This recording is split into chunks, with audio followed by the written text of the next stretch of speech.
I've got a confession to make, and it's something I'm not proud of. I am deep into the TikTok rabbit hole of desperate attention-seeking behavior. I'm so embarrassed to say that, downright ashamed. I'm like an 80-year-old woman, and TikTok has become my soap opera. It's just this captivating train wreck I can't help but look at. These aren't even like people anymore. They're just clout zombies, an insatiable appetite for internet attention, updates, and increased follower count, bigger number, better person, and they will do anything to get a bigger number. And nothing is off limits. I swear to God, they would dig up their dead grandmother as a devious lick challenge. They'd fucking shove a Tide Pod down the throat of their dog if it meant more views on their TikTok page. It is just truly this battle where people are coming up with the most outrageous and most deplorable ways of getting internet clout as fast as possible. And that includes faking abuse. Okay guys, this muffin I got from, I think it was from like some grocery store, is so good. Like, I have no idea why the fuck you keep recording yourself eating. You're fat and you're overweight. Yeah, I couldn't find the original video since she took it down after admitting it was all fake. All smoke and mirrors, nothing's real, you got fooled, and it was all a play for attention. So I found this video of a guy watching it and reacting to it. Yeah, so right away you'll notice the acting's pretty dog shit. It's Tommy Wiseau level, sounding like something out of the Mighty Morphin Power Rangers here. It actually just comes across like a Darman video for real. Like, stop eating the muffin, you're fat and overweight. Dude fat shames his girlfriend, lives to regret it.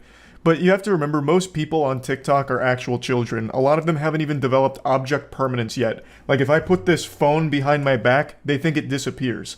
And those are the people that are using TikTok mainly, so when they see something like this, they're just gonna take it at face value. But it's not just kids. Like, no one really expects someone to fake an emotional abuse video for views on TikTok. You'd have to be a real piss stain in a gas station urinal to try some shit like that. So most people assumed it was all real, and especially victims of emotional abuse came forward to support the creator here. And this spread very rapidly on TikTok. She gained like 100,000 followers as a result of it, with people just pouring tons of support into it. I have no idea why you keep wanting to record that. I just want to show TikTok my muffin. Like, why did you have to go there? But when you're fat and overweight, TikTok shouldn't be a priority. It should be losing weight for me. All right, Mark. Wow, what a piece of shit. Show this woman love and support, please. But just wow. Yeah, not exactly classically trained actors from Juilliard or anything, but it was effective enough to gain 100,000 followers and convince people she was in an emotionally abusive relationship with a piece of shit boyfriend. And she got a lot of support for it, and the views were very positive for her. Also, the dialogue is, of course, really awful. They didn't have much of a script here. It sounds like dialogue out of Death Stranding. You're fat, overweight, eating muffin, bad. Lose weight because you're fat, overweight, lose weight for me, okay? It actually just sounds like a parody that you would read on Reddit underneath a post about like an incel or some shit. It's not well executed, but it was good enough that a lot of people believed it initially. And then people eventually started pointing out things that didn't make much sense and calling into question the authenticity of it, to the point where the creator eventually came forward to confirm that, yeah, she faked all of it for attention. Hey guys, so I just wanted to come on here. I haven't posted in a few days, and it's mainly because I've just been feeling very bad about myself, and I'm just gonna come out. I'm gonna say it. This is the video for all you guys who want it. The muffin video was scripted. Everything was scripted. Lying again, are we? This wasn't scripted. There was no script here, and if it was written by a 4-year-old. You just improv'd something that you thought would sound like emotional abuse. You just told your friend to just say like, hey, just call me overweight while I'm eating this muffin. That was it. That's all the thought that went into it. You knew that it would gain traction because no one likes to see a woman getting belittled and insulted, especially not by their boyfriend. So you knew it would be a viral video for you, but you didn't script shit. You faked it. Don't say you scripted it. You're giving yourself far more credit than you deserve. Nothing was authentic. Nothing was real. Nothing was true. I want to thank all the accounts who are holding me accountable, because that's what we should be doing in today's society. And After the muffin video, you're probably like, well, why'd you keep going? I love that line when someone makes an apology video after getting caught with their ass in their own mouth. Actually, I'm super glad you're all holding me accountable. This was really a social experiment to make sure that everyone was ready to hold someone like me accountable for these actions. It was all staged in order to empower all of you to hold me accountable. So thank you for that, and you all passed the test. Come on, we know you're not happy about that, so take the mask off, drop the act, just be like a Scooby-Doo villain who gets caught. I would have got away with it too if it wasn't for you meddling kids, you fucking turbo nerds. And that's what, if you notice, I have another TikTok, that's what my marketing team told me to do. They said, keep going, like, continue to grow.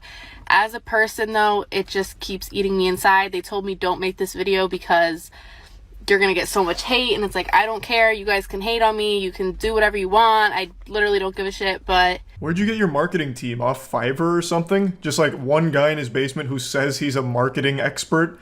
What kind of strategy is that? No, just keep going. That way it just keeps building, and then you look even stupider when you eventually have to fold because it's become too much and people are shitting all over you on TikTok. That's not marketing. That's self-sabotage. What you have is like a double agent who must be working for like your arch nemesis on TikTok trying to like sink your career. It's a terrible idea. It's a horrible strategy. Though I do like the scapegoat. I don't know if she has a marketer that could just be like someone she's pushing blame on in order to make herself look a little bit better. Like, listen, you plebeians, I went against math and science. My marketing team, all 500 of them, all of them told me don't do it. They begged me not to make this video, but I knew in order to be the morally perfect person that I am, I needed to come forward and own up to my one and only mistake. I said, damn the numbers, damn the data. I'm doing what's right. Even though it was probably just her and her friend that hatched this idea as just a quick viral video, knowing that they'd be able to capitalize off an emotional abuse situation in order to get like some pity follows or just some supportive messages and validation. It's just really disgusting all around. And I do wonder if there is a marketing team here at all. I just want to make it clear that if I lose 150,000 followers, that's fine, as long as everyone knows that this video was not to hurt anyone. There were no bad intentions. Because TikTok is an entertainment app, that's purely what it was for, entertainment. What the fuck is entertaining about witnessing emotional abuse? Like, where's the fun? Was I supposed to sit there and watch the video and be like, oh, hey, oh, just like a jolly old belly laugh? Like, oh my god, she's eating a muffin and getting insulted for it.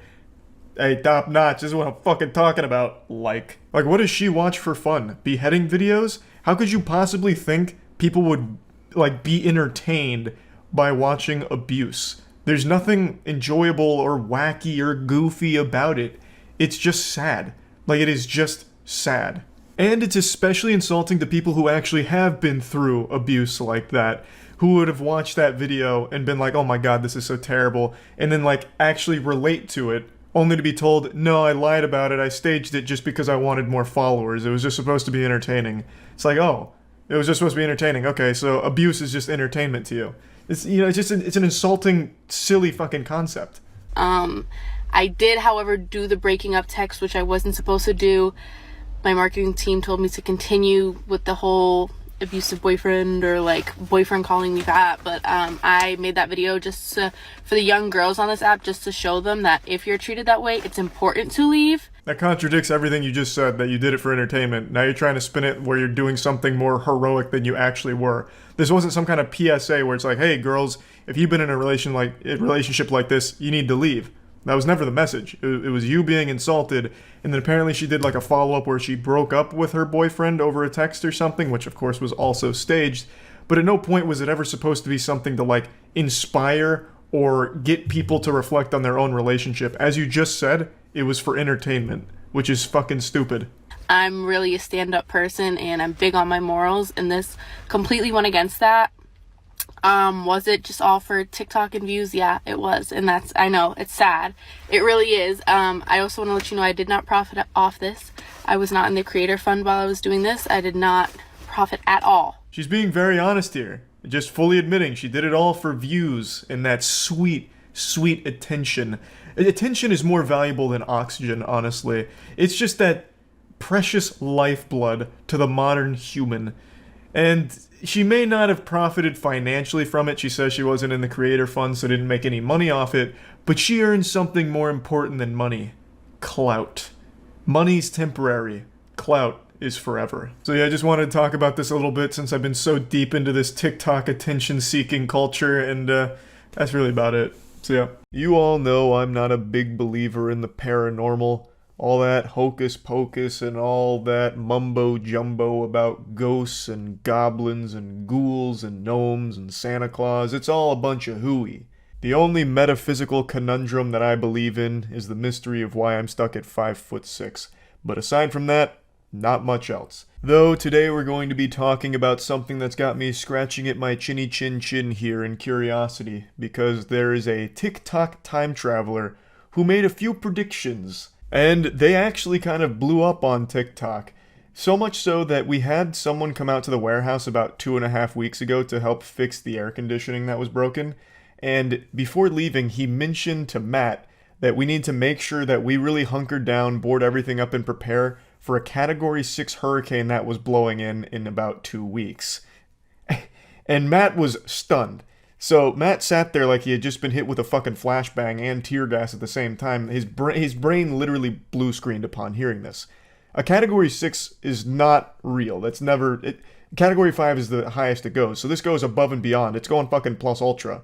And this guy is claiming that there's one on the way, even though there was no information about that anywhere. So Matt poked a little bit to see where he got it from. And he said a time traveler on TikTok said it. And that's when the light bulb went off in Matt's head. Eureka! He knew it was time to take this seriously now. There was a lot of weight behind this claim. So this is the video that was floating around and actually gaining a lot of steam online. Yes, I am a real time traveler. Here are all of the events to come in the final months of 2023, September. This isn't unusual for TikTok. Every single goofball with a phone likes to pretend that there's some kind of time traveler giving us warnings, and they just make like a ton of fucking outrageous claims. And this one said on September 4th, the first ever Category 6 hurricane occurs. It runs up almost the entire US East Coast, but it mainly affects Florida and both the Carolinas. Now, when Matt told me, I had already told him I knew that, because I am very in touch with the goofy shit that happens online. I had actually already made fun of this video on stream as well. When Matt told me about this, I giggled quite hard. I nearly spit up on myself. I still can't believe that real human beings in the real world will see some shit like that on TikTok and not give an iota of thought to it, and never even have the idea that it could be a lie cross their mind. This is a complete stranger on TikTok claiming to be a time traveler, making outrageous claims, and then some people just pog out to it and take it at face value, believing it. Like, holy shit, a Category 6 is rolling in, we gotta get fucking prepped. John Titor on TikTok said so. John Connor, Johnny Silverhand, the TikTok time traveler, this asshole said a Category 6 is coming, so it must be true. It's amazing. But the reason that I mentioned this was 2 weeks ago is because fast forward to now, and we had Hurricane Lee forming, and it was a very quick Category 5 and only getting stronger, threatening the East Coast. And a couple days ago, Matt told me, Charles, if this turns out to be right, we're gonna feel real fucking silly for making fun of this. He tried to warn us, but we didn't believe him. And I was actually starting to panic a little bit, thinking the universe around me was crumbling. My understanding of this very dimension we inhabit was starting to be called into question here. Maybe this was the one asshole telling the truth and is somehow an actual time traveler trying to get the message across. And I spit on it. But then it turns out, no, he was completely wrong. He not only predicted the wrong date, but he made like 5 other predictions that are just ridiculous. And also, Hurricane Lee has lost most of its strength. It's still a Category 3 hurricane as of right now. And it's also not going to Florida like the time traveler predicted. I also want to show you the other predictions they made in the same video. They said on September 10th, 20 people are chosen to see the afterlife to know what it is like when you pass. What does that even mean? Does God hold some kind of reality show competition to choose 20 people to take a peek at heaven? Like, what is this? A deal or no deal situation? 20 people get to take a vacation to the afterlife? Do they come back? Because if not, this is just 20 people dying. And if that's the case, the bigger news on September 10th would have been that only 20 people in the world died. Because I've got news for the time traveler here. There's far more than 20 people seeing what the afterlife is like every single day. So this one, I just don't fucking understand at all. They then say, this makes the entire population to focus on finding a way to live much longer, as less than 5% are happy after. So I guess whatever time that this guy traveled from, they lost the ability to write in proper syntax. This is broken. I can't even deduce what the claim is. So after 20 people take a visit to the afterlife, less than 5% are happy after, and the population focuses on ways to live longer? You mean like what they're doing every single day? Science is constantly striving for ways for people to live longer. And that's without the 20 chosen afterlife spectators.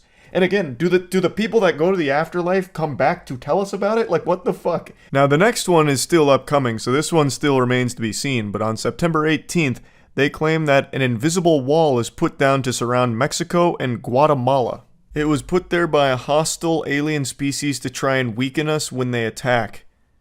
Why? Why would they be putting an invisible wall there? Did they just play a ton of Starfield and see how effective invisible walls were or something? And if they have that kind of technology, why not just put an invisible wall around like pretty much everywhere? Cut everyone off. And also, why even use that in the first place? They also just fucking attack. If they're here, they'll probably beat our ass in an all-out war. The final claim from the time traveler for September of 2023 is on September 23rd, a Spirit Airlines plane crashes in the middle of the Atlantic Ocean. It actually went through a wormhole where it is 2 seconds to them, 6 years to us, and they return in 2029. Call me crazy, but I highly doubt that last one's happening. But who knows? It still remains to be seen. I really think that this was probably made by a teenager. That whole last section there just feels like it was a piece of his creative writing course for like his English class or something. Which is fine. Like, it's really not that big of a deal. But somehow, we met a person, a real living, breathing human being outside of the internet that believed this shit. Like with the upcoming Category 6 hurricane. So much so that they were trying to tell us that we need to prep for it. I'm assuming they had already started stockpiling like doomsday preppers getting ready for it. And that is tragic. That we've reached the point where people will actually believe anything. Not that I'm surprised. I'm not surprised by it. We see this all the time on Twitter, where people will believe the most outrageous shit without even a single morsel of evidence to support it. But I've just never seen it in the real world. I thought that was mainly brain rot, internet brain, but no. This was a seemingly completely normal guy and just happened to really buy into this hype that there was a Category fucking 6 hurricane that was coming in like 2 weeks. But you know what? I'm putting the carriage before the horse here. You know, there's still time for some of his other predictions to see if those come true or not. You know, he got a couple of them wrong, sure, but you know, who isn't wrong sometimes? But anyway, I just had to talk about this a little bit. That's it. See ya. You have been lied to. For your entire life, you've been fed a fib. You've been living in a dimension of dishonesty. And I'm here to be the schoolyard bully who drags you back into reality, kicking, screaming, and coming. Pickup lines don't work. It's like the Tooth Fairy. They're not real. They're not effective. They're just weird. I know, that's a tough pill to swallow, but I'm giving you the cold shower you need right now. Is confidence important? Absolutely. No one wants to date some sad sack of shit. But it's not the only thing that matters. Which leads me to what I'd like to show you today. On TikTok, a lot of people have conflated confidence with pickup lines, and there's one man in particular I'd like to show you that I think is the perfect case study for why this is a bad thing. Pickup lines will never work for the majority of people in the world. Unless you are an actual chiseled Greek god, a pickup line is only going to serve to make you look creepy and dry up every vagina within a 5-mile radius. It's just a cringy, gross thing. Pickup lines only work in YouTube prank videos where it's all rehearsed and fake. But a lot of people don't seem to know that, so a guy on TikTok has been using pickup lines pretty much every day for the last month on strangers out in public, hoping to get their numbers or go on dates, and he's been rejected at least like 100 times now on camera, it feels like, in only a month, so he's setting a real world record here. Excuse me. Hi, I got you Pop-Tarts. for looking so beautiful. What's your name? I have a boyfriend. You do? Yeah. What's your name though? I don't. Oh, okay. Well, I just wanted to say you're pretty, okay? Thank you. You like my Pop-Tart line though? Thank you. It was good? Huh? My Pop-Tart pickle line, was it good? Sure. Yeah. I ate Pop-Tart. Oh, you don't eat Pop-Tart? No, I don't. Okay, have a good day. I wasn't even in the shopping center at this time, but I honestly felt like I needed a shower just from even seeing the video. It's just so uncomfortable. You could tell the girl really just was dreading every second of that interaction. It only lasted about 35 seconds, but I bet it felt like an entire 24 hours worth of misery for her. And for him too.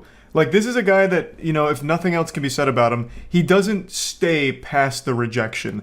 There's a lot of pickup artists that always say, don't take no for an answer, as if they're like some kind of business student at a shitty university who gets the worst advice ever. You know, if you get rejected, you just keep pushing and pushing and pushing until you end up on the sex offenders registry. At least this guy, every time he gets rejected, he throws his hands up and he's like, oh, okay, then I'm done here. Then he says, thanks for your time, and then wishes them a nice day. Honestly, he's just like kind of a trick-or-treater, like, hey, thanks for, you know, the candy. I'm going home now. So that's great, and it shows me he has some level of self-awareness, but it's still some turbo creepy shit here, because he walks up phone in hand, recording them, and for some reason he always has the light on his phone. It was mentioned in like 4 of his TikToks, like, hey, are you recording? Why is the light on? And then he just denies it, like, no, I'm not recording, just lying about it. But yeah, so he comes up recording them, and then delivers some of the worst lines of all time. He calls this one the Pop-Tart pickup line, but it's not really like a classic pickup line. This is rather unorthodox, I suppose. All he did is approach her with a box of Pop-Tarts and said, I got you this for being hot, and then gets rejected. Excuse me. Sorry, this is awkward, but I just had to say you're very pretty. Thank you. Yeah, alright. This was the rejection that started it all for this man. This was patient zero. The first time he went out in public and told a girl she was pretty.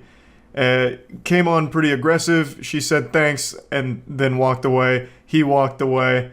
You know, that's where that story ends. Not exactly a fairy tale ending. They didn't get married in the end or anything. But for some reason, this started it for him. This was enough to get him interested in continuing to pursue this as his main source of content. Excuse me. Sorry, this is awkward, but you're very pretty. Oh, thank you. What's your name?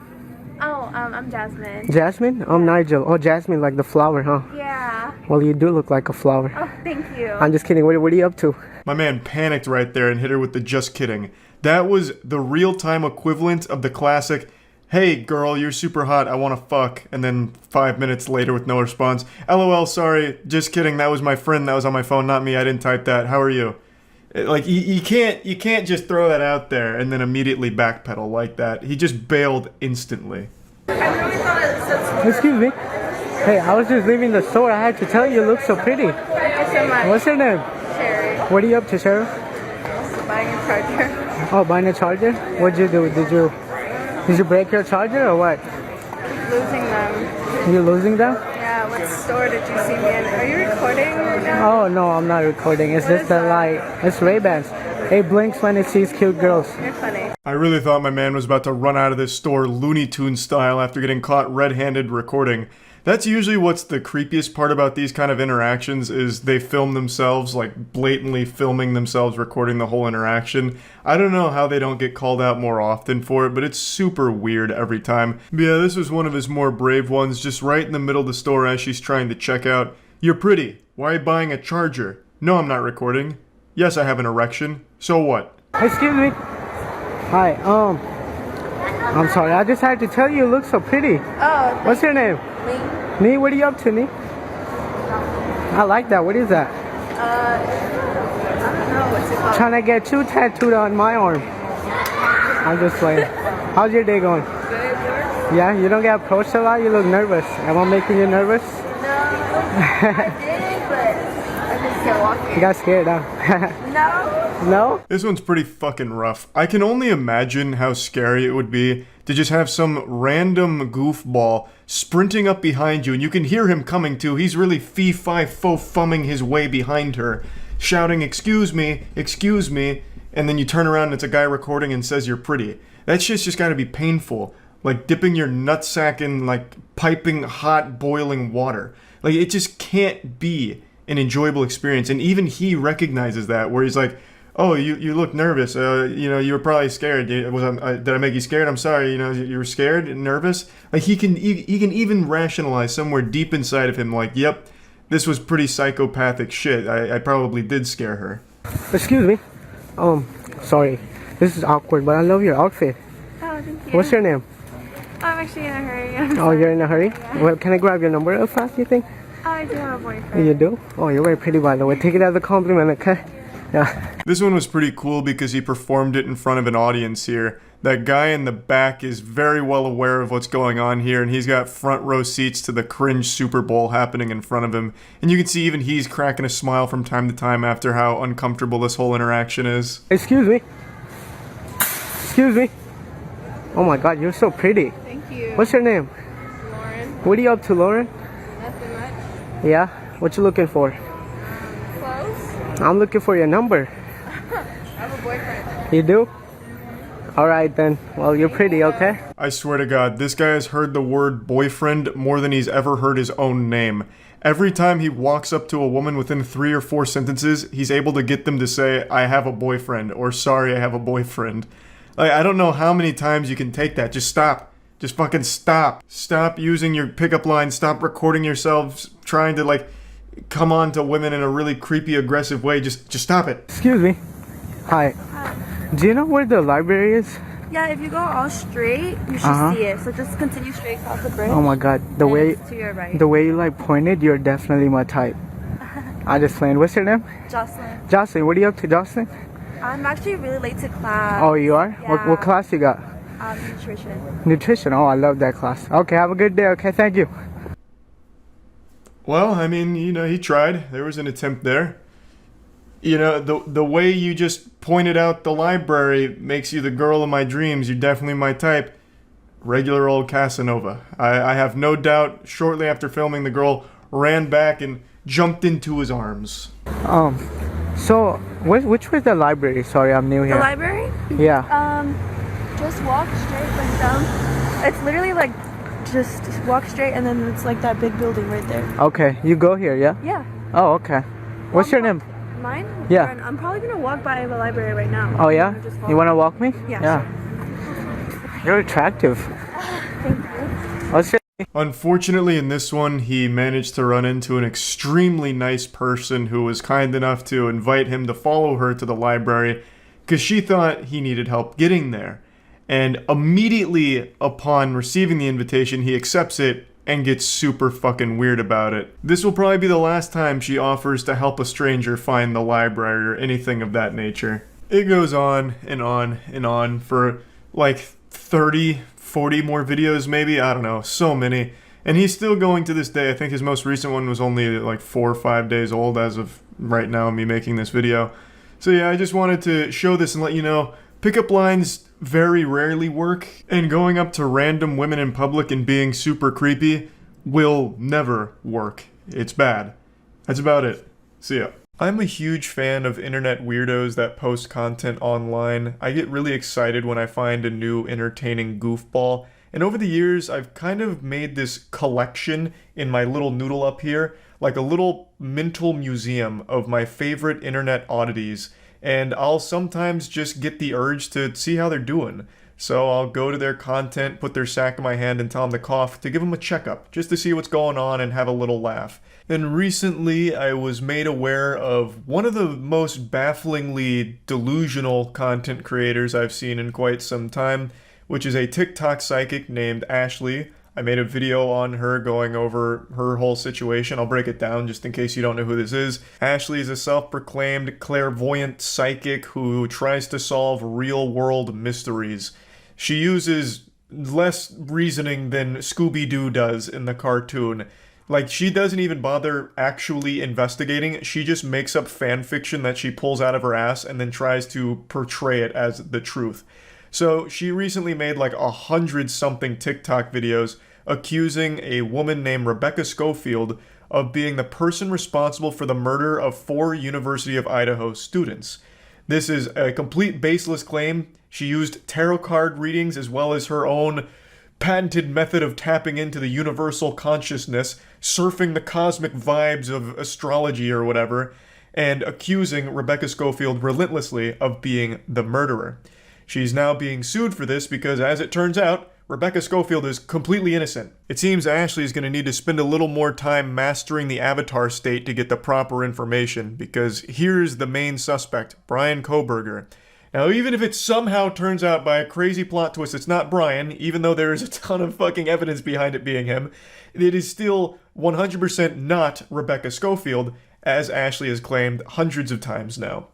Now, you would assume that a rational person, after being sued for defamation for accusing an innocent woman of being a murderer, and the most likely real murderer being arrested, you'd think that she'd then be like, yep, looks like I was wrong, this is a big boo-boo from me here, sorry about all that. The natural next step would be apologizing and trying to move on from it, backpedaling like, looks like I made a mistake, the spirit realm was, the Wi-Fi signals were blocking it and I didn't have my shungite around me. But in the case of Ashley, you'd be wrong, because she commits even further to the delusion, and even after the threat of being slapped around legally, she is still maintaining that she's correct and everyone else is wrong. I'd like to show you some of these TikToks, and I already did talk about some of these in the last video I made, but I actually want to bring this out to a bigger topic, and that's people's inability to accept responsibility even when faced with the absolute truth. People are so afraid of being wrong that they will just do the most unrealistic mental gymnastics that you couldn't even write in a fucking cartoon in order to justify how they're still correct and they're not wrong.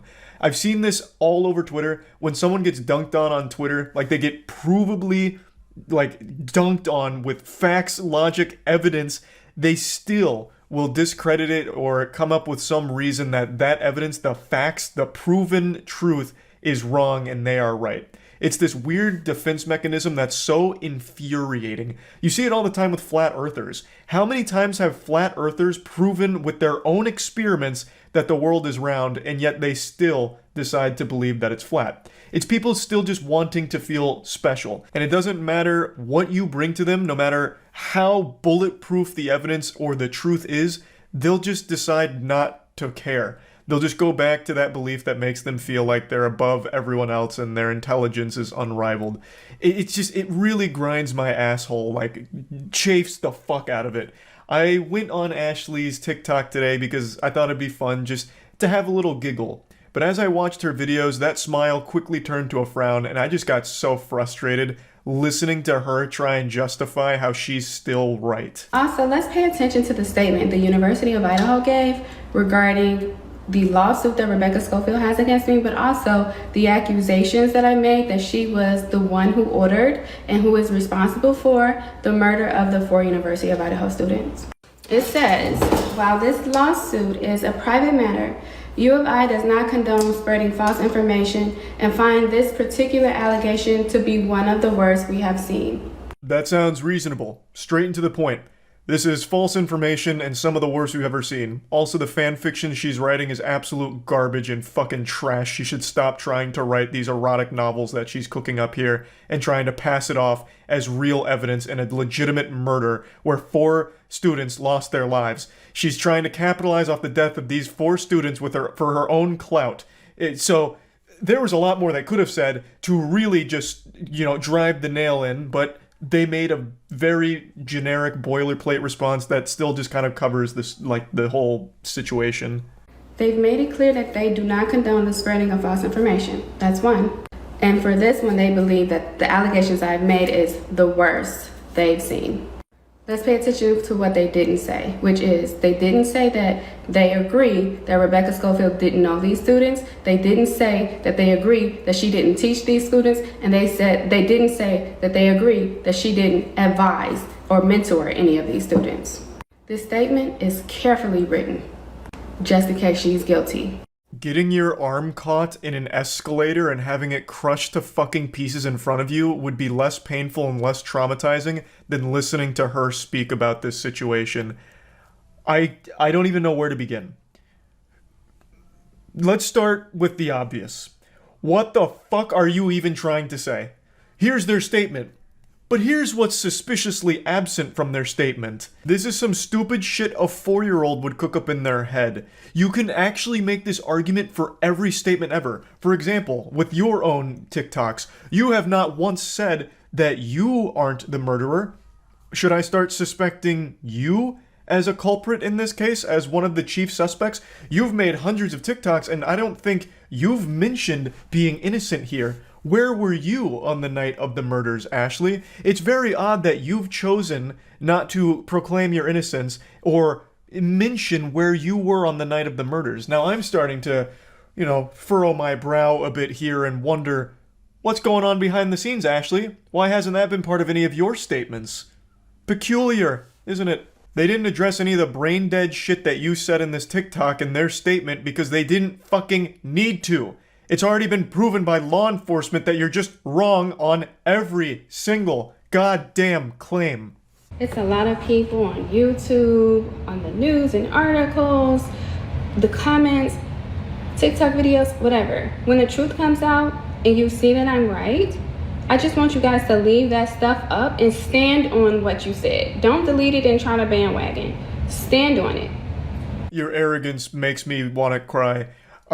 Ashley, if anything comes out that's even remotely adjacent to you making a claim that's almost grounded in reality, I will actually shit my fucking pants.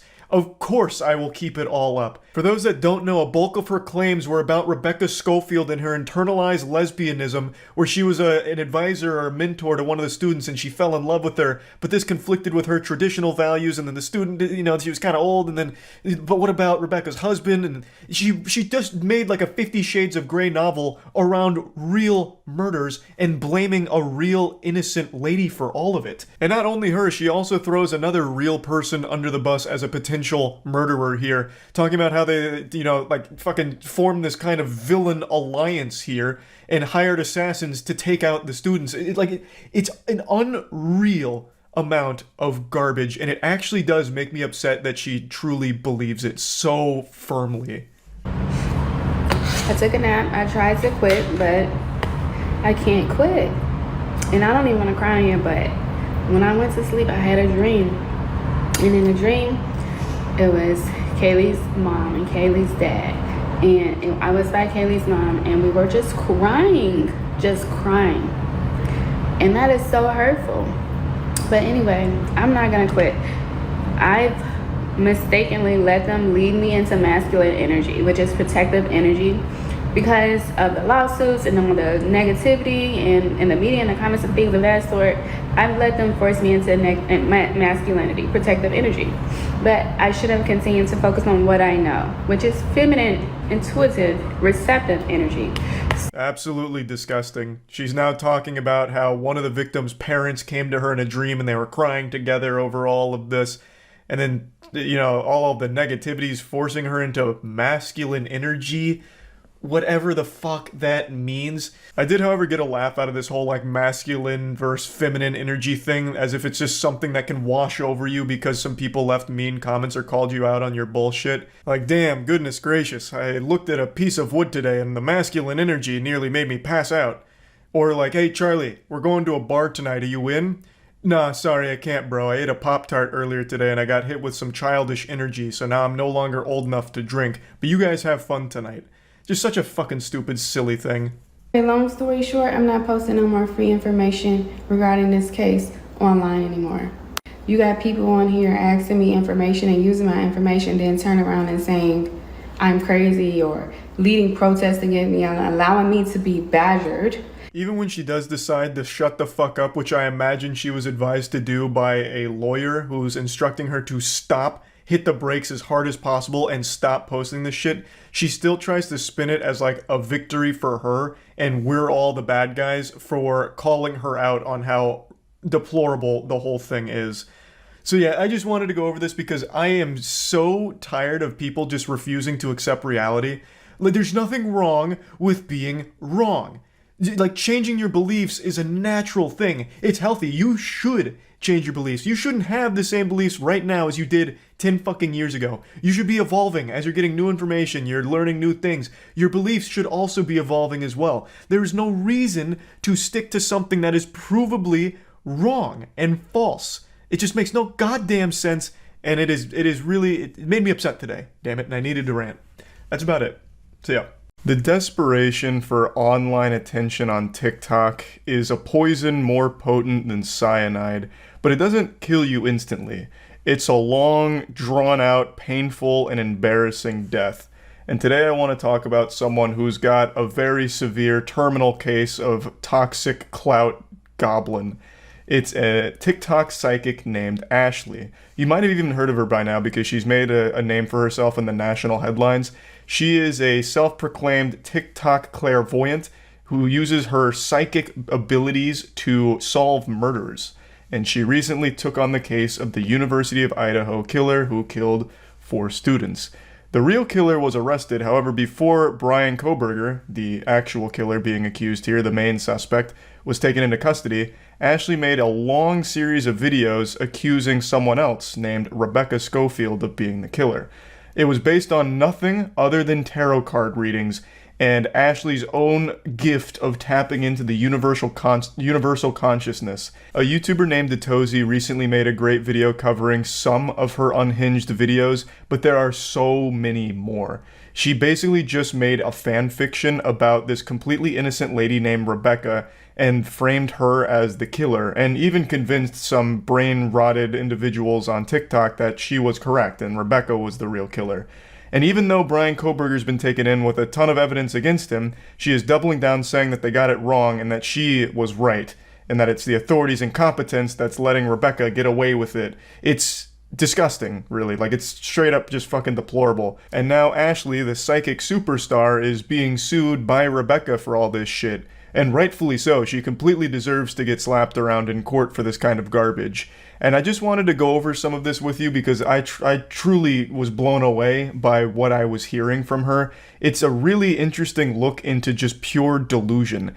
Ashley really thinks she's like Mob from Mob Psycho, like some kind of crazy, powerful, psychic, like, hero. But in reality, she's just dangerously dumb. And then accusing innocent people of horrible crimes. TikTok psychic. I'm sure he'll set the stage, but just in case anyone doesn't know, TikTok investigator made a claim that they found the University of Idaho murderer responsible for the death of those 4 students, and they said it was their professor. And when, asked about evidence, and the evidence they presented was tarot card readings, I believe. So, not the most bulletproof of investigations out there. But who's to go against tarot cards, right? You'd be a fool to bet against the tarot cards.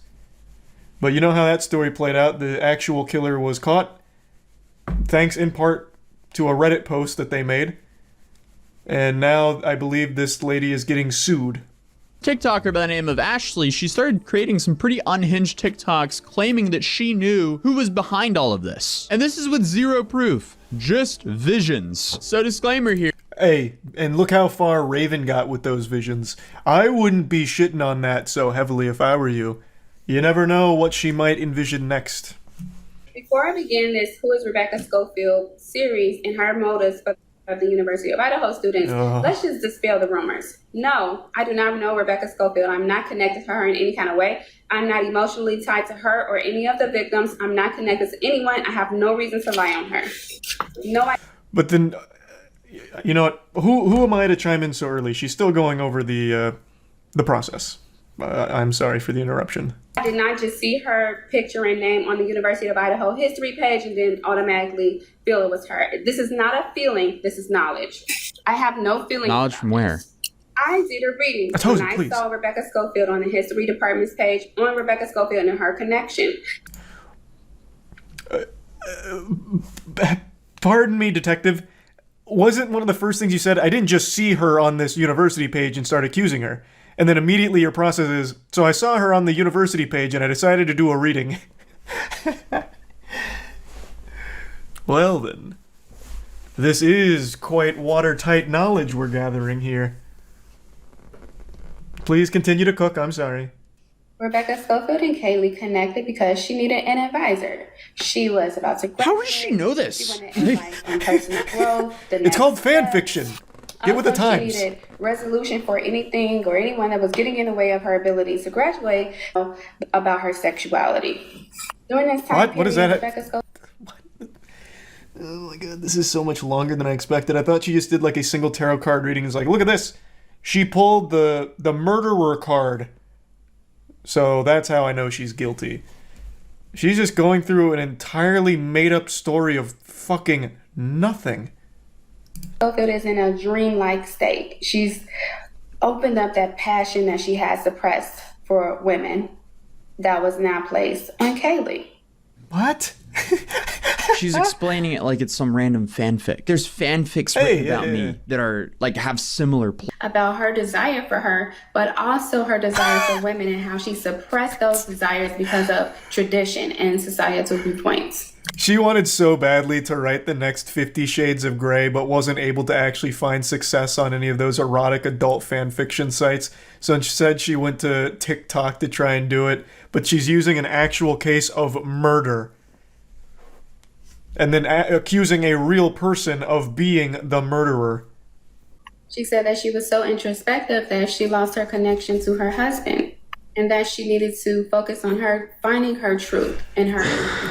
Speaking of truth, I want to see a little bit more about the lawsuit first. This is far more wild than I expected. I feel like I thought for sure this was just going to be a quick cut and dry, hey, tip Fedora, I pulled out my tarot card readings today, and look who turned out to be a murderer. This lady. Case closed. Thank you for attending my TED Talk. But man, she went with like fucking 15-minute audio book of like a girl-on-girl sexual erotica. What was her name? Warlock Holmes. That's pretty good. I like that. Oh, here it is. Professor sues TikToker who accused her in University of Idaho murders. It's a defamation lawsuit. Here, let me just pull it up. I don't know why I'm just going to read it to you like it's story time. Has she not said anything like public? Hold on, let me go to her TikTok. Is she doubling down? How old is this? This is 6 days ago. She's in here. She's still going. Rebecca Schofield, not the murderer, by the way. Just a completely random person she did a tarot card reading on. Rebecca Schofield's Alibi, Part 2. Murder of 4 University of Idaho students. This would still be after they caught the real murderer. And she's still going. It seems to be an impossible task set before me. Because it is. You did a tarot card reading. It is an impossible task. This is after they caught the murderer, though. It was fresh, you know, and I laughed at it, didn't take it too seriously. But they keep saying the same thing because they lack creativity, they lack spirit. So they don't have the creative mind to say something different. You accused an innocent elderly woman of being a murderer. What do you mean creativity and having fun with actual dead college kids and trying to pin it all on just some lady? Oh my god, what the fuck? The lack of remorse. The lack of shame. So I'll wait till I post just to say the same thing over and over. It's demonic, and it should be embarrassing. That's why a lot of them have fake pages. They're embarrassed to do it on their own page. I will give her something. The lack of shame is refreshing. She's putting her whole face in here, saying it with her whole chest, being blatantly wrong. I appreciate that. That is nice to see. At this point, it's obvious. Rebecca Schofield silenced Kaylee through her ex. She wanted to silence me, so she contacted my ex. She needs like a legitimate psychiatric evaluation. This is like dangerously stupid. Holy shit, this is actually nuts. I thought for sure she'd be like, oh, it looks like I may have been wrong. The tarot cards were off. Like, try and save some face. But she's just doubling down on it. Wants to be with Kaylee. She had a deep desire for her. It feels like love.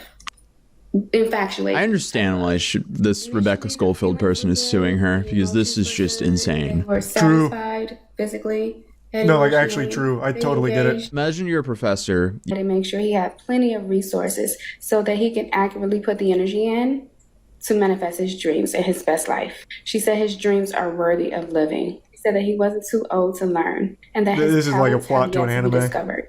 She didn't ask. And then he learned to do the Kamehameha wave.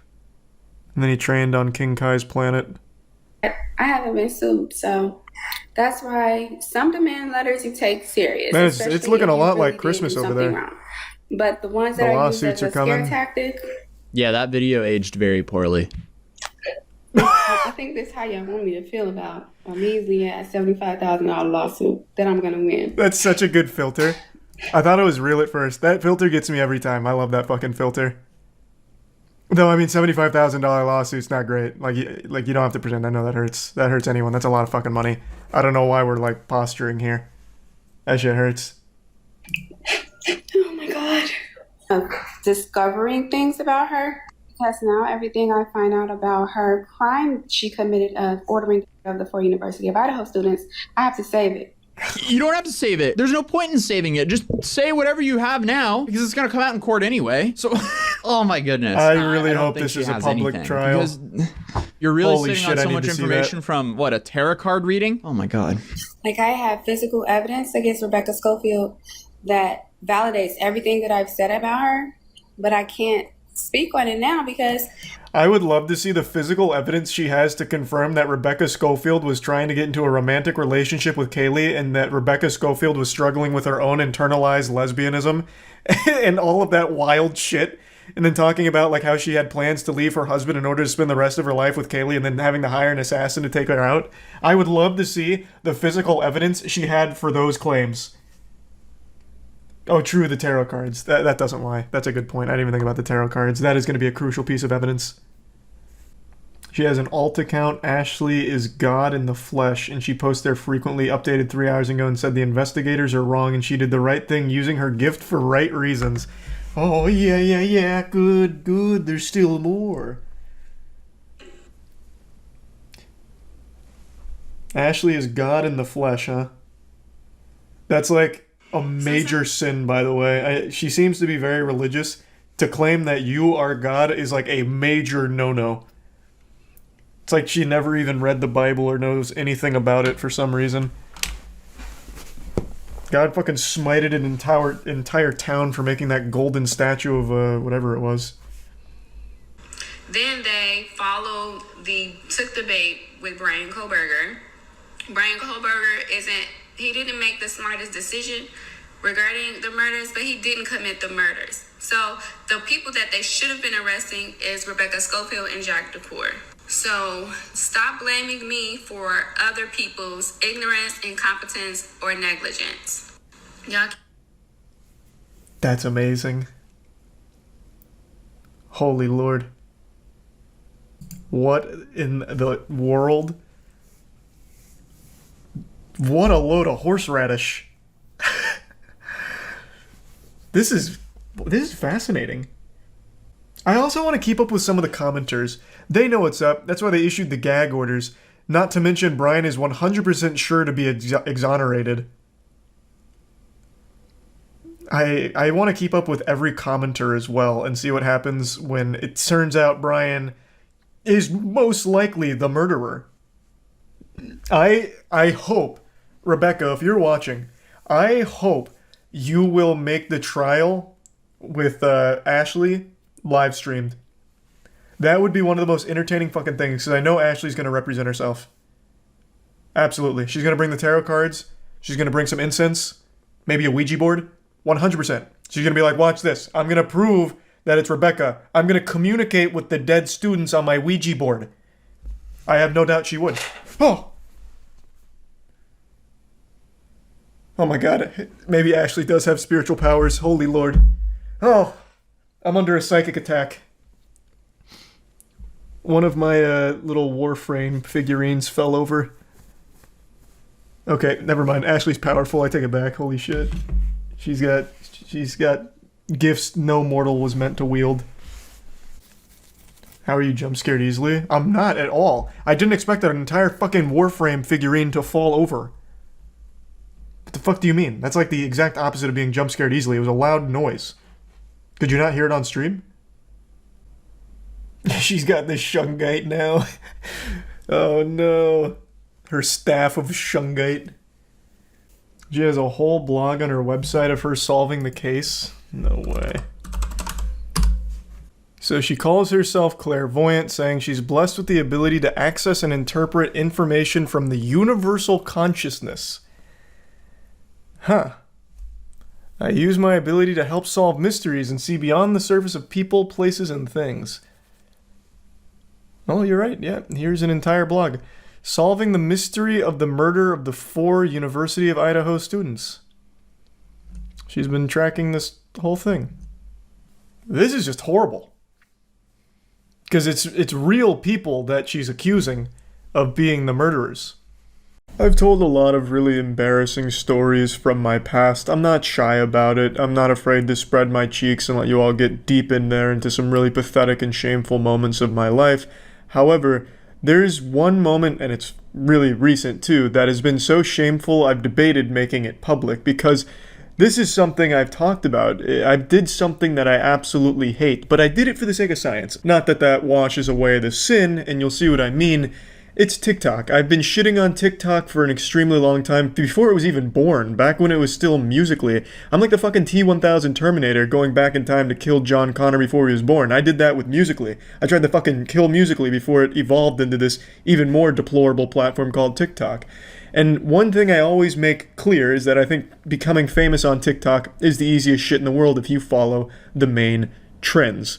And I still believe that, but when doing this experiment, my experiment was I was going to make a persona on TikTok and pursue the TikTok clout, climb my way to the top of the swamp, overthrow the greats like Charli D'Amelio, so then I'd cement my place in the next year's Super Bowl halftime performance, shaking my hairy ass right alongside Jennifer Lopez, all by just following and exactly copying what they do, what's popular on TikTok. But the problem was, it was too shameful and I fucking quit. I wasn't going to even share this story just because I didn't complete it and it's just so goddamn embarrassing. But another YouTuber did the exact same experiment I did, but did it much better.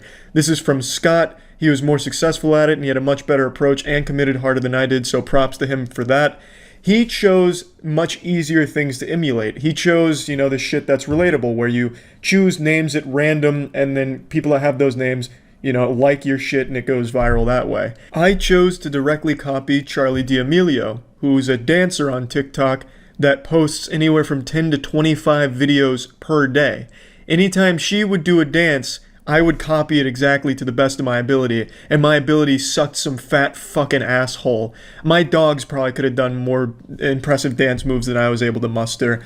The only experience I have with dancing is in my high school years, where I used to try and learn to breakdance and use it to impress girls, but it didn't work because I was so shitty at it. I just looked like a psychopath or some loose cannon that was missing his medication. So my dancing fucking sucked. It didn't take off for obvious reasons. But anyway, let me show you my TikTok.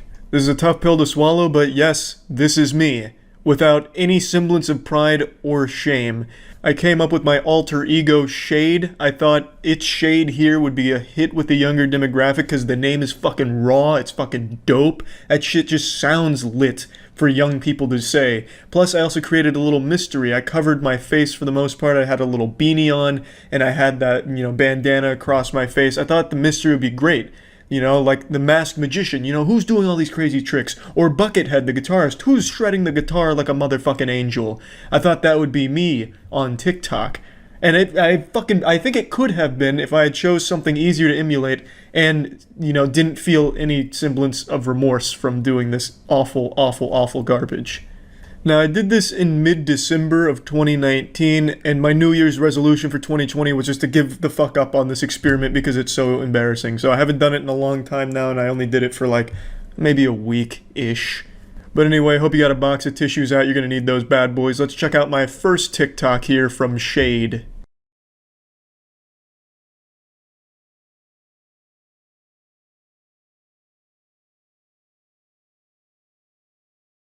pretty good content, I would say. I did not freestyle that. That was directly ripped from how Charlie D'Amelio did it at the time. I even tried to emulate the same way they talk on TikTok, so I had a little caption, "There's so much more than meets the eye." You know, I mean, who doesn't like Transformers, right? You know what I fucking mean? That's some like pseudo-intellectual deep shit for like a 13-year-old that goes on Reddit sometimes. I thought maybe they'd read that and be like, wow, you're right. Maybe there is a lot more under that mask. Who is that? Could that be the legendary Dave Grohl? So anyway, I also used the hashtag So Misunderstood because it was popular at the time. It got 400 views, and doing absolutely nothing but copying. So really, the first dipping of my wiener tip here into the TikTok cesspool was pretty successful, I would say. It wasn't bad, it could have been better. I also did black and white for all of the videos to try and carve out my own little aesthetic for Shade, which I don't think did it any favors. I don't think people like anything at all that goes against the grain, so that was probably just a bit of a misstep on my part to make Shade a little more unique.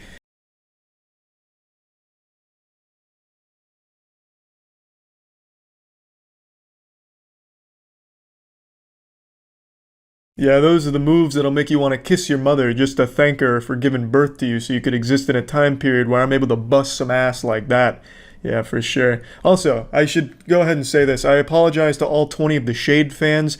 I've played you like a fiddle. You had no idea you were simply numbers in a scientific experiment from a mastermind. Haha. You fools. Shade was made up all along. It was me. Fuck. It's so goddamn embarrassing. Even just going through this TikTok here is sad. Like, the amount of times I've debated with myself to delete it, but then I'm like, no, Charlie, you should come back to this at some point. Shade needs to write again. And then, like the angel on my shoulder is like, no, Charlie, don't listen to the devil. You really don't want Shade to write again. Nobody does. I mean, fucking Shade is like one of the 4 horsemen of the apocalypse. If Shade's out here making TikToks, something has gone awry in the world.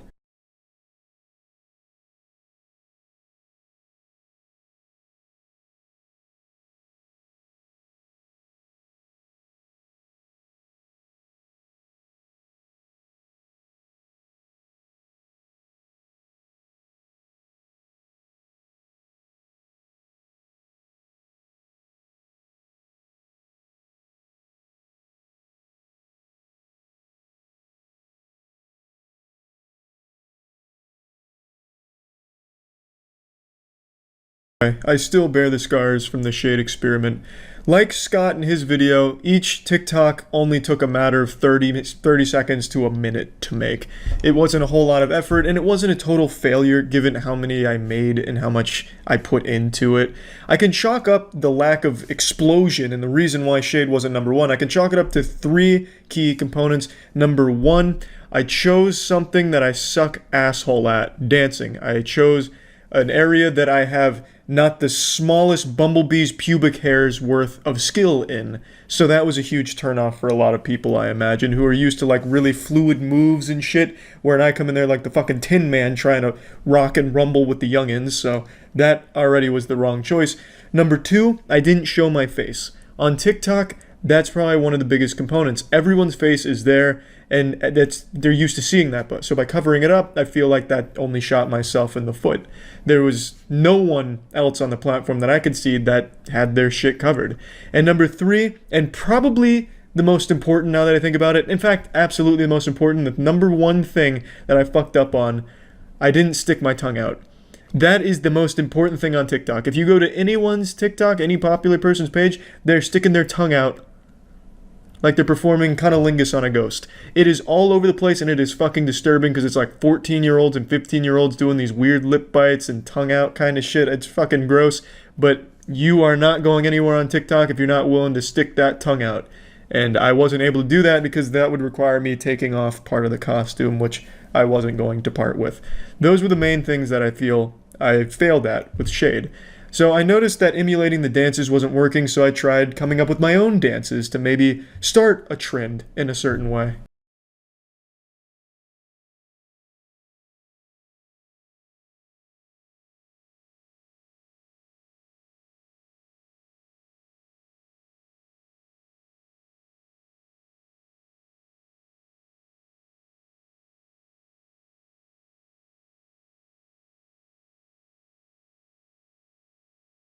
Pretty exciting stuff. If Dancing with the Stars is in need of a new choreographer on set, I'm available for the right price.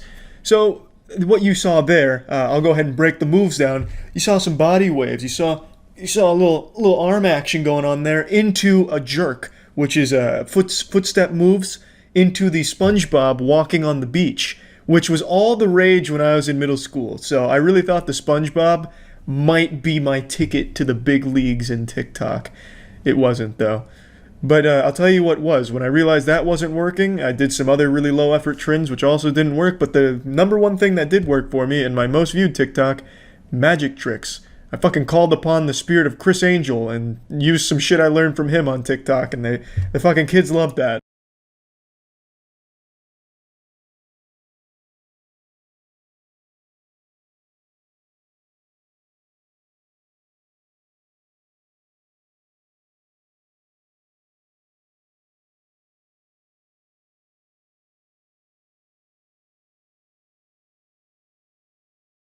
If any Hollywood celebrities are in need of a magician for a birthday party, I'm available for the right price. So that, while was more successful than the dancing, still wasn't quite what I was looking for. So I gave it one last ooh-rah with the most shameful video I ever made and decided to hang my hat up.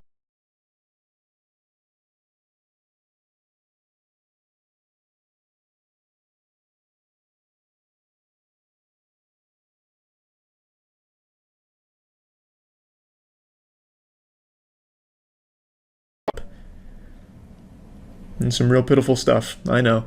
That was Shade's last ooh-rah on TikTok, and let me tell you, I don't think he's coming out of retirement anytime soon.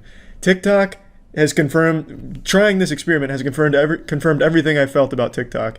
What a piece of shit. The amount of terrible content I looked through to just emulate these dances, because you click on a song and you see just fucking thousands and thousands, just awful, terrible, disturbing, gross, just shit, derivative shit. It's literally the same exact video and same dance moves repeated across thousands of accounts daily. And even Charli D'Amelio, in her 25 videos per day, will post the exact same dance, at 8 in the morning, and then post it again at 3 p.m. in the afternoon. The same dance, the same moves, the same song. Like, I don't really get it. And, I just don't think I ever really will. But, hey, we gave it a fucking try with Shade, and I feel I could have done it if only I'd committed harder. That's about it. So yeah. On TikTok, you can convince anyone to do anything, and you don't even have to really try that hard. Right now, there's a man on TikTok fighting the good fight to try and convince people that urine is basically the cure to every ailment on the planet. Now, this therapy is not right for everyone. It's very esoteric, and it takes a Jedi mind trick to get over your conditioning, your industrial age school system, your propaganda programming, etc. This is urine therapy. I really love how therapy's lost all meaning and weight. You can kind of just slap that word on anything and people just believe in it off rip. I wouldn't be surprised if they start preaching about deep fried therapy on TikTok, where you go and jump into a deep fat fryer in order to give yourself like a golden crispy body armor, and it's supposed to like open your pores and make you immune to bullets or something ridiculous. But the evil programming that he's talking about here, that you have to Jedi mind trick Men in Black neuralizer out of your brain, is the common sense knowledge most people have to not drink piss, and certainly not use urine as a sunscreen, and definitely not using pee-pee as an anti-balding agent. It's not exactly propaganda programming that he's preaching it as. It's literally like common sense. It's pretty much basic human instinct. Particular situation right here, this is aged urine. This is about 6 months, maybe a little bit longer, give or take. It's got that nice brown tint to it. A vintage brew. Exquisite taste. No doubt fermented in an oak barrel while Mozart played in the facility while this was festering. So, it's got the nice brown tint to it that everyone loves their pee to look like, and he's very excited. This is a delicacy to this guy. The fucking urine utopia here. He's got everything he could ever need. A nice 6-month-old piss jar. And then, of course, oof. gnarly. Smells like ammonia. I don't always drink this, but the research that I've shown is it's good for parasites, it's good for your gut microbiome. It's gnarly, so it's going to have that element of power. I don't always drink this, but when I do, I end up projectile vomiting in my toilet, and that's proof to me that it's detoxing my body and deparasiting me, obviously.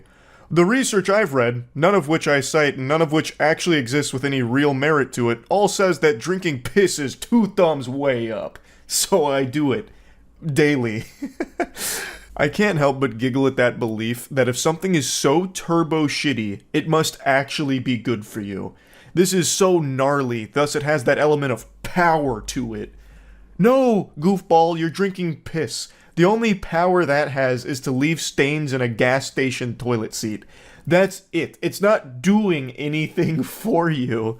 Just because it's gross and gnarly doesn't mean that it's somehow carrying these, secret benefits underneath all the garbage. That's not how that works at all. And he keeps talking about it being like an ancient therapy. I will never understand why people want to go back to the ancient ways. People barely made it to adulthood back 5,000 years ago. Most people were dropping dead by 12 years old. It's not like the ancient civilizations had it figured out. Like, their techniques were the best ones. People live longer now and healthier now than they ever were back then. So I don't know why all of a sudden we're putting so much stock in the ancient ways. So typically I use it topically. It's excellent for energy in the sun, boosts my testosterone. I just feel it in my muscles. It really gives me a lot of clarity and energy. But I have it open and we're talking about it, so of course we can drink a little bit and see what happens. The first thing that we get is it's very gnarly smelling. However, once it goes on your skin and you get some sunlight on it, I like to ride my bike. A great swig indeed. The exquisite flavor of pee. Scrumptious piss. Now, to be fair, it's probably not that much worse than just drinking a Miller Lite, but the thing is, at least Miller Lite's not preaching all of these ridiculous health benefits that he's about to drone on about, all of which are a bunch of fucking hooey. And then he starts lecturing about how he uses his 6-month-old piss as a lotion, like basically a sunscreen, and how it helps make his muscles feel better and he gets a pump out of it and all kinds of just nonsense gobbledygook. Put it on my body, either lay out here at the pool or put it on my body and go out for a ride in my bike, even when it's 110, 115 degrees out here. I mean, I know how powerful this is for me. It's not the greatest tasting delicacy on the planet, but it's kind of like eating oysters or uni, sea urchin. I know it's good for me. It's loaded with minerals. It's not good for you. That's something that's reserved for a life or death situation where you need piss to survive. This isn't something that you just wake up and do as part of your daily morning routine. That is so outrageous. He just really thinks for some reason it's good for him because he let his fucking pee sit in a jar for 6 months and now is drinking it and using it as sunscreen. Now, he doesn't need to age his urine. He is fine just pissing and drinking it every morning, like fresh urine, right from the source, ethically sourced pee from his cock. He's fine doing that. It's not necessarily the aging that he thinks makes it good for him. He just really thinks drinking urine and using urine in a variety of different ways is just the best thing for you. Inexplicably. It's so ridiculous. And he talks about how he puts it on his body and then goes for a bike ride. My heart breaks for any unfortunate souls that happen to just be walking down the sidewalk when this guy rides by on his bike. I can't even imagine the smell. That must be unfathomable. Like having your senses assaulted by 15 dump trucks all unleashing that Methodist right to your nose. You could probably smell this guy coming from a mile away, wearing 6-month-old dried piss as a cologne as he's on his bike ride, his morning commute. Like that scene in SpongeBob with taking the stink with him. It's crazy how awful that must be. Cell salts, amino acids, stem cells, antigens, antibodies. But the way I like to use it ultimately is topically. So you put a little bit in your hand there, and then you just rub it on your skin. And so once it's out in the sun for a little while, it mixes with your own pheromones and it smells like perfume. I highly fucking doubt that. I imagine you just smell like piss. Look, the logic there makes no sense. He even opens that jar and says that it smells gnarly. So how would you take something that smells gnarly, put it on your body, and then all of a sudden it magically turns into something that's like perfume? That's the whimsy of urine therapy, I suppose, the magical mystique of it. He throws out a lot of buzzwords about the benefits that urine has with the antigens and the stem cells and all of that. And I decided to look into it. There's like some research about some of the stuff that is in urine, but none of it recommends ever consuming it or using it on your body in any way, because at the end of the day, it's waste. It's literally just your body's waste. Yeah, it has some shit in it that is like, if you're dumb, like an actual Neanderthal brain, sounds like it's gonna be good, like stem cells. But what you don't realize is it's not like you drinking that urine is somehow like blasting your whole body with stem cells from piss. It's a little musky, if you will. And so this is what gives me excellent color. And I don't always practice this, but when I do, it makes me feel great. So I took some time to create some jars earlier last year. See me getting it on this legs. I like to get it in where my lymph nodes are. So in the creases of my elbows, behind my knees, on my ankles, where the sun hits me the most, my shoulders. Now, of course, he's not the only enthusiast of pee-pee. There is an entire community of urine therapy cultists that swear by it. Like, they love this. Like, they really think they're becoming superhumans, beating every possible ailment ever just through piss. It's like the ultimate panacea to them. But that raises an important question. Why not poop? Why is it only reserved for urine? Why doesn't this extend to the butthole as well? Why is this guy not a shit-eating specialist? Why isn't he preaching the gospel about the hidden benefits of feces consumption? I'll tell you why. It's because they're all cowards. When you drink piss, you're not usually going to make yourself super sick from it or anything, so it's a little safer. But when you eat shit, you can make yourself sick. So they're just afraid. If you want my respect, you'll start eating poop as well. So this guy says he gets up most mornings and drinks some pee. Well, how about you drink that pee and wash that pee down with some poop? Then I'll be impressed. You tell me when this guy starts using poop as a sunscreen. Like, it's probably even better than urine in that respect. It's a little thicker so you can get like a nice good lather on it. Yeah, then I'll say maybe this guy's onto something. This whole fucking thing is so ridiculous. Like, it's so ridiculous that you can just make an argument for actually anything and have people believe it. Even drinking their own piss and using it as sunscreen. I know people that wash their hair with it. They have gotten rid of some premature balding. It's used for all sorts of stuff. I don't make any claims. I just love it. And I've been using it for 20 years. And I love the way it makes my skin look and my muscles feel. How in the fuck would urine on your scalp prevent premature balding? If anything, it would scare the follicles into submission even quicker. The follicles would kill themselves if they started getting drowned in piss. Like, that's such a ridiculous thing to say. And then he goes on to say that he's not making claims, even though this is exactly what you're doing. These are claims you're making. Like, that's exactly what's happening here. So every morning I pee in a mason jar and I drink it. I put it in a neti pot and I clean my nose with it. If you want to age it, this is a 64-ounce wide mouth mason jar. I don't really need the piss brewing tutorial, to be honest. It's pretty self-explanatory. Pee in a jar, let it sit for 6 months. Like that, I think anyone in the world can follow that with no problems and no education required for that. Also, that's gotta be the worst breakfast of champions I've ever heard. Waking up every morning to piss in a jar and drink it. That's atrocious. What an awful start to the day. And then he says that he uses his pee in a neti pot to clean out his sinuses.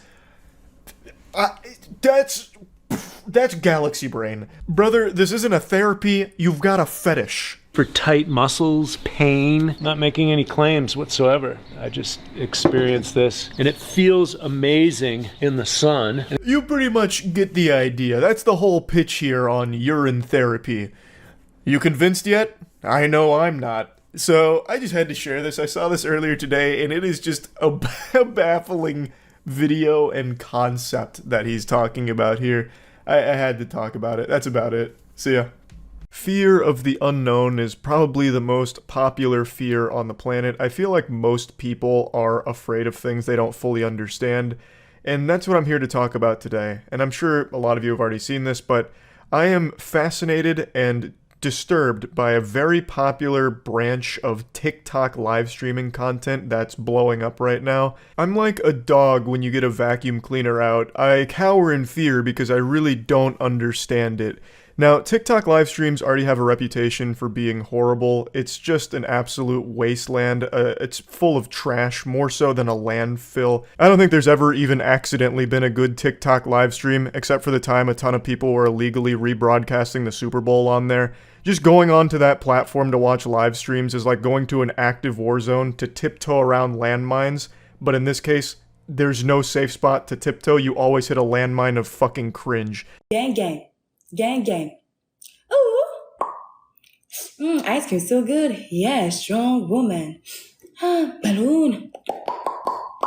Yeah, strong woman. This is what we're here to talk about. This is some kind of NPC live streaming trend where TikTok creators go live and then just act like NPCs here. Someone really summed it up best by saying that this feels like someone canceling combos in a fighting game. She just keeps randomly emoting like if you're spamming taunts in Chivalry 2 or in like Super Smash Bros. Melee. Show me your moves. Show me your moves. Show me your moves. I don't know how long she streams for, but it's gotta be fucking exhausting. It is non-stop jingling keys with no breaks. Because she's smart. She knows that on TikTok, kids leave if there's even a split second of dead air. Silence is the #1 enemy on TikTok. Silence is the devil. It's like the opposite of a quiet place where you have to be quiet to keep monsters away. This is the loud fucking doofusville platform where you have to be making as much noise as possible and stimulation out the wazoo or else people immediately turn it off. Which is why most popular videos have like 5 different tiny videos inside of them, like cutting soap in half with a knife, or the loud sounds of 5 trash cans being slammed together like cymbals while Temple Run's playing on the bottom right and GTA 5's on the top left. And she's come up with a more effective money-making strategy than free armor trimming in RuneScape. She is constantly acting out tips. So, people tip her, and she acts out the associated emoji with it, which incentivizes more people to keep tipping, which keeps supplying the stream with the NPC content. Yes, yes, yes, yes, yes, yes. Yeah, strong woman. Yeah, strong woman. Slay, huh? Oh, take your gaps. I love you. Slay, huh? Gang, gang. Gang, gang. Gang, gang. Yeah, strong woman. Ugh. Fire. Butterfly. Beautiful. Okay. Fire. Gang, gang. Gang, gang. Oh, where's my feet? Ooh, gang, gang, gang, gang. Yes, popcorn. Gang, gang, gang, gang. Fire. Gang, gang. Pop. Amazing. Ooh. For those that don't know how it works, on TikTok, they're so quirky and raw XD random that instead of just donating to a creator on live, you tip them with like emojis. So you give them like some roses or a dragon or a galaxy or a lemon or some shit like that. And then the creator can take this random assortment of Microsoft clip art and then turn it into money. So that's what's happening here. She's getting these tips and then she's just doing a short little performance with the tips as like an NPC. And on TikTok, it seems like people are constantly tipping. It seems like one of people's favorite pastimes on TikTok lives is giving away all of the money they have to their name. Like, these kids are like 12 years old and just give their whole allowance to TikTok creators in order for an actual split second of acknowledgement. So here, she doesn't actually like acknowledge the donators. She just acknowledges the dumbbell, for example. And she'll do like a little performance when you tip a dumbbell. I don't know how much money that is. Fucking 5 glue bucks or something. I have no idea what the conversion rate in money to emote is on TikTok. But that's the whole strategy, and it's very effective. She's not the only one doing it, but she is the most popular right now. And she is engaging in a bit of whimsical silliness by having a hair iron out and popping individual popcorn kernels with it. So that's just another like piece of the puzzle here for keeping people hooked on it, because it's so weird and wacky that it makes it mysterious and mystical. Like, oh my god, she's cooking popcorn with a hair iron, kernel by kernel, slowly? Why, I gotta message my friends to turn off the Finger Family videos. We gotta get in here quickly. They gotta see this. She's cooking popcorn with a hair iron. There's nothing like it. You don't want to miss it. So it works out really well because it's a combination, a perfect storm, a geostorm for everything that works on TikTok. Perpetual stimulation while, being able to constantly spam the emotes and talking so there's never any silence, while also having that like XD random with the popcorn and hair iron, which is something that does very well on TikTok. So she's fucking crushing it. Now there's a lot of copycats doing it. So the big trend is a ton of TikTok creators like her doing this exact same performance, and they all do well, but she's by far the biggest. So they like move around, like they have idle animations. It's like you're on the Choose Your Fighter screen in Mortal Kombat, but for them, the only fatality they have is fucking cringe. Yes, you got me feeling like a cowgirl. Let me ready it, huh? Gang gang. Gang gang. Gang gang. Ice cream so good. Gang gang. Gang gang. Yes, yes, yes. Gang gang. Gang gang. Ice cream so good. Oh, take it, I am. You got me feeling like a queen, huh? Slay, huh? Slay, huh? Gang gang. Gang gang. Ice cream so good. Balloon. Gang gang. Gang gang. Gang gang. Oh, what is that? Gang gang. Balloon. Gang gang. Gang gang. Ice cream so good. If this isn't evidence of people's brains devolving thanks to TikTok, I don't know what is. This is the purest example of what's happening with your brain on TikTok, where now all you need is just noise and you're entertained. Again, it's the same performance every time. She has a set list of how she responds to the emotes, and she doesn't deviate from it, and she very rarely breaks character. She only broke character one time over the last, 4 days I've seen this, and it was brief, very brief, actually just 5 seconds, and then right back into it. There's no interaction. There's nothing beyond just seeing the same emotes over and over again. It's like if you watched a 10-hour compilation of the same 5 Fortnite emotes repeated forever. And you keep tuning in every day and you're giving money to it in order to keep fueling the perpetual motion machine. Very smart on her end, but man, I don't get how she is averaging 40,000 viewers all watching this same performance every fucking day. It's mind-blowing to me. It's baffling. Nothing but respect to the creators capitalizing off of this here, but nothing but shame for seeing the state that entertainment for young people is in. I was just talking about Skibbity Toilet yesterday, actually applauding it by saying, finally, a piece of content I think is pretty solid in a sea of dog shit content for kids. There was finally something like a bright light at the end of the tunnel with Skibbity Toilet, finally something that looked like maybe good content still exists for kids.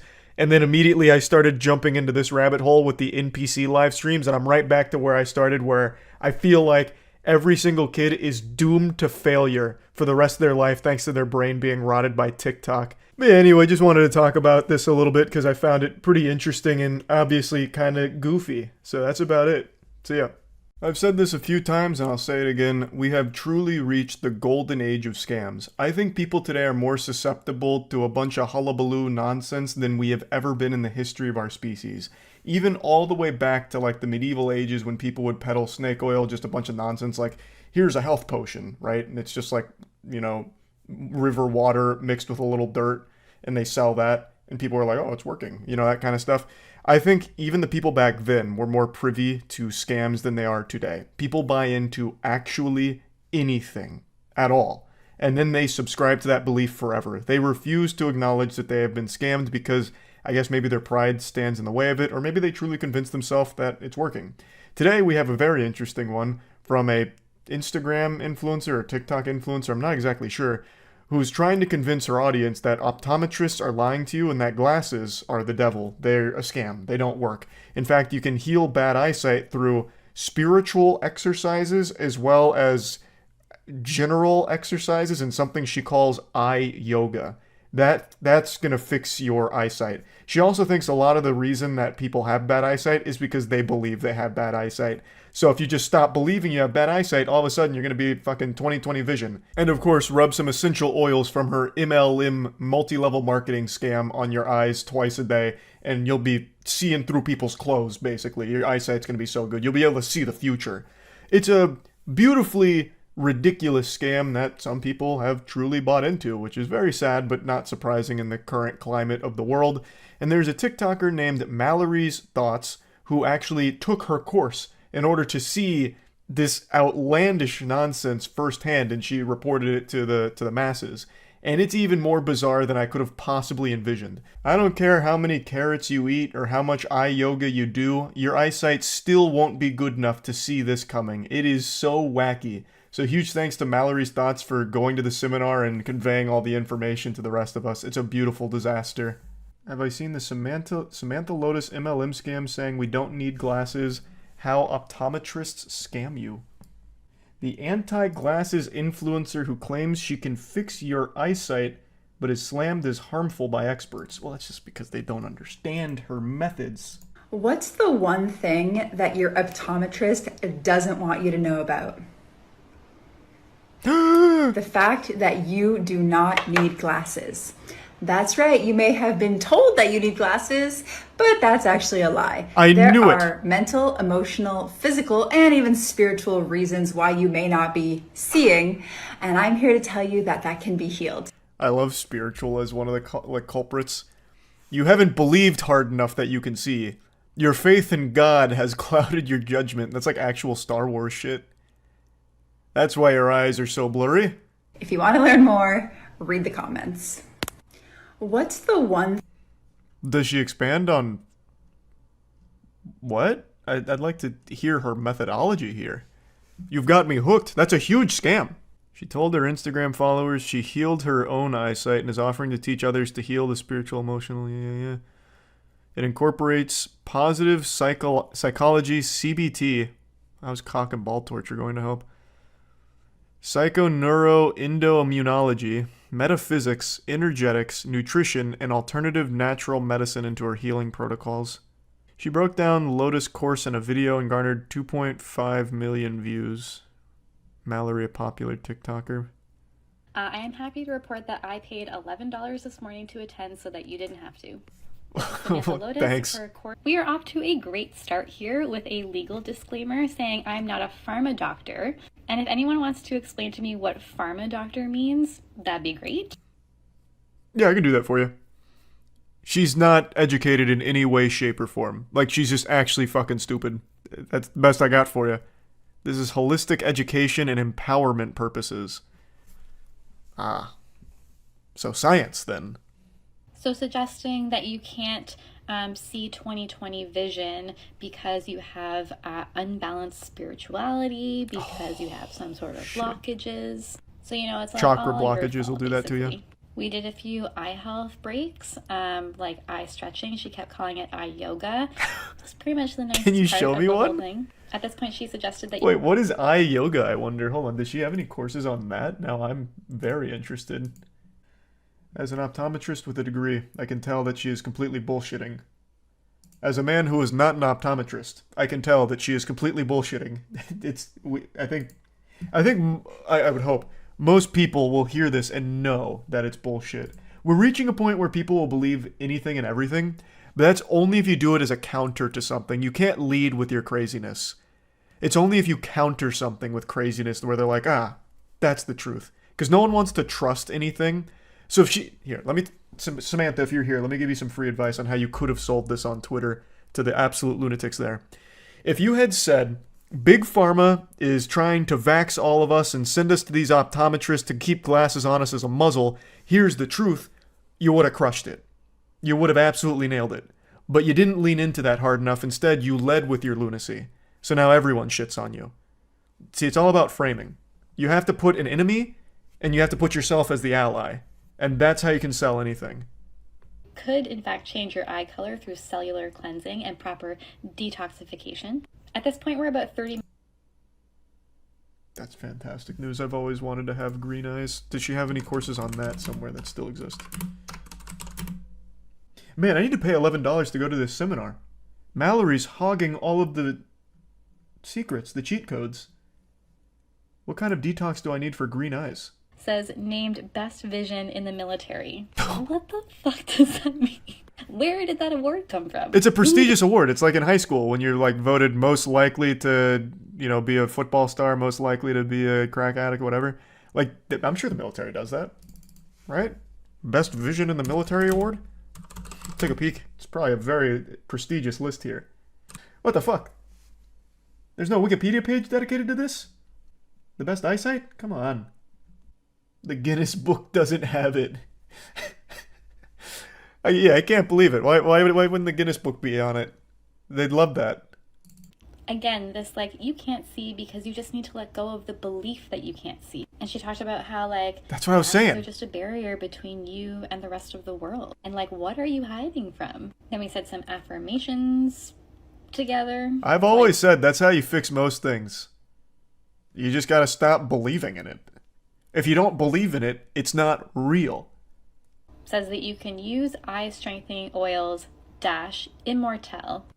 I know that Samantha What's is that? a rep for doTERRA, sells essential oils under a multi-level marketing structure. And I have been waiting for her to mention it. This goes very deep. I see. So, she has her own MLM scam. So that's what this is all about? Immortelle, Samantha Lotus. A doTERRA. So this is the grand scheme. Now all the puzzle pieces are coming together. While our products can be used to promote a healthier lifestyle and achieve certain wellness benefits, they cannot be used or marketed as capable of preventing, treating, or curing any disease or symptoms associated with a disease. So the doTERRA essential oils, the Immortelle and the Soluble, our top oil blend. Immortelle is a doTERRA essential oil. Mm-hmm. And so now Just this whole saw that. masterclass is starting to make sense. It's a Trojan horse to pitch an MLM. It's more than that. You're also paying for the Trojan horse. Very interesting strategy, actually, from Samantha. She's quite the pioneer. And that bottle looks awfully familiar. Oh, it's the Immortelle, Remind you yeah. what this one looks like. Saved his life. Third line from the top, essential oils around the eyes 2 times a day. With I love this essential oil craze that we've come back to. I remember when I was a kid, my mom for a little while was really into the essential oil stuff, and then eventually she's like, wow, this is just bullshit. Because at some point you realize it doesn't do anything. Like, it doesn't even work as a placebo for anything. But somehow we're just ignoring all of that now. It's like, yeah, it's not working, but that's because I haven't done it for 50 fucking years straight. Then it'll start working. It's just people now just get so invested in these things because they don't want to be looked at as a fool. You should just cut your losses and realize you've wasted tons and tons of money on essential oils that don't do what they claim for a lot of these scams. I don't think there's anything inherently dangerous about them or anything, but they keep getting marketed as like these panacea, like elixirs that will cure everything if you just use essential oils. SamanthaLotus.com, Natural Solutions for ADHD, the Reality Hacking Podcast.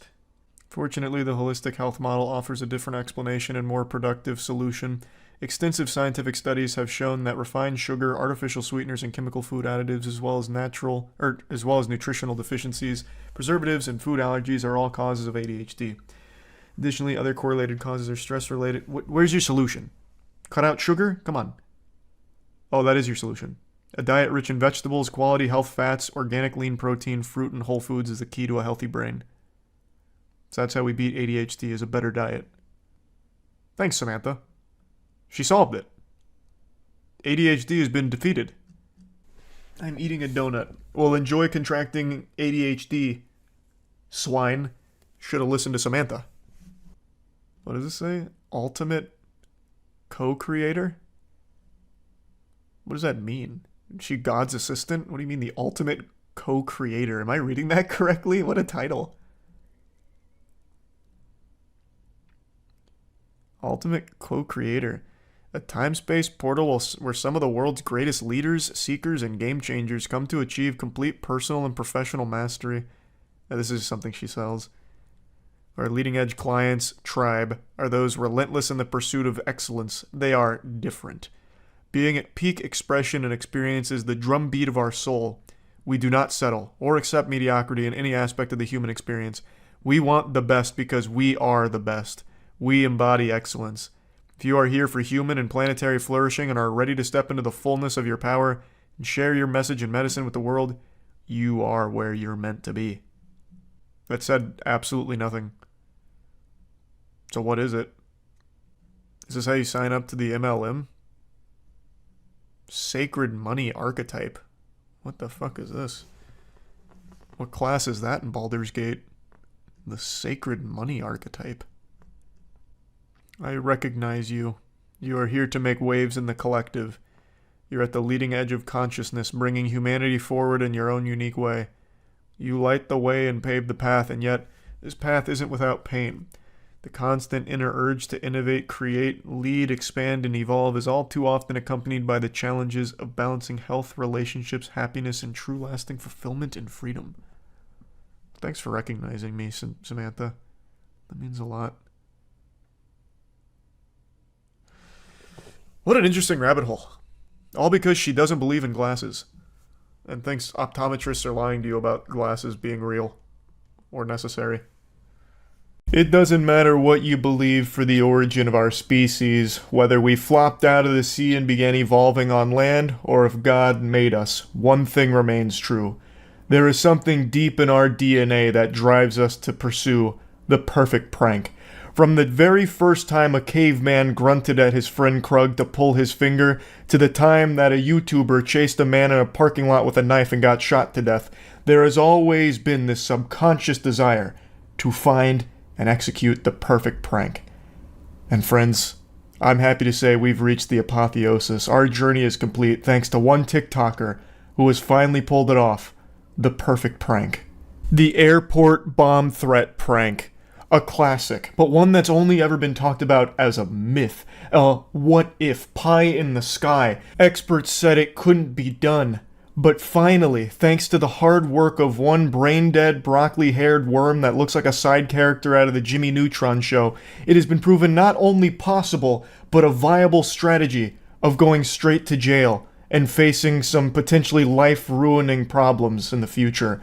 One TikTok superstar prankster decided to risk it all for glory, and it has not gone unnoticed. This is like the 4-minute mile, but for dog shit pranks. New ground has been broken with this airport bomb threat prank. His technique was flawless, putting on a pair of Toys R Us spy glasses. So he put on his Ray-Ban built-in recording camera glasses, approached some officers and told them that he didn't want any problems and that he had a bomb and a strap as well as Fent in his car. Of course he didn't actually have anything dangerous. By looking at videos and pictures of this guy, I imagine he would puke at the sight of just a single ounce of weed. He seems like a very sensitive soul who's just doing his absolute best to stand out in the sea of dog shit on TikTok. And the easiest way to do that is through pranks like this. I use that word so generously here, loosey-goosey. It's not a prank. You're just committing a crime. That's most of what the prank community does on TikTok. It's actually just committing crimes, whether it's going into the back of, fast food restaurants, bothering the employees, sometimes even just assaulting people, harassing people. That's kind of what flies as pranks, unfortunately. Oh, my day is good. That's all. I'm drunk as shit. So, you see that little key over there? I was just drinking and driving. You was drinking and driving? Yeah, and I'm a threat. You a threat to what? Me, myself, and like everyone around me, basically. Like, I'm just generally like a threat. I'm drunk driving the key over there, and I actually have a fake ID. I have a strap on me.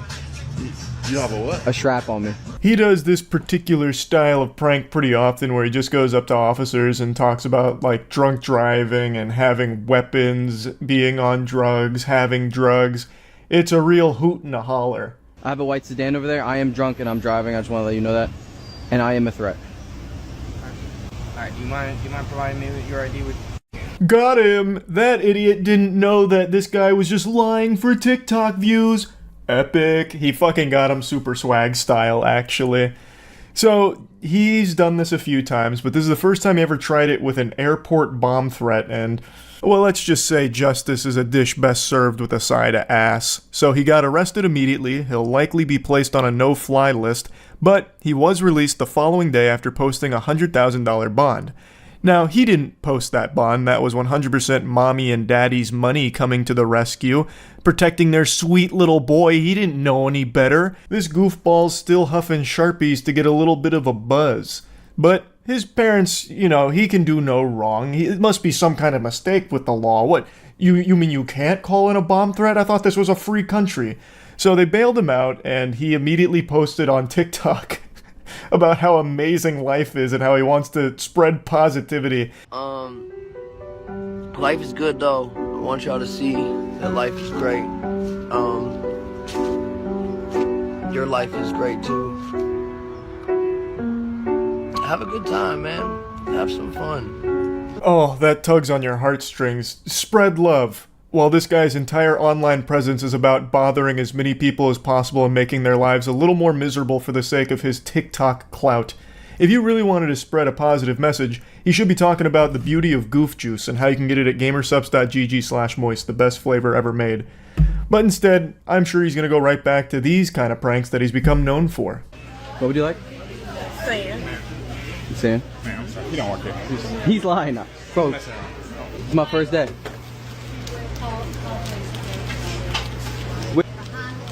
No, I'm hella geek though. What are we doing?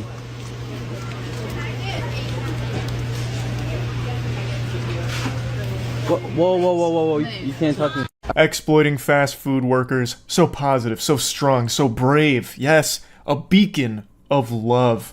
What a hero. And I don't use that word lightly, but for someone like this, he's up there with firefighters, I think. A true prankster. Going there and just making all of the workers' lives a little bit worse because he's the main character, and we're all just NPCs, little props for him to use for his content. So, even though he regularly instigates different employees, especially the police, he's never done anything this stupid, his friend told them. And, well, he agreed. He's a big fucking idiot. He said he didn't realize the severity of what he was doing. Which I don't think is a good defense. I think there is a level where you are dangerously stupid that you should still be charged and thrown in jail because you are not fit for society. If you can't recognize that making a threat about blowing up an airport is a bad thing. He's currently facing a charge of threatening to use a weapon of mass destruction for an act of terrorism and could face a lengthy prison term if convicted. Fingers crossed. I'm praying that he faces a prison sentence because I really think pranksters like this need to be made an example out of because it is out of control. It is spiraled so far into lunacy. It's baffling. He's not the only one doing shit like this. This happens all the time with TikTok pranksters. And it's not just TikTok. I know there's YouTube pranksters that do similar shit.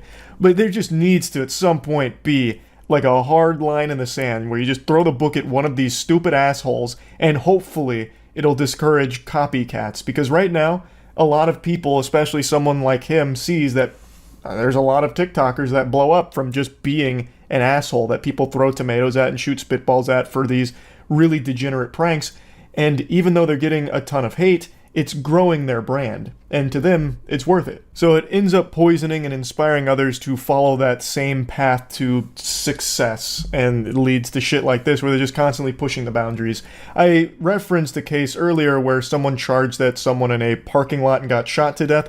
Well, only like a year ago, you might remember we talked about that prankster who was harassing a guy at a food court and also got shot. He managed to survive and still swore to continue doing pranks. I haven't checked in on him in a while because fuck that guy. But it's one of those things where even a bullet isn't stopping pranks. As long as they're not being punished by the law here, it seems like it's all just going to continue to get even more silly and stupid. So yeah, I just wanted to talk about this douchebag a little bit. I have a sneaking suspicion he's not actually going to have this huge change of heart and start posting positive content, spreading love or anything.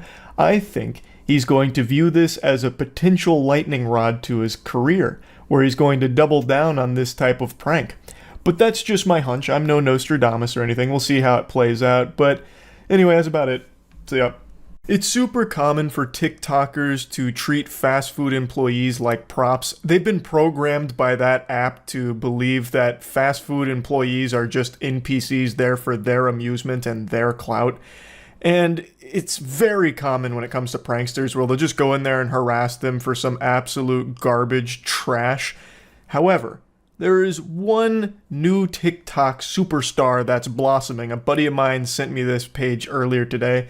I'm guessing this guy's getting some steam going right now. He's kind of like the god emperor of the goof troop who's trying to use fast food employees as props, but in a positive way. A good deed, if you will. Look hungry. Okay. Are you hungry? Sure. Pick any spot you want, we got you a free meal. Like anywhere? Anywhere. Just give me a pink drink from Starbucks. Just a pink drink? Yep. Alright, we'll be back. Okay, bye. Here you go. Thank you. Yeah, what's all the hype about the pink drink? I feel like everyone starts getting I don't know. I really was confused and I didn't know what to say, to be honest. What a saint. A truly selfless act that you would read about in the Bible. This man is a hero, and luckily he recorded it so we can all suck his meat. Beautiful. It's just so wholesome, tugging on your heartstrings. Oh, God, I'm about to fail the try not to cry challenge, man. It's just so moving and inspirational. I just know you're hungry. Are you? See, I'm fat. I'm always hungry. No, not like that, but we're saying you pick any spot you want, we'll get you a free meal. Yeah, so are you hungry? Yeah, I guess. Pick any spot you want, we got you a free meal. He comes at the workers so aggressively, too. I know you're hungry. Like, he has that car salesman won't take no for an answer type shit. You're going to accept this free meal, dag nabbit, or so help me God. Look hungry. I'm fine. Are you sure? Because you can pick any spot you want, we'll get you a free meal. Dude, I'm not doing that, man. You don't want a free meal? No. Dude, what are you doing? We're trying to get you a free meal. I'm good, man. Why are you acting like it's like we're just trying to help out the fast food workers? You're acting like we're like... What? We're just trying to help out the fast food workers. Why are you acting like we're like disrespecting you in this sense? You don't want a free meal? Maybe your coworker back there? Are you recording? Yeah, we're just trying to help out the fast food workers. Is that such a big deal, maybe? No, are you gonna order anything? No. We're just trying to help you guys out. We know how hard you guys work. Oh, we're doing fine, thanks. You disrespectful heathen, you dare decline the generosity of this benevolent gift that humanity's been given with this TikToker offering you a free meal? Are you out of your mind? I'll drop the sarcasm for a moment. I hate this. I think it's dog shit. But I will say at the very least, he's not like ruining anybody's day. Typically, douchebags on TikTok, when they start, going to fast food employees, they do things that are just like harassment, sometimes even assault, and just make their lives miserable for their content. At least this guy's not doing anything to that degree. He's just making it seem like he's doing something far more meaningful and helpful than it actually is, and then patting himself on the back really hard for it. So it's pretty cringe. Like, he's not even doing the standard YouTuber thing of going through the drive-thru and giving them like $100, which I'm sure when YouTubers do that, the person who gets it appreciates it. Yes, it's very self-serving to do that content, but at the very least, at least somebody got that money. Here, he's not even doing that. He's doing less than the bare minimum of like an almost good deed, where he's treating them like zoo animals that he is going out of his way to feed out of the kindness of his heart. I don't know why he can't recognize how patronizing and how belittling that is to these workers who are just going about their day making an honest living, and now this asshole pulls up here, jerking himself off about how wholesome this is about to be, where he traps them in the worst dialogue tree ever, makes an awkward conversation they can't escape from, where they have to engage with this brain-rotted, up-dude-obsessed asshole, and then eventually they just say, okay, I'll just take this milkshake from over there. Just to shoo him away, like, get him to scram. Almost every single person in his videos seems really uncomfortable with this, bothered, and eventually just cave in and say, okay, I'll take, like, a milkshake or something small. And then this guy goes and just spends $4 and brings it back, and that's a mission complete. Post it so that way everyone can applaud you for how nice of a guy you are for doing that, even though it's something that the employee didn't even want in the first place. And the guy you just saw in that clip wasn't playing ball with it. He wasn't going to indulge in this guy's savior complex or whatever the fuck he thinks he's parading around doing, so he was giving a hard, no, I'm fine, thanks, if you're not gonna get anything, just leave, just get the fuck out of here. And I can't believe this guy even posted this. He himself posted this TikTok, by the way. He starts being really disrespectful to the worker, and then in the caption to this TikTok, he said that there was something up with him. Like, somehow that first worker is the bad guy for not accepting your generosity. Yeah, what a real nice guy you are. The second someone doesn't want you to feed them that they never asked for, all of a sudden, yeah, that guy must be, like, deranged or something. What a strange guy. Something up with him. Man, it's just so delusional. Am I hungry? Are you hungry? Am I hungry? Yeah. I guess so. Pick any spot you want, we'll get you a free meal.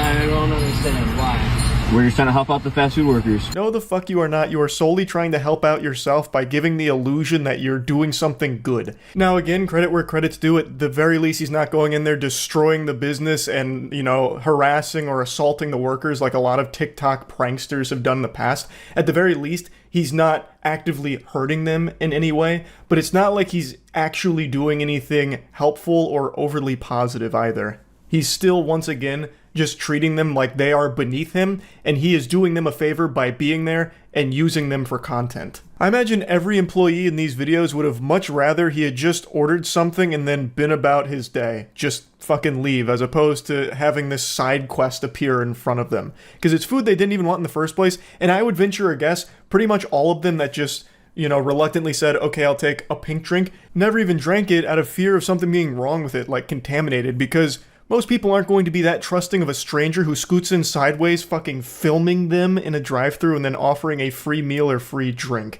Here you go. Seriously? Yeah. We got you a fried rice for the side of it too. Alright, well thank you. Yeah. I actually can't look this up. You guys getting anything? No, we just wanted to help you out. Okay, well thank you. Yeah. You guys, I guess, have a good rest of your night? Yeah, you too. Pretty much every single video concludes with him explaining that he's doing this because he wants to help the fast food workers. Which, again, just sounds like a really belittling thing to say to someone who is actively working. Like, I'm here to help you because you need my help, clearly. Which is why I'm doing this out of the kindness of my soul. I'm helping you. And then every single worker that's showcased, when they do eventually just say, okay, I'll take it, and then he brings it, they just say, like, okay, thanks. Have a good rest of your night. You didn't get anything, but I know you're hungry. Pick any spot you want. I don't want to see that shit on the TikTok. Oh, you don't want to be in it? Is it good? But you look hungry. Huh? You look hungry. Pick any spot you want, and we got you with a free meal on us. Really? A free meal, anywhere you want. No. No. Do you want a free meal? No free meal. Almost every single person in these videos says no, but then he just keeps pestering them over and over again, bothering them until eventually they give up and say, fine, I'll take this small meal or this small drink. The first person in this video didn't want any part of this garbage. Good for them. Even saying, don't want to be in this TikTok you're making, and then just shuts the window on him. And he still posts it. He still shamelessly posts that. And then the second group of fast food workers, the first person says no. Like, just straight up, nope, don't want that. And then he, like, targets someone in the back saying, you want a free meal? You want a free meal? And then she comes up and is like, okay, no free meal, but I guess a drink. And then he goes and gets her a drink. Woohoo. Are you hungry? No. Are you sure? Yeah. Because you can pick any spot you want, we'll get you a free meal. No, we work here, we eat for free. No, anywhere, not just from here. It can be your favorite spot, like. Are you sure? We're good. Does she maybe want something back there? Would you like a free meal from any spot you want? Your favorite spot. What's your favorite spot to eat at? Like from here? No, from anywhere. I don't know. I'm not from here. We live like an hour away. What's your favorite spot though usually to eat? I don't know. I've never been to Rocky Rococo. It's a pizza place. You want something from there? Sure. What do you want? Surprise me. Surprise you? Yeah. Okay, we'll be back. Okay. Holy cannoli, just leave. They are both clearly not interested. They have said no, and he keeps prying, breaking her down until eventually she's like, okay, yeah, I guess that place you just said, yeah, you can get me something from there. Surprise me. She doesn't want it. You're not helping her. You're bothering them. You are bothering everyone you do this to. It just goes on and on and on. And a few of them have millions of views. So one of the fast food workers actually recognized him from this. Like, not actually recognized the guy, but when he said, "Are you hungry?" she immediately picked up on it, started giggling, saying, "Oh no, I saw this on TikTok, oh no," and just like uncomfortably laughing about it, and then still saying no. She doesn't want to participate in this. She doesn't want that free meal thing. And then eventually, someone in the background, he gets on the hook to eventually, say, all right, I'll take this meal. But even the people in the industry who recognize this don't want to take part in it because it's not actually helpful and they're not actually asking for your help in the first place. They're not begging for you to come save them with a free milkshake. It's just silly, and you are obsessed with getting your little good boy points on TikTok by pretending that you're doing something hugely positive and just groundbreakingly kind. It's just fucking dumb.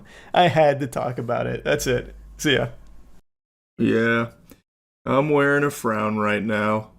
And I know it doesn't look good on me. I don't like to frown, but sometimes I can't help it.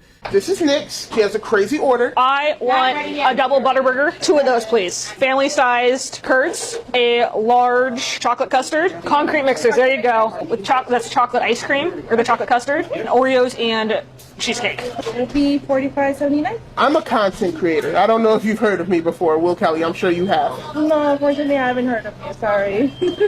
At first, I just thought this was rage bait. I kind of wrote it off as being too on the nose, too obvious that it was on purpose. Rage bait has become like a staple on Twitter and TikTok specifically because it's super effective at engagement farming. But then I took a deeper look at his page, watched a few videos on there, and I'm pretty sure he's just genuinely an asshole. This is just who he is. He has this self-importance about him now because he has a following, and he tries to spin a couple of these things positively, like, I give this food away to homeless people, which is another thing that a lot of TikTok douchebags try to do to deflect criticism. How dare you insult my cringe and my bad attitude and being obnoxious and annoying and disruptive to employees at these fast food establishments where I'll exploit them for my content and belittle them. Didn't you know that I gave this homeless guy a soda once?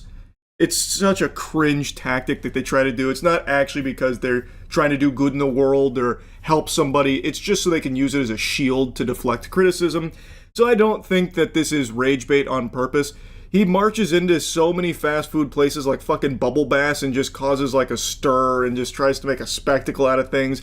At times, well, I'll show you in a second, he even goes back and like directly confronts a worker because he wasn't getting his order taken immediately upon getting in there. They didn't roll out the fucking red carpet and have pyrotechnics going off to celebrate his arrival to this fast food place. It's so fucking embarrassing. Just me being here is like huge exposure for you, for the company. So let's make a deal. Do you really expect me to pay full price? Unfortunately, I can't give you a discount. Sorry. She's the manager. She'll do it. Okay. You're good, John. I follow him on Instagram. Like, I see his videos and stuff. Like, how he's inspired me through like weight loss. I don't know how he's inspired anyone to do anything other than just turn off their phone for the day from this unbearable, insufferable cringe that he produces. But I mean, it's great that he somehow had a positive impact on that guy when it comes to weight loss. But why should that entitle him to pay less for his food? That doesn't make any sense to me. Why does he get special privileges just because he posts some shit on TikTok and Instagram that has nothing to do with the order that's being placed here? I don't even understand why he's trying to haggle with them in the first place. Why is he putting up a big stink about paying full price for this meal for a guest that he brought in? His videos always follow the same formula, like 99% of the time. He brings in another overweight person and says, "This is what I ate at 600 pounds. It's crazy." Then they go in, place a huge order. Then they sit down and have a yap session, which is usually just him flirting with the guest. It's fucking miserable to watch. I'd rather watch someone steal my car than watch him flirt with more people. But that is usually how it goes. Why is he now having an issue paying for that meal? It's the entire, like, bread and butter of his fucking content. It's so cringe. And this is why I thought it was rage bait initially, because he is actually going through, like, the bullet point checklist of a douchebag influencer that everyone spits on and throws tomatoes at. Oh, just my presence being here is great exposure for you and the business. The business being Culver's, it's doing just fine without you. It's a massive business. It is also one of my favorite fast food establishments. So him going in there with this kind of behavior, besmirching the good name of Culver's, already sickens me to my core. So he goes in there, disrespects this holy ground, and just hits all of the buzzwords, goes down the checklist of shit people hate from specimen like this that have this self-entitled attitude because they have followers online. And then he just goes through it one by one. Oh, exposure for you, exposure for the business is huge. My presence here, you're so lucky. What a privilege you get to take my order, that kind of thing. And it just feels like it's on purpose. But again, after like looking more into him, I think he is just this much of a douchebag. I'm inspiring, Michelle. Let's work together here. You can give me a 10% discount. This is really what you're giving I eat this every time. There's a reason, I mean. Alrighty. You want a drink? Huh? No, I don't eat this poison anymore. They just gave you a 10% discount and you're just right in front of them calling it all poison. Very classy, Will. So they do eventually just concede. They don't want to deal with this man-child anymore. They just say, all right, here's 10%, and then he hits a little shimmy. He just gets so gleeful, which is over the top and performative for the sake of the spectacle, the fucking circus that he's putting on here, where he's the main nose-honking clown for it. And even though it feels like it could be rage bait by design, I just don't think it is after looking more into his shit. And also, you can even see it kind of in the way that he treats someone who's being very positive about the impact he's had on their life, which again, is against all conventional wisdom. There's nothing that this guy has produced that I could ever see being inspirational to anyone other than just not wanting to end up like him because he's a fucking insufferable loser. But this guy at Culver's said that he knows this guy's content and it helped him with weight loss. And you know how Will responded to it? By just shaking his head, disregarding it entirely, and then trying to leverage that as a way of benefiting himself financially where he doesn't have to pay full price for the meal. He says verbatim, after that guy gave a pretty heartfelt endorsement like, hey, this content meant this to me, Will then just says, you see that, Michelle? I'm inspiring, so let's work out a deal. Like he's fucking Rick from Pawn Stars. So he completely disregards that guy's appreciation of his content. He doesn't even give you a thank you. He doesn't even really look at the guy. He completely ignores him. Instead just shakes his head and then instantly goes into trying to capitalize off of that like we got a new bargaining chip, so I'm definitely not paying full price, right? Look, this employee over there likes my shit, so come on, what are we doing here? Obviously he likes my shit. You're weird for not knowing me, Michelle. Especially all the exposure I'm going to bring you on a personal level. You can be the guy that gave me my order. You took my order, and people are going to throw flowers at you going down the street. You're the lady from Culver's that took Will's order? Holy shit. See, that's what I could do for you, Michelle. Like, that's his attitude. That is actually how he behaves. With or without cameras, I believe. Yeah, okay. I'm changing my life. Okay, that's valid. Please don't tip me, okay? I need a support system next. Santiago's not real. He's the man behind the camera. Don't speak to Santiago. Them. Huh? Oh, them, of course. Do not talk to I talk to the camera all the time. Okay, I'm just making sure you're not talking to the cameraman. He's not human to us. No, he's just a tripod. We're on the same page here. So forget Santiago. Forget Santiago. Who's he? Nobody. This is something I've been making a habit on calling out, and I'm going to keep doing it because it's important people realize that these kind of fucking dweebs, these kind of twerps, are not able to do what they do by themselves. It's not a one-person show, even though they are the main protagonist clown that appears in the content doing all the garbage. There is always a cameraman. In this case, we get his name. His name's Santiago. And they are now just humiliating him here, just insulting him. He's not human to us. Fuck that guy. That guy's a loser. Santiago sucks, pussy. That kind of thing, as he's filming all of it. And I'm sure he's in on the joke. But Santiago, do you get paid for this? Does Will pay you? I doubt it.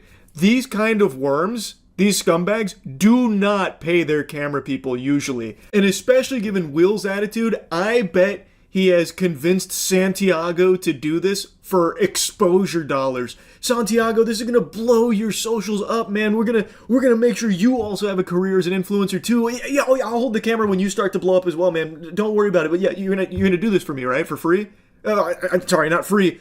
For all the clout that you get to suckle from my fucking bosom, right? I thought so, Santiago. And we're going to insult you a lot, by the way. That's going to be like our main thing. You're going to be like our spittoon. And don't worry, it's all in good fun, Santiago. I bet he's doing it for free. And if that is the case, then that's some real cuck shit, Santiago. All of these fucking TikTok influencer pranksters and shit like that do this same thing where the cameraman becomes the one they feel really comfortable insulting, and they just take it. And they get nothing out of it. They get no money. He's definitely not splitting the ad revenue. That never happens here. And I doubt that he's getting paid a salary for it. I doubt that he's getting paid per video that he films. I bet he gets nothing for it. And that shit is just as cringe as Will himself. Have some self-respect. Next. Yes. I'm a bigger man. Mm-hmm. You've noticed this. I have. Do you find me attractive? I do. Oh, hi. Hello. I want to serve you guys. Thank you so much. That's a lot of food. We're gonna get back to it later. I'm getting my Mac game on. You understand? Thumbs up.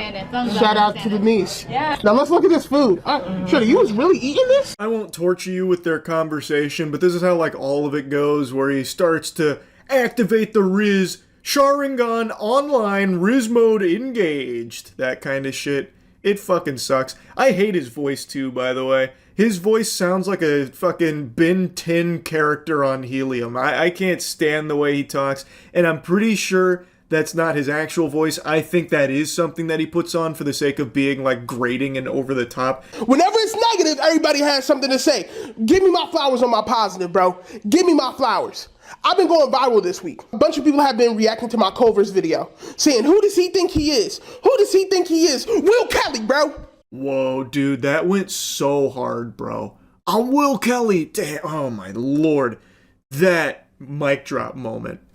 Chills. Literal chills. Gave me goosebumps, Will. I hate this mentality where assholes like this do inevitably get talked about for some like dog shit. Specifically the Culver's thing is what's blown up for him right now. People are making fun of him for it, insulting him for it. And it's so common for these main characters to start yapping about like, oh, why does no one ever give me my flowers for all the positive stuff I do? You must have missed the video where I went and gave a homeless guy a sip of my smoothie and then gave him $1. I saved his life and no one's talking about it. And in this one, no one's talking about my incredible weight loss, all this weight that I've lost recently. No one's giving me all my positive flowers there. I'm a force for good, not evil, even though the vast majority of what he does is disruptive trash. So they always fall back on like, here's like a couple of good things I did that obviously I filmed, because if I didn't film it, I can't profit from it, I can't benefit from it. So I'm using it as a shield and no one's talking about it. You can't insult me, by the way, because I did all this good stuff. I'm positive, baby. They always do that shit, and I'm so tired of it. Will Kelly is who I think I am, dog. Will Kelly, that's who. I just lost 50 pounds in 2 months. Don't ask me why I'm arrogant. I'm the only innovator in my niche. Don't ask me why I'm arrogant. All the fat boys losing weight have copied my style of video. Don't ask me why I'm arrogant, bro. I got reasons to be, honestly. For the people who hate and just want negativity, get it off. I know you will anyway. I'm not tripping about it. I promise you I'm not. Yeah, nothing says not tripping about it, unbothered, don't care, quite like having a whole rant and raving session about it, huh? Really don't care, do ya? Now, if I may, I'm gonna try and plant a little seed up there and see if I can get those neurons to activate, give you a little something to ponder. Why do you have a reason to be arrogant? Why not just be happy about your own improved health on this weight loss journey? Why do you have to be an asshole about it? It's not a requirement. You don't need to be. You're choosing to be. Because you are just an asshole, bro. Like, and he's also talking about innovating. You haven't innovated shit, man. This formula existed before you. This is like the most standard shit ever. He goes into restaurants, orders a lot of food, and sits down and yaps. Brother, what did you innovate? Nothing. All you did is come up with your own catchphrase of, this is what I ate at 600 pounds. It's crazy. That shit sucks. That's a flop. That is a full-blown fucking blunder. There is nothing you've done that is innovative. And there's nothing you are doing that I think would warrant this kind of attitude. The way it comes across is that he was fishing for any kind of excuse to express his inner douchebaggery. Like, I've lost 50 pounds. Don't ask me why I'm arrogant. I have reasons to be, honestly. Fuck that, man. How about just not being an arrogant asshole? How about just not being a fucking loser about it and using it as maybe something inspirational? Like that guy at Culver's who somehow did find, buried deep in this trash, something motivational for his own personal health journey. And instead of like engaging with that, he instead just doesn't even look at him, gives him a side eye like, see that? Inspirational. Now, where's my money saved on this order? By the way, I'm a big deal. Yeah, Jamba Juice when I was over 600 pounds. It was crazy. Let's check it out. All right, guys. Today, we are at the legendary Jamba Juice. I actually have a Jamba Juice song. Jamba Juice, juice, juice. Jamba Juice, juice, juice. Jamba Juice, juice, juice. Jamba Juice. Do that anymore. I just order the food and give it away. Let's see what I used to get. Sure do wish I could get some service.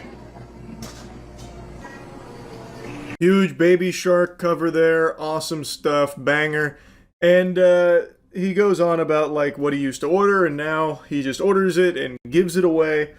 And then he's getting upset because he's not getting any service. Open your eyes, Buster. You are literally leaning on the kiosk that says to order and pay there. Holy shit, you dummy. And I bet it had only been like 45 seconds of him standing there. And then he immediately just gets rambunctious. Oh, I'm not getting any service. Where's the manager? This is outrageous. So he starts to walk back behind the counter to find someone to take his order, even though he was literally stationed right in front of the place where he places the order. If he didn't duct tape Santiago's mouth shut, I bet he would have piped up and said, hey man, you order right there. But perhaps he put the fear of God in Santiago where he's afraid to speak out. I don't know. But this is so cringe, man. Excuse me, sir. What's going on, man? No, you can't be back here. Oh, we can't. Oh, my bad. I was just wondering if you could take my order. Yeah, but I'm doing stuff, so you gotta wait. Like, all right, yeah, no, I'll wait. Nah, but what you, like, can't just be walking back here. All right, bro, I'll go back over there. I do it whenever I'm not getting my order, man. I'm doing it whenever I'm not getting my order. I literally was just telling you I'm up here waiting. Bro, I'm over here now. We good. You slimy greaseball. He goes back there with the cameraman, making sure to point it at the worker, berating him. Oh, I just do this when I'm not getting my order. I always do this when I'm not getting my order. Did you know I was up there for like 15 seconds? Dude, where were you? It was a ghost town in here. What do you mean I'm supposed to order at the thing that says to place your order there? No, that can't be right. This is your fault. This is your fault. You're a bad person for making me wait. Don't you know I'm trying to do incredible things in the world right now? And you are hindering that journey. I don't even gotta take your order, but like, why are you coming back here like that? Dog, I'm back over here. We good. Got his attention. Oh, we can order on the pad, bro? Oh, okay. My bad, man. It's just you working, bro? Yeah, I feel you. Clearly hates his job. I just made his job more difficult. Kinda feel like a jerk. Kinda don't care. You're so tough, man. Holy shit. Bro just doesn't care that he made his job worse because Will gets content out of it. Huge exposure for that guy, by the way.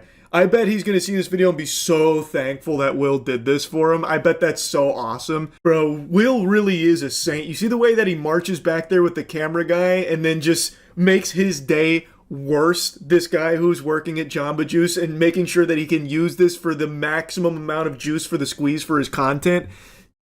Will, buddy, what a guy. So cool. I get the mango go. I love the mango go, okay? Get the large mango go. I really hope the guy that back there, you know what, bro? He can spit in my drink if he wants to, all right? I was thinking, like, he seems pretty peeved. He might want to spit in my drink or something like that. If he spits in my drink, I'm not drinking it. You feel me? But maybe I shouldn't give it to a homeless person. Maybe I skip that this time. I think maybe. This is the chocolate waffle, right? Oh. Yeah. I didn't realize that was a ball, sorry. Nah, it's cool. My order was wrong. Am I gonna make a fuss about this? No, because I've already done way too much in this establishment. I'm glad I'm not the old Will Kelly. True, we're all thankful you're not the old Will. Because, the establishment wouldn't have survived. He would have burnt this bitch to the ground. He would have completely dismantled this place like he was Godzilla in there. Just ravaging it for getting his order wrong. But if I may, Will, why do you care that the order's wrong if you're giving it away? You're not eating it. Why does it matter if the order's wrong? Why are you going to have them go and fix it? That seems unnecessary. If the whole point is, this is what I used to eat when I was 600 pounds, but now I don't. This is going to be given to someone that's hungry out there, a homeless person. If that's the case, Will, why make a fuss about the order being wrong? You even say that you're not going to make a big deal out of it, but you are having them fix your order and you are annoyed that they got it wrong. Doesn't really make sense now, does it? That doesn't pass the smell test. Are you eating it, Will? Is this for you? And you're just pretending to give it away? Not really sure. I don't understand why you'd be upset about that, though. But anyway, he went on about, like, oh, how unhealthy and how sugary and how many calories these things actually are, which, he's right, they are a lot of calories. And it's not like a secret. You can see the amount of calories when you're placing these orders in a lot of places. I'm not super familiar with Jamba Juice. But basically what he's doing is like the lowest form of like, look, all this food that I was eating turns out was bad for me. Insightful. Truly insightful. Anyway, I'll stop blabbering about his bad attitude. That's about it. See ya. My husband and I have removed the bottoms of all of our shoes. Has the world gone mad? Jumpin' Jehooshaphats, cutting the bottoms of your shoes off so you can walk around in the city streets barefoot and into businesses barefoot is absolute insanity. But that's TikTok for you, baby. We decided to start walking barefoot, and one of our followers had a great idea. Since some businesses don't want us being completely barefoot, if we cut off the bottom of our shoes, it'll allow us to be barefoot but blend in with everyone else. It's the perfect plan, the masters of disguise. Hats off to that follower there, shoes off to that follower there, who suggested this fucking stinker of an idea. The barefoot Batman giving them a symbol of hope here. Why not just cut the bottoms of your shoes off so you can walk around barefoot all the time? I bet they said it as a joke because it's the most outlandish suggestion they could think of, and these goobers bought into it hook, line, and sinker. No one will ever know that you're actually barefoot underneath the skeleton of your shoes. So put that in your pipe and smoke it, big business. Also, it's really comical to me that the husband is wearing socks in the house. So they walk around the city streets barefoot, but draw the line at walking around their own home barefoot. What, is your house dirtier than the fucking city streets? You don't trust your own house floors, but you trust the city streets that are covered in poop and all kinds of other bodily fluids and chemicals and yuckiness? But you get the heebie-jeebies thinking about walking around your own home barefoot. Ooh, I would never walk around here without protection on. I'm double layering my socks today, actually. Do you not clean your own floors or something? It makes no sense to me. That's so weird that they'll wear socks in their house, but not in public. They're just full-blown barefoot, letting it be raw. This is a huge commitment, but we were willing to make it. These are our favorite shoes. Our shoe collection is worth more than $20,000. But this is a sacrifice we're willing to take because walking barefoot means the world to us. Rest in peace, 20,000 bones. That's a lot of money to just flush down the shitter just to be able to secretly walk around barefoot. Far be it for me to question what people are passionate about, but why this? You know, I'm a bit of a daredevil myself, a bit of a rebel. I like to walk around barefoot in the comfort of my own fucking home, where it makes sense to get my little hobbit stompers out and just roam around here. Why sacrifice 20 grand just to do it in secrecy? Like, you can't just wear shoes for a little bit. You have to be barefoot all the time. It's almost like a fetish at that point, it feels like. They can't help themselves. It's so weird to me because it's a dangerous thing to do. I remember back in college when my campus would do like shoe drives where we donate shoes. My roommates and I did it once, and we walked back barefoot, and my buddy cut his foot on a piece of broken glass and just gashed that shit open. Now, amplify that danger times 20x because you're just walking around the city streets barefoot. It just doesn't make sense. Plus, you're risking, of course, like disease, infection, and shit. Like, probably get like fucking hookworm and COVID, and those two mash together and form like COVID turbo strain or some shit. I don't know. It just doesn't. It doesn't compute. You can't just wear shoes for a little while. You have to just ruin 20 grand worth of shoes to be barefoot secretly because businesses don't want you barefoot inside there, which is a totally reasonable thing to not want because it's gross. The benefits of walking barefoot are priceless, so now our shoes are worth more than money could ever be. So today we got to work and started removing the bottoms. The benefits of walking around barefoot, huh? That had me scratching at my chinny chin chin, so I did a little research. There are some stated benefits of walking around barefoot. On grass, in nature, where again, that makes sense. Not dirty ass city streets that are covered in poop and in fucking grime and grease and filth. Or on like the floors of businesses, which again are gonna be covered in all kinds of shit. The benefits of walking around barefoot are minimal at best, but there are some, and it's all in nature. Like in the forest, on the beach, like literally anywhere besides just contaminated city streets. This is just vile and disgusting. I bet if you brought out a Geiger counter and held it to this couple, that shit would blast off the charts. They're gonna need Radaway or something after a single trip to the grocery store while barefoot in these incognito boots. We weren't sure if this was going to be easy or hard, and it ended up being pretty easy. We made little shelves where our toes are and our heels are. We made a little lip on the bottom of the shoe where our toenails will go so they can latch on, so we'll actually be able to hold onto the shoe while trying to walk without the bottom. And we did the same thing for our heels. The experience of cutting off the bottoms of our shoes was very freeing and detoxifying, just like walking barefoot is. The word detoxify has completely lost all meaning. It's just a useless buzzword now. It's truly baffling how far we've fallen, but that's the beauty of brain rot. Yes, I start every morning with a dirt and urine smoothie while walking around barefoot to improve my connection to the earth and realign my chakras to detoxify my body. Absolute lunacy. You're not detoxifying anything by walking around dirty-ass city streets barefoot. You are actively toxifying yourself. If anything, there's all kinds of sewage and shit that spills onto the pavement that you're now just barefoot raw dogging. And even outside of that, you could step on like a small piece of metal or something, give yourself tetanus. Like, there's so much risk associated with this and no benefit whatsoever. What do you get? The ability to wiggle your toes a little bit in the open air on the pavement? Yippee! It's just so stupid, and they're trying to preach about it like it's a good thing, and this is supposed to be a tutorial for other barefoot enthusiasts. So that way you can go incognito while barefoot in businesses and on the city streets.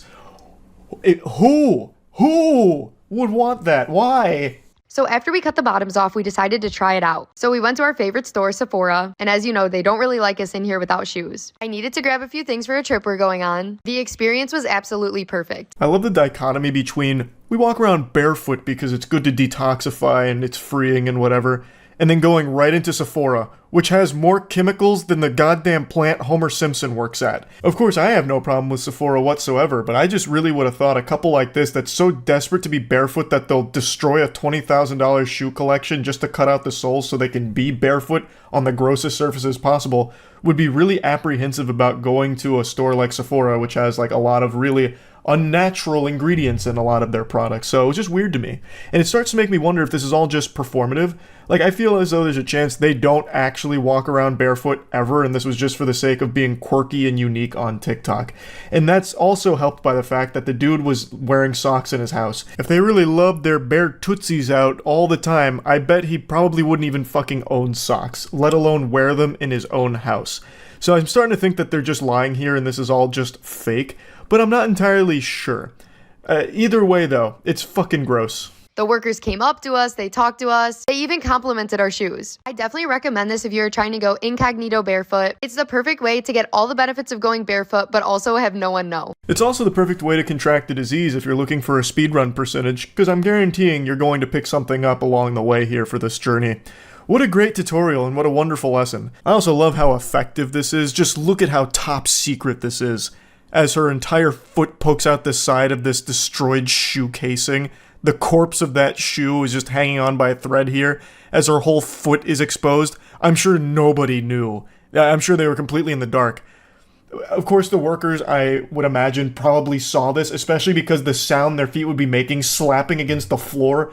Like, that's not the sound shoes make. I have no doubt they knew, but they probably just didn't want to deal with the headache of confronting people like this about it. Like, hey, excuse me, why are your dogs out underneath these shoes? We really would prefer if you came back later with shoes on. Can you please leave the store? They probably just didn't want to get into any kind of argument with people like this, so they just let it slide and were praying that they'd be in and out quickly for their stupid TikTok video.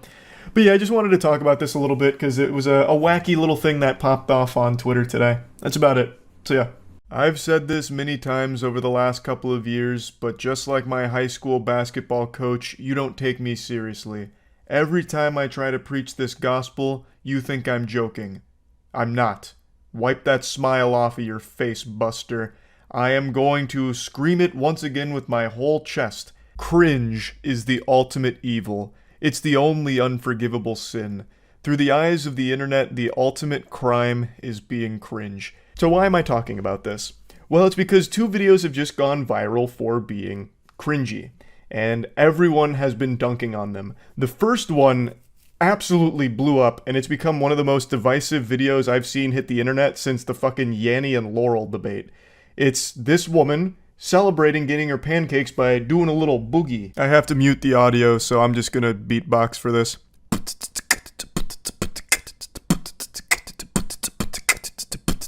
On Twitter, this video has well over 100 million views. This is the biggest tweet from it, saying we're all the person at the next table, and it's that woman in the background who's looking on confused and disgusted and annoyed about this. And the video has over 100 million on Twitter, but then an additional like 30 million or so on TikTok. And boy howdy, has this led to an unbelievably large and aggressive conversation. Mortal Kombat 1 came out, but the fatalities in this debate have been far more brutal than anything in that game. I tell you what, sports fans, this shit has been wacky. It's her pretending that she's super excited to get food, my hangriness leaving my body, and she's doing a little goofy TikTok dance. It's very artificial. It's not real. Like, is she actually having fun here? Who's to say? That's a secret between her and God. I have no idea if she's actually having fun, but it's clearly performative for TikTok updoots. She's looking for the internet likes. And it's not really bothering anyone because she's just doing it herself. The only one that's directly involved here is the staff that's bringing her the food, and she's subjecting them to cringe, which could be considered terrorism to a certain extent, because cringe it's a fucking weapon. I don't care what anyone says. Weaponized cringe is some of the most potent Geneva Convention violating warfare we have at our disposal. So yes, the staff is exposed to her like pretending that she's super excited to get food, so the staff brings it over and she starts dancing like a toddler here with her happy dance of food, and it's all fake, right? But she's not really bothering anyone. The girl at the other table is just looking on confused and annoyed, which is a very normal response I think most humans would have, because this is a very weird thing to do as an adult. If you want to be treated like an adult, then you need to dress like an adult. Me. That's right. We're doing a me costume for Halloween, so you can wear me like a goddamn flesh suit. So it comes complete with the long hair. Even's got my tattoos 1-to-1 for temporary tattoos. And then just like a fun little shirt to go along with the whole collection. So that's the new merch drop for this Halloween. It's available now. I'll put a link in the description. Oh yeah, also the beard. You don't want to be a clean shaven Charlie. That'd look really weird. And there's nothing cringy about that. If you don't want to get made fun of, then that's what you need to dress like for Halloween. Anyway, the point here is a lot of people were extremely upset about this video. There was a lot of hostility both in people defending the action and those attacking it. Me personally, I don't like it. It does bother me. I've said this a million times. I think the current climate of things where everything needs to be a fucking song and dance that you put on for an online audience of TikTok people to give you attention is trash. Everyone competing for internet attention at all times and faking everything to get some likes on your posts, awful. So yeah, I don't like that. If I was in that restaurant, you wouldn't see me like flip over a table in anger or anything, but you would see me look over annoyed about it and maybe make fun of it a bit before moving on. But on the internet, cringe is a big deal, and it stays that way, and for some reason gets really aggressive and super deep, like almost philosophical to a certain point. In this case, with this video, she didn't really do herself any favors because she was arguing with everybody on TikTok, and she was getting really mean and nasty in some of the comments. But the point is, people respond to cringe very harshly. Now, there is a bigger talking point I want to get to, but in order to get there, I'd like to show you the other big video that blew up only about 2 days ago as of making this video. Want to see the cringiest, most cuddly thing ever? This is called a love surge. And we do this when one of us has like so much love in our limbs that we can't contain it and feel like we're gonna explode. So Sean is having a love surge right now, and he's gonna wrap around me and shake with the electricity of love until I catch it too and start shaking, and then you explode with a love surge. I feel so much better. Don't you? Thank you. You're welcome. And that's the love surge. So much love was just surged. Sean's not wrong. There was a lot of love getting surged there. The cup runneth over on love. In fact, I think I started to feel some of the particles from that surge all the way over here. Nearly took out the power grid. Now, this also got really big on Twitter, and people fucking hated it. And they hated them for being cringy. Which, as you can imagine, didn't feel super great for the woman in this video here who posted a follow-up. A lot of the duets and stitches were really funny, and I laughed a lot. I can take a joke and I can laugh at myself. But then some of the comments got like, really, really mean. And they were like wishing that like someone cheated on each other, or wishing that like DV on me, or essay, or like to, I don't know, live. myself, and I think, like, if the goal was to make me sad, you did it. You won. She posts this video going over how all of the really mean comments made her feel, like the really personal ones wishing horrible things upon her and the family. And what really sucks is how unsurprising this is. The internet has become a place where you expect this. Anytime a video is posted, no matter what it is, if it's cringy, even if it's good, you already know there's going to be a large number of people that are going to hate it. And when people on the internet don't like something, they go to the biggest possible extreme to let you know their dislike of it, telling you to do the worst things ever and wish the worst things ever upon you. It's unfortunately very commonplace online. I remember when I first started posting on the internet, I had read somewhere a quote: when someone wears a mask, they show you their real face. So basically, it's not the most profound thing ever. When someone is anonymous, they show you their true colors. And most people aren't that nice. And so what happened here is, this was cringy, so people started being very not nice, and she posted this video hoping that maybe if you saw how it made her feel, that it would stop. And as you can probably guess, it only made it worse. The comments were saying things like, just need another love surge, or order up on that love surge to help. If there's one thing the internet hates more than cringe, it's weakness, vulnerability. If you show that something hurt you, that's the biggest possible trophy you can ever give to people online, because now they know they're getting to you and they will just keep that pressure coming. There was really nothing good that could have come from this video, but I do legitimately feel bad for her and Sean here, because their only crime was posting something cringy. I don't think they should have posted it to begin with, but that's once again just the product of everything being a competition to get internet attention. So they took a very personal thing with them being lovey-dovey and having this really quirky love surge thing they do, and they wanted to share it online, because everyone wants to share everything online all the time, and what happened here is it ended up being an awful experience. So, let's tie this into what I want to talk about on a deeper level. Why cringe is literally the worst thing you can do online as a content creator, it feels like. Over the many, many years I've been online, I have seen some people do the worst things imaginable. And those people still have an audience and supporters, despite being a piece of shit that does horrible things. And then I've seen cases where someone does something a little too whimsical. They get a little too silly and it's embarrassing. And they lose a lot of supporters for it. More so than someone that is an actually awful person doing horrible things. And I guess it's honestly not even fair to say that it's just the internet that has no forgiveness for cringe, because one of the best examples of an entire career being unraveled from something being a little too goofy actually comes from 2004 and predates the modern internet as we know it. Howard Dean and the now infamous Dean Scream. Howard Dean was a very prominent political figure, and in 2004 was a presidential candidate. And his entire world got fucking blasted when he was doing a rally and got a little too excited. He was given a very passionate speech. He's like, we're going to Washington, we're going to Oregon, then we're going to my buddy Eric's place to eat some ice cream, and then we're looping back around, we're going back to Washington, and then Oregon. Byah! And that moment, that one silly little screech ruined his entire presidential run and made him a laughingstock, all from just a droplet of cringe. I actually think he was a pioneer who was ahead of his time, because if he did that today, he'd be looked at as like an icon on TikTok, because that kind of shit's not cringy per se anymore.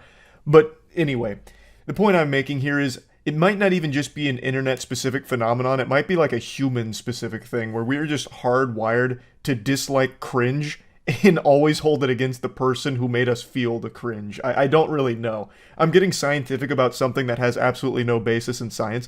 It's just something I've observed for pretty much my whole life, where some people will do what I consider to be unforgivable things. Like legitimately horrible, terrible, awful things. And yet, they still go on to have an extremely successful career. They have tons and tons of fans. Someone like Chris Brown. Chris Brown, I think, is a bad guy. A hot take. I think he's a bit of a jerk. He has a history of beating women. He beat Rihanna within an inch of her life, and yet, look at him today. He has probably more fans now than ever. Like, he just got nominated for an award at the VMAs a few days ago, and people were cheering, applauding, losing their minds over it, celebrating. Somehow, his fans stood beside him and still support him through all of that. Meanwhile, there have been many such cases of someone posting either an embarrassing video as a YouTuber or having some embarrassing information leak or something cringy come out, and their fans like abandon them. Just like straight up drop it like, nope, I can't be seen here anymore. I don't know, it's just baffling to me. But yeah, now I'm starting to get a little lost in the rant here. Point is, with these two videos in particular, the people in them didn't do anything wrong. One of them wasn't even in public, and yet the response to it was extreme amounts of anger, which is always just interesting to me. And it's not like I'm innocent of it, like I'm super guilty of seeing some cringy things and being, you know, surprised and even a little annoyed, even though I'm not directly involved for sure. But it's just fascinating to see like the level that people will take it to and just the incredibly harsh response to something cringy. So yeah, I just wanted to talk about it a little bit. That's it. So yeah. It's sad that society has been brainwashed into thinking that going to an Ivy League school is the ultimate goal for achievements. It'll set you up for success in life, when really, I think it's a bunch of hooey. Where you should be striving to attend is the prestigious institute known as Rizz Academy. Excuse me. Have you seen my girlfriend? She looks like this. Oh. Just kidding. What you just saw right there is a woman's heart melting as our headmaster at Rizz Academy does some brilliant in-field work. Enrollment at Rizz Academy can help you find success like this, and who doesn't want that? So, I saw Cody Ko watch a couple of videos from this, and I'd never heard of Rizz Academy. Most of you know I'm a huge fan of absolutely awful pickup artistry, as it's called, and this is among some of the worst I've seen. The entire TikTok account is just like this. This woman looks like she's fearing for her life when the guy comes up to her. Almost every single video plays out like this. The women are either extremely uncomfortable or downright frightened. He's like a dementor. He comes up to them and just fucking sucks the soul out of them by trying these pickup lines. Excuse me. Are you a typewriter? Are you a typewriter? No. Because you're just my type. Excuse me. Are you a typewriter? No. Because you're just my type. You're funny. He's just this miasma of cringe, this plague of awkwardness that swoops in. His line doesn't even make any sense. Are you a typewriter? Because you're just my type? Like, what in the hell? Like, the word type is in the name, sure, but it has nothing to do with being a typewriter or anything to do with that at all. That makes no sense. That's like me saying, hey, lady, are you a keyboard? Because you're the key to my heart. Or better yet, hey, excuse me, ma'am, are you a PlayStation? Because I want to take you down to the station and play. It's like, what the fuck are you talking about?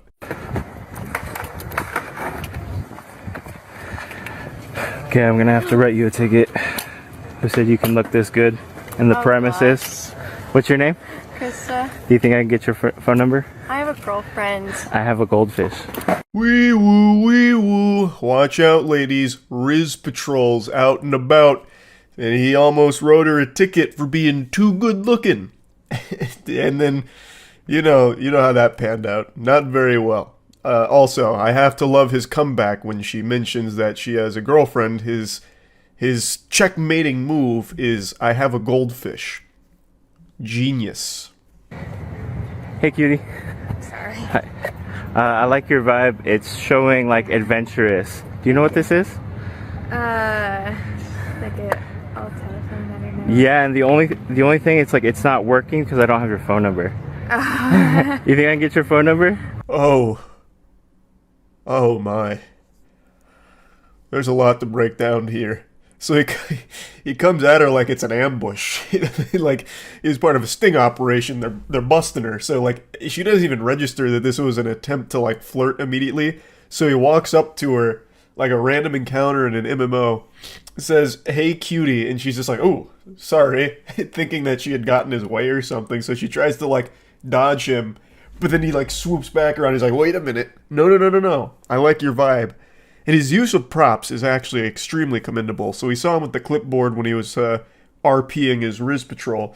Now he's got like an old rotary phone out, which I I don't know who told him that this is a good idea to be like using props and shit, turning into like a thespian troupe with trying to get numbers, but what do I know? This guy's the goddamn headmaster of the Rizz Academy. He is the one who knocks. So, you know, he's got his old phone. He tells her, hey, look, it doesn't work because your phone number's not in it. It's going to magically fix it. And you can just see the discomfort wash over her entire being. I just don't even see what the in-game here is with this strategy. Like, what the fuck do you expect to happen next? Like, oh, okay, I really want to fix that old phone, so I'll give you my phone number so you can input it into the rotary device and we can get it all squared away. It's like, like, you can't even play along with this. There is nothing you can do here except be uncomfortable. There is no winning move here. The only winning move is not to play. I think you're really cute and I like your vibe. It's showing like adventurous. Do you know what this is? No. It's like an old phone. The only thing it's like it's not working because it doesn't have your phone number in it. Heavens to Betsy, just put the rotary phone away. Stop using it. It's not working. It will never work. Get rid of the rotary phone and get it out of your routine. Excuse me. Do you watch Stranger Things? Mm-hmm. I was about to say it's the strangest thing because I don't have your phone number. do you know what this is? Well, it's like an old phone. Yes, my phone. Do you think I can get your phone number? I don't know. Why are you carrying that around? Is that your strategy? Get rid of the rotary phone, I'm begging you. Take a sledgehammer to it. Vanquish it. Don't do it again. And I am so tired of the lines he uses. It actually is making me upset from the outside looking in here. Do you watch Stranger Things? Because it's the strangest thing, I don't have your phone number. Stop it! Fucking stop it! These are stinkers. Like, I could come up with these forever, and none of them are good. Hey, excuse... I almost choked on that one, it's so bad. Excuse me, ma'am, have you seen James Bond's License to Kill? Yeah? Well, I've got a license to kill that pussy. What's your number? Or, hey, you know my favorite movie's The Mummy? Well, I want to put a baby in you and make you the mommy. It's fine. Even just saying these makes me feel awful. The point is, it's a terrible format for your pickup lines here. Excuse me. Do you watch Stranger Things? Yes, Because it's the strangest thing that I don't have your phone number. Okay. Do you want it for real? Yeah. Okay. 5,000 no's, but it only takes one yes to make it all worth it. Buddy's done it. Somehow, the Stranger Things line gets him a number. Probably a fake number, but we'll take whatever small W's we can get out here. That's the Rizz Academy difference. You don't need Halloween because you're a treat every day. Aw, thank you. Do you think I can get your Instagram? I don't have Instagram. Your phone number? Probably not. Okay. I'm sorry. Have a good one. Have a great day, though. Oh. Ooh. Ooh. That was just a true combo of despair. An awful pickup line into just some brutally honest, no, you can't have my number. Not even bothering to feign an excuse, just, no, probably can't have my number, but have a good day. Excuse me. If I get bit by a spider, do I become... No, I become Spider-Man. If you bite me, can I be your man? That was a good line. Stumbling, bumbling, and fumbling through your own Spider-Man pickup line is something special. Hats off to her for being such a trooper, telling him that it was a good line. Because god damn it was a beautiful line. I like your backpack. Thank you. Do you like water? Nope. No, you don't like water? This is the perfect finale here for the Rizz Academy. He goes up to this girl, compliments her backpack as a way of like easing in there to his pickup line, which is, do you like water? The expected answer is yes, and then he's supposed to say, that means you like 70% of me. He has a couple of TikToks where he used that line before to moderate success, I'll say. But he chose this girl here who was clearly not in the mood to play this game at all. So she immediately just shuts that shit down. Do you like water? Nope. And the guy picks up on it. At least he didn't like keep pressing. So he's like, okay, I'll pack it up and leave here. So At the very least, this guy doesn't like keep pushing. He just does his line and then lets the cards fall where they may. So I mean, yeah, that's the Rizz Academy for you, baby. Look forward to your enrollment. That's about it. See ya. People recording the most embarrassing moments of their lives and then proudly posting it online has become an extremely common trend. I'm still not entirely sure if they do it out of pure delusion, thinking that they're in the right or it makes them look good, or if they do it knowing that they're going to be a punching bag and a spittoon for the internet to just make fun of and point and laugh at. Ultimately, it doesn't really matter. I'm just happy to be brought along for the ride. They open up the door and they say, "Climb aboard, Charles. This train's bound for Cringe Town. Take your seat." So, I get to go on these pathetic journeys with our protagonists here, and today I've got a wacky one cooked up for you that I think probably a lot of you have seen, because apparently this went pretty viral on TikTok. Whew. Let me just get the door for you. Okay.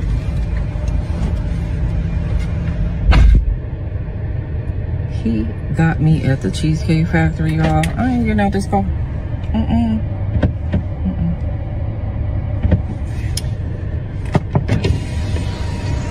Yes. Our main character is upset because her date brought her to the Cheesecake Factory, and now she's refusing to get out of the car. Kind of like a toddler that refuses to get out of the car to go to school because they just don't want to go. She's just offended that he would dare take her to the Cheesecake Factory when that's not the most glamorous spot in the world. Would you want me to open the door for you? Look. Are you're recording me? Yeah. This is the Cheesecake Factory. God, this just feels so sinister. The video opens with him being pretty sweet. He's like, "Oh, would you like me to get the door for you?" You know, like quintessential Disney chivalry, basically. You know, and he goes around the side to get the door, and that's when he's ambushed with the realization, like, "Oh, you're recording me." And she's doing this all, like, very proud of herself for it, as if she's somehow, you know, winning this whole exchange like it's some kind of competition. Like, he brought me to the Cheesecake Factory, so I'm gonna film and shame him for this in front of my whole audience. It's what he deserved. He commits the crime of taking me to the Cheesecake Factory, an unforgivable sin, because she believes it's beneath her. She's entitled to the highest end restaurant Bikini Bottom has to offer here. Not the Krusty Krab, not the Chum Bucket, but that one restaurant that takes place in the giant pirate ship. I forgot the name of it. And now that she's not there, she's having a tantrum and trying to put this guy on blast in front of her audience for it. This is the Cheesecake Factory, y'all. What's the problem with that? This is a chain restaurant. Who takes someone that looks like this to a chain restaurant? You want to talk about it? I'm fine with talking about it, even in front of them. Oh yeah, I want to talk about it. Yeah. Come on, get up on in the car. Yeah, we're gonna talk about it. I really just don't even understand what the problem is in the first place. At risk of sounding like an out-of-touch fool, what the fuck is wrong with the Cheesecake Factory? I know it's become like a little bit of a meme over the last year or so, but it's not some like dilapidated, rinky-dink stink establishment that just serves toxic sludge and shoelaces like some kind of barren wasteland of bad food service or anything. It's a fine restaurant. It's a fine chain. I've never had like a negative experience there or anything. It's also not super cheap, so it's not like he's, you know, taking her to the worst place he could possibly find via Yelp reviews or anything. Like, I've always enjoyed the Cheesecake Factory. You're not gonna go there and find glory holes in the bathroom stalls or anything. It's a decent spot. So, I mean, if this dude was trying to wine and dine me at the Cheesecake Factory, I might end up strangling his cock with my bussy. I would be appreciative. Like, it's not a bad restaurant. And at the end of the day, it shouldn't matter what restaurant or whatever the date takes place in, because you're not really going for the establishment itself. You're going for the company of the other person to get to know them and see if you're compatible or see if you can have fun together. At least that's how I envision dating should be. I don't think you're usually going there to just try and get like a good meal out of it. It's usually to try and experience something with somebody else and see how things go, if you hit it off or not. When you take out a beautiful woman and you're courting her, because I get courted, so you're courting her, right? You're supposed to take care of her. You're supposed to cover her. You're supposed to protect her, cherish her, treat her well, right? Yeah. That's what you're supposed to do. I agree. Not I went into this date as I expect While I appreciate the free tutorial on dating that she offers, I have to say, this lecture feels like some kind of monologue out of the climax of a romance anime. You're supposed to cherish, cover, protect her, keep her safe, wish her well. You're not going to the front lines of a fucking war zone, you're going to dinner. Like, what do you mean with all of this? It's not like he put you in harm's way. It's not like he, like, sat you down on landmines or something and played a game of chicken. Like, he says, you're just going to dinner, and he's done nothing wrong. You know, she's acting like she's the ADC in League of Legends and he's her support. With the expectations for myself, to keep you safe, you know, to respect you, to pay for your food, of course, pick you up, of course, and just treat you like a gentleman, which I believe I have done. I mean, you've been pretty nice, but I mean, and then Cheesecake Factory. I, on the other hand, have certain expectations for a girl I go out with on the first date. I expect her to be respectful too. That's totally reasonable. Expecting your date to be respectful. I think that's perfectly acceptable. This was extremely disrespectful from her. Not only to refuse to get out of the car because she didn't want to go to the Cheesecake Factory, but then to film this entire exchange blows my mind. How she couldn't process how bad she looks and how much she looks like an asshole here is beyond my comprehension. And I really think it just speaks to this main character syndrome that half of society is deluded with right now, where they're never in the wrong. It's all the props around them that are wrong. Now, there is another thing I want to mention. She doesn't have to go to the Cheesecake Factory just because her date brought her there. Like, let's say she treats the Cheesecake Factory like I do with Burger King. Hell on earth. You know, it's the worst place in the world. Maybe she hates the Cheesecake Factory as much as I hate James Corden, and she just really doesn't want to go. You can still handle this in a really appropriate adult manner by just simply saying something like, hey, look, I just don't like the Cheesecake Factory. I've never really enjoyed it. Is there any other restaurants we can go to tonight and that isn't here? And if not, maybe we can just reschedule and do something else some other time if that's okay. Like, you can still be super polite about it and have it be like a conversation with the other person as opposed to just whipping out your phone to try and dogpile and shame this person because they took you to a restaurant that you think is beneath you. I mean, I feel like I'm doing everything I'm supposed to do as a woman. But I got myself all made up. There's nothing wrong with the Cheesecake Factory, right? Yes, there's a lot wrong with the Cheesecake Factory. Okay, well, look at my planner, where we were gonna go originally. I actually really wish she had dove into like all the problems with the Cheesecake Factory and just gave me her scathing review, because I'm trying to figure out what all she could hate so much about the place. But anyway, I skipped around a little bit here, but I'll fill in the blanks. The guy in the video is clearly starting to get very nervous because now not only is his date being directly disrespectful to him, but now he also has to talk to her audience. So he's like basically on trial right now, getting interrogated and getting pressed because he dared take his date to the Cheesecake Factory. See, now that's where we should have went. All right there. Call him. No. What do you mean no? See, I mean, I'm waiting for a reservation. We can still get to know each other. Isn't there another restaurant you can call that, like, you know, the equivalent to that? I mean, I literally you don't said, understand. Look at me. I cannot go in the Cheesecake Factory.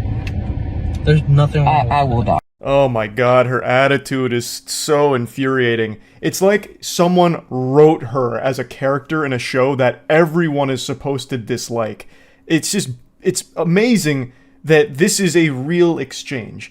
Now, again, I've cut quite a bit out here because it becomes mainly like a debate. Like, she's treating dating like it's a battle.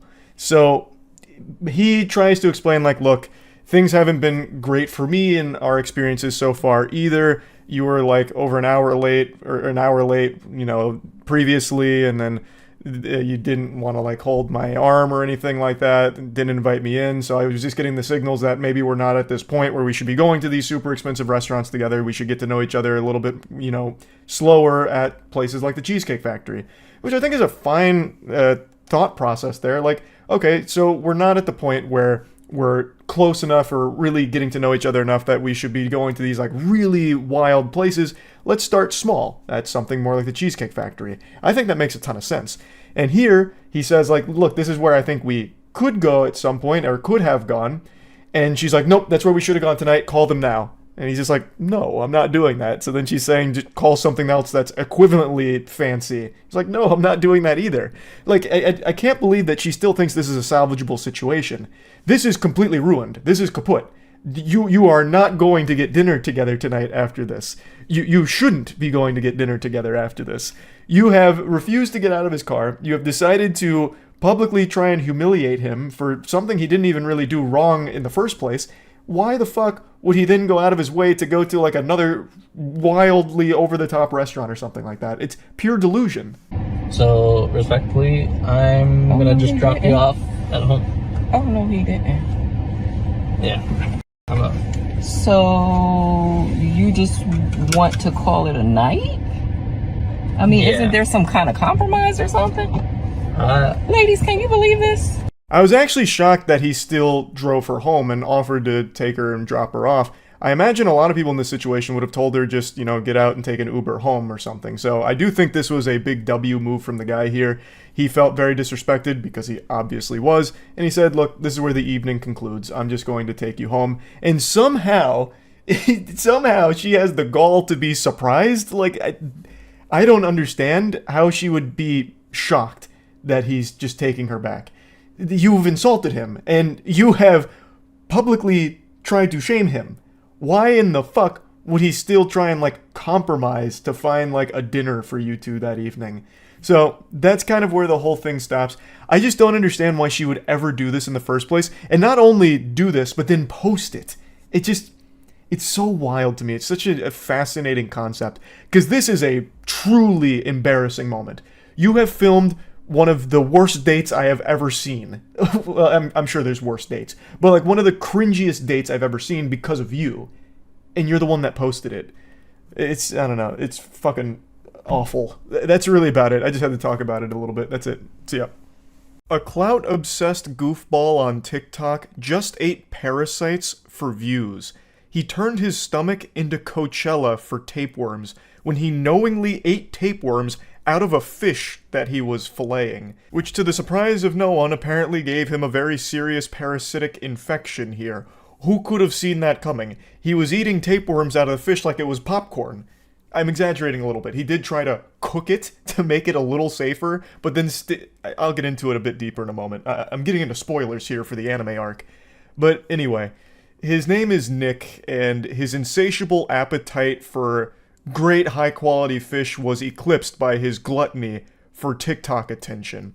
I learned about this from a YouTuber named Atozy, so I appreciate him shedding light on this story because I wouldn't have seen it otherwise. So let's just get into it. Actually, pump the brakes real quick, hold your horses. Sorry for the blue balls. In Atozy's video, he censors the part that shows the tapeworms because there's a lot of blood there, because obviously he's filleting a fish, so there's going to be blood. I don't know if you have to do that on YouTube, but I'm not going to for this. I feel if I don't show the tapeworms, then there's always going to be that question in the back of people's mind on, is it fake? Because most things on the internet are fake these days, but this one, I don't think is. It would be very impressive props here to have a fish with tapeworms that look like this. Let's go fishing in the hurricane. I'm gonna be using a whopper plopper, which is a topwater lure. This guy's coming in at 13 inches and a quarter. He has some nice fillets on him. There's blowing all over the place. Realizing that he has tapeworms, so it's gonna be pretty tough to eat. I looked it up, and apparently if you cook the fish thoroughly, the tapeworms shouldn't affect you, but I can't say that I'm not experiencing problems after I ate it. So everything was business as usual here. Nick is a big TikTok creator. He has over 6 million followers,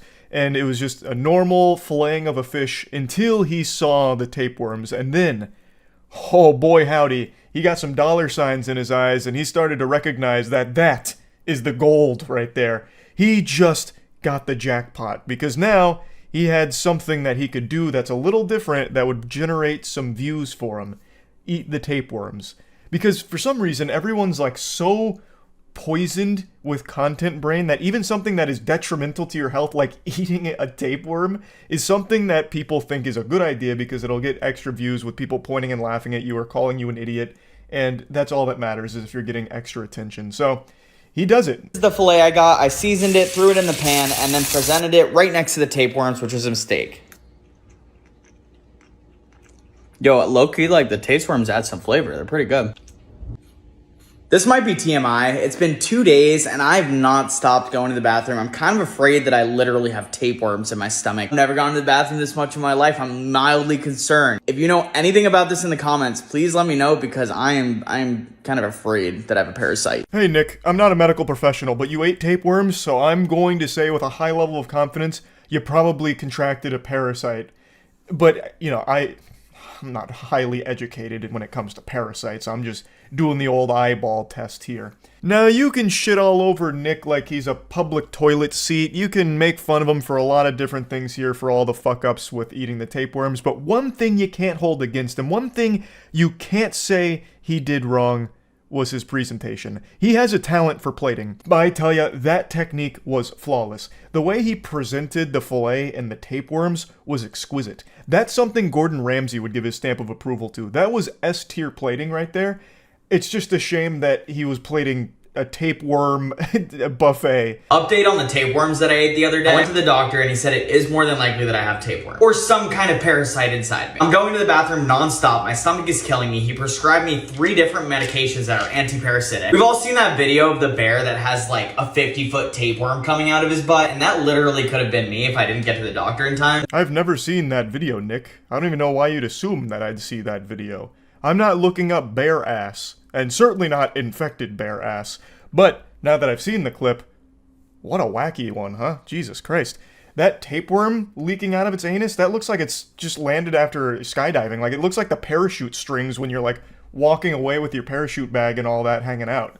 That is a crazy tapeworm. Is that some kind of world record, or is that kind of normal? I don't really look into, you know, parasites all that often, shockingly. The doctor didn't know what kind of worm it was, so he just like gave me all the different anti-parasitic things. Some of the worms cause seizure, muscle damage, and like you can lose your eyesight because the worms get in there. If there is any lesson you learned from this, it would be do not eat worms inside of a bath. A lesson I didn't think anyone ever needed to be taught.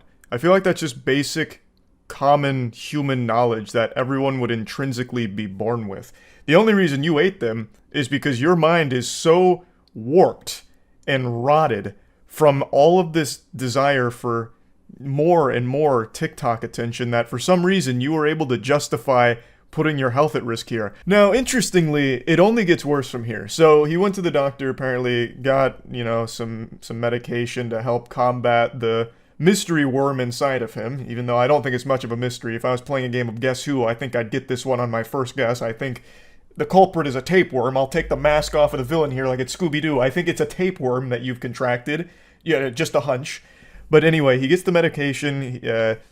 He's now got a plan of attack here to get himself feeling better. And then something very, very interesting happens. This video gets posted. Update on the tapeworm situation with Nick. 7:30 this morning, Nick passed away at the Kaiser Hospital. I was with him over the last 24 hours and he wanted me to inform you guys on the situation. Nick was on anti-parasitic medication and unfortunately it was not working. The worm spread to his eyes and brain. By the time we made it to the hospital, it was clear that Nick was not going to be able to make it. That's when the really dramatic organ music comes in. Doom! So he didn't survive, apparently. So this is a friend of his, I guess, announcing that he passed away from the tapeworms that he contracted from eating the fish. Much to the chagrin of his audience, who was very upset, saying things like, you know, fly high, Nick, you know, rest in peace, this and that.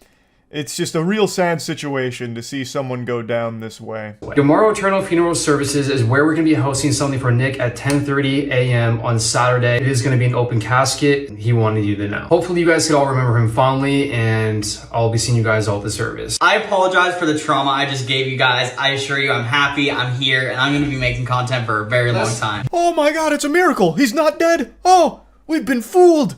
He played us like a fiddle. Wow! You know, just like Dino Spumoni, he faked his own death here with the ultimate goof. So, this is the cringiest shit ever.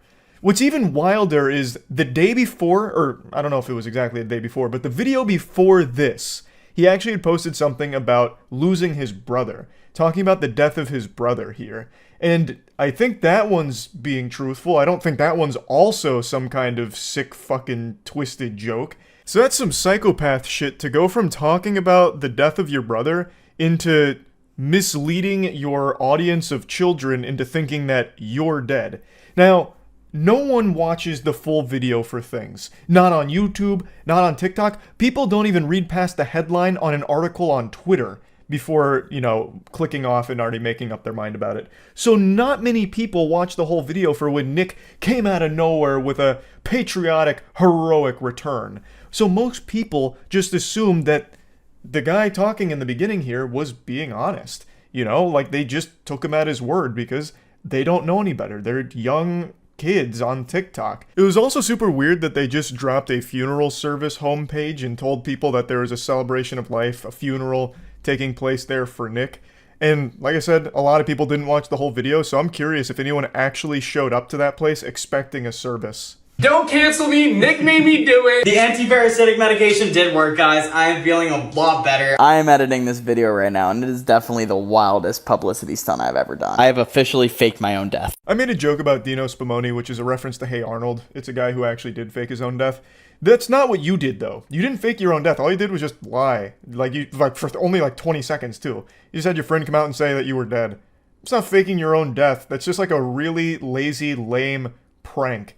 That's like the pranks I would do on April Fool's Day in middle school when I'd tell my friends Dragon Ball Z spoilers that weren't real.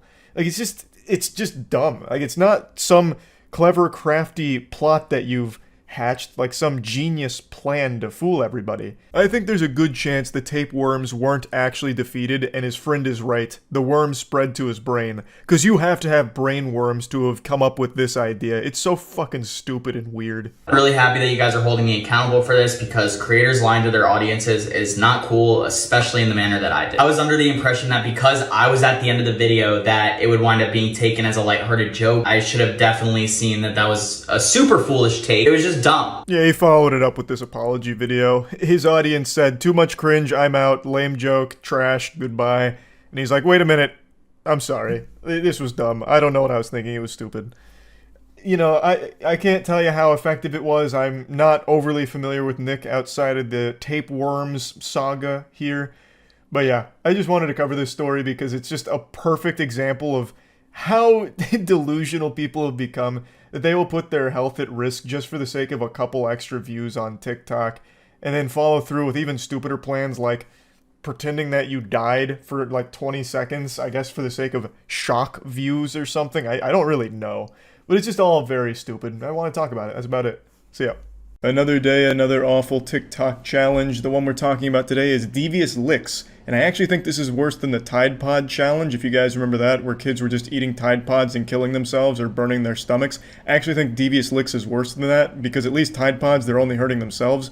Devious Licks is just a massive inconvenience to everyone around them. So what is Devious Licks? It fucking sounds like a Harry Potter book, like Harry Potter and the Devious Licks. It sounds like a Death Grips album title. It's a really stupid name, but basically, it's a TikTok trend where kids in high school were going into their bathrooms and just stealing shit. So stealing soap dispensers, stealing entire sinks, stealing urinals, stealing the actual shitters themselves. There were actual kids just unscrewing the shitter, used, poopied, pee-peed in toilet, stealing that and taking it with them to their house. I can only imagine the immeasurable disappointment the parents must feel when they find that hidden treasure their kid brought home, because it's gonna smell like asshole. It's a fucking toilet.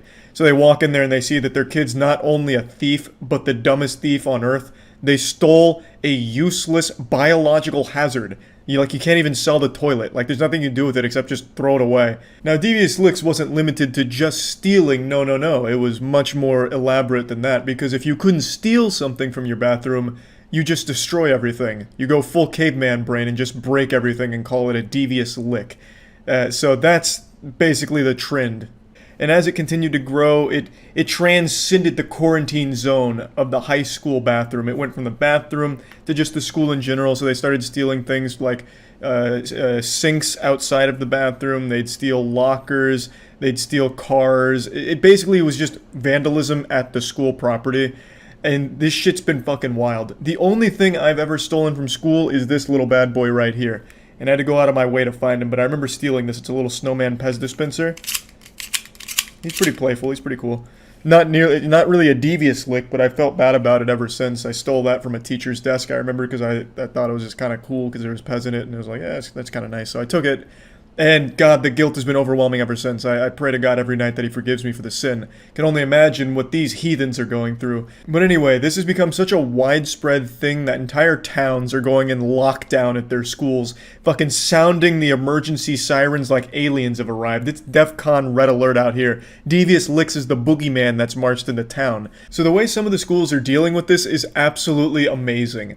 I read about a couple schools that just outright banned using the bathroom during school hours without an approved time for it. So they had to take a field trip to the bathroom, and if you have to go before that field trip time, you're just going to shit and piss in your britches. Like, those trousers are going to get soiled because they don't want to take the chance, because it got so bad at those schools that they just outright forbid using the bathroom outside of their designated field trip bathroom time. And then the more common one that I'm seeing is you are not allowed to use the bathroom without a school-approved chaperone to be there to make sure that you're not doing anything devious in there. These are high schoolers, mind you, and their brains have been rotted so drastically by TikTok that they're now not allowed to use the bathroom without a fucking bodyguard to monitor them because they can't be trusted to behave themselves while tinkling. It's crazy. Now, I wanted to show you a few devious licks that I found on TikTok, but I didn't record them in time. TikTok has banned all devious licks and the accounts associated with most of them, so all of those are now just lost to the fucking cyberspace, the cyber shadow realm. So I'm just going to show you a short compilation from Know Your Meme that did like a few of the bigger ones that were viral on TikTok, so that way you can at least get an idea of what these looked like. This licks refers to a trend where TikTokers steal school equipment and flaunt it like trophies for all of TikTok to see, with everything from soap dispensers to security cameras on the line. The trend began on September 6th when a TikToker posted a video pulling a hand sanitizer dispenser from a backpack alongside the text, "Only a month into school," and got this absolute devious lick, as if celebrating school's return with the steal. The video got high school and college kids around TikTok excited, and within days, users were going viral left and right, showing off their devious licks, aka stolen goods. Some examples include a full microscope, a computer, a functioning paper towel dispenser, and an entire fire alarm ripped right from the wall. Some have taken the trend outside school walls. As the guy mentioned, it did go beyond schools. Kids started stealing shit from all over the place and just calling it a devious lick, like movie theaters, churches, and things like that. So it wasn't just limited to schools, but that was absolutely the bulk of it. And it's been in the headlines for the last couple of days because it has been a huge deal for a lot of schools. It causes a lot in damage, and it's a massive inconvenience to the entire class because you're missing fucking entire toilets, A, and B, your school now has to have designated pee-pee times. So you better hope that your bathroom schedule lines up with the school's now. So obviously these kids were pretty proud of the things they stole, so they weren't shy of showing their names and faces with a lot of the shit, which has of course led to a lot of kids getting expelled for it. Imagine getting expelled because you were competing in a TikTok challenge to steal your school's paper towels. Like, how pathetic. Now, the thing is, you don't make any money off this, so these kids were doing it just for this idea, this wet dream of clout. On TikTok, these accounts weren't making anything. You have to like sign up for a TikTok partner program, and even then I think it's like $1 per 10 million views, which these were not getting, by the way, except for a couple. So it's not like they were really making money from doing this.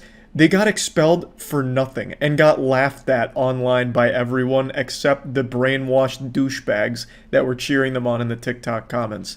So that like brief dopamine hit of, oh, look at these 10 likes on TikTok, was probably not worth getting expelled, but maybe I'm wrong. You know, maybe I just haven't felt that true euphoric dopamine from a devious lick. You know, maybe that's what I'm missing. But yeah, a lot of these students have been expelled. They've been identified and publicly shamed in a lot of cases. So yeah, pretty rough, but they did it to themselves. It's a stupid fucking trend. It's really dumb. Somehow the bar keeps getting lower and lower for TikTok. Like, the second you think they hit rock bottom with the worst content ever, they find a way to break through that plateau and find something even more stupid and fucking awful. But yeah, I imagine now that TikTok has banned devious licks, it's going to die right then and there, because obviously they were only doing this for attention online, and since they won't be able to get that fixed, they won't bother. Or maybe I'm wrong. Maybe they were stealing from the bathroom just for the love of the sport. They just fucking loved collecting used urinals, you know? Like, hey, Charlie, don't you ever fucking say that again. I don't care about the TikTok clout. I stole this urinal because I fucking love to drink out of it. It's a great goblet. This is my new chalice. You know, I guess it's possible. I mean, I'm sure there's people out there that love that shit.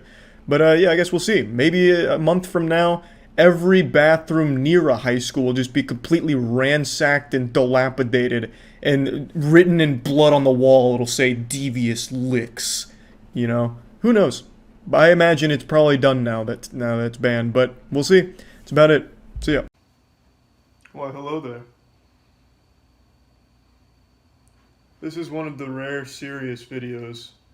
Why? I just want to know why. This video, I'd like to directly aim at any active TikTok power users over the age of 18. I simply just want to know why. What is the purpose of it all? What's your ulterior motive?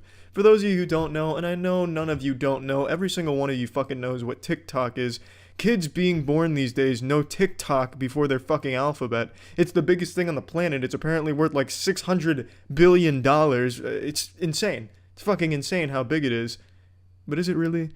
Jackson and I have been speculating, fucking tinfoil hatting it, and just really trying to wrap our heads around, can this actually be legitimate? I understand the appeal to a younger demographic. That I get, to a certain extent. I would never have used it when I was a kid. I don't see why younger people find it cool, but I understand that it's geared towards that demographic. But then you have like the people my age and older. You have fucking geriatrics patients doing the whip and nay to the I want to be Tracer, I'm already Genji, I'd butt fuck Diva, oh Nerf Bastion. I just don't get it. I'm trying to understand. At 24, that's how old I am. 24 is not that old, but in 2018 it feels fucking ancient. I feel like a goddamn fossil. I already don't understand most of mainstream music. I don't get the appeal of listening to something that sounds like a highly distorted wet fart into a plastic trash can with some horrible lyricism thrown on it about like fucking flexing and staying lit. It's baffling. But TikTok is the biggest enigma of them all. I would sooner understand string theory and prove it before I understood the appeal of TikTok and the scale. I truly just don't understand it. I'm gonna go ahead and blast your assholes here with some fine TikTok trends real quick that I'm certain all of you have already seen, because thousands of YouTubers shit on them ad nauseum daily. It's the lowest hanging fruit on the internet. I'm not brave by asking the question or insulting TikTok, but someone's gotta fucking pose this directly to the people. You older generation that are making TikTok content, your TikTok queefs. Why? You use the internet, you see the insults on YouTube, you don't make this shit ironically, it doesn't seem. Are you getting paid by TikTok to make this? I feel like you are. I feel like they're inflating their numbers by paying up-and-coming actors to overact this shit and try and get trends to catch on. That's just speculation. I can't prove that. Don't take me to court, TikTok. It's not slander, it's not libel.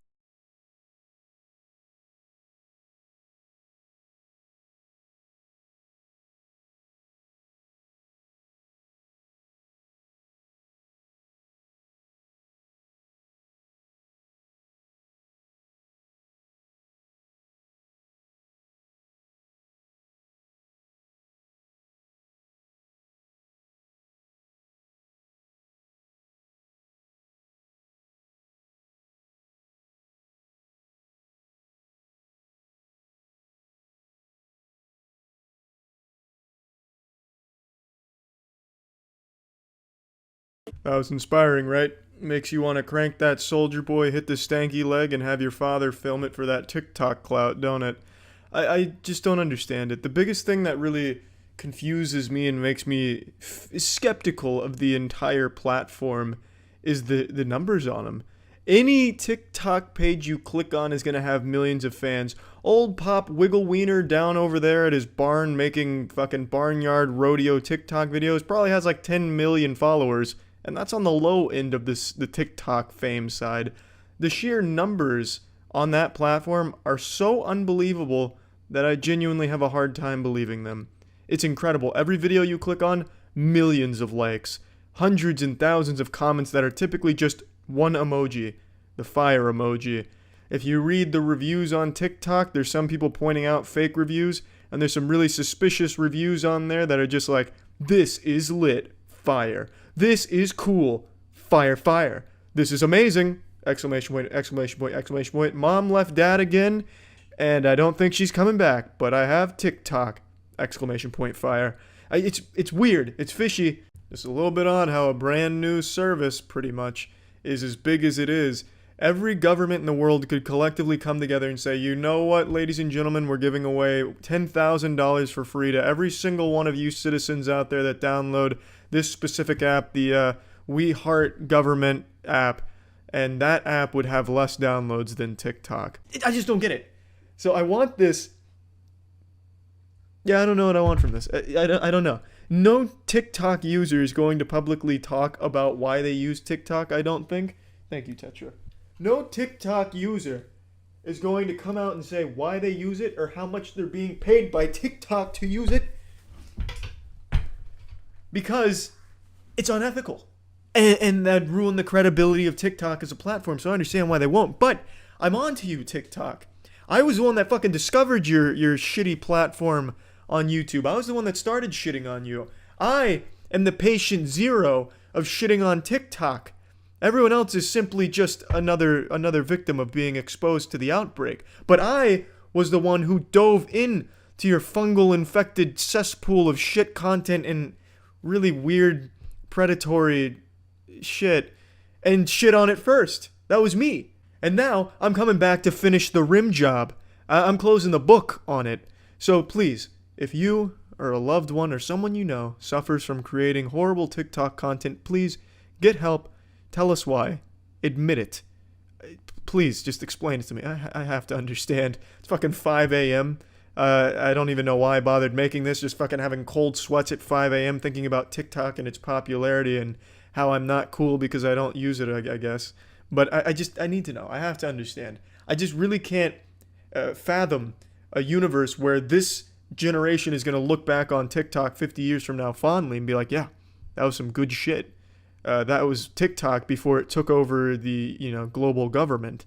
They used to be such a humble platform full of great things, and now they rule the earth.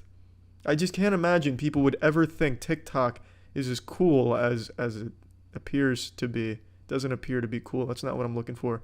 I just can't imagine that people actually unironically use TikTok for the most part, and that it's as big as it seems.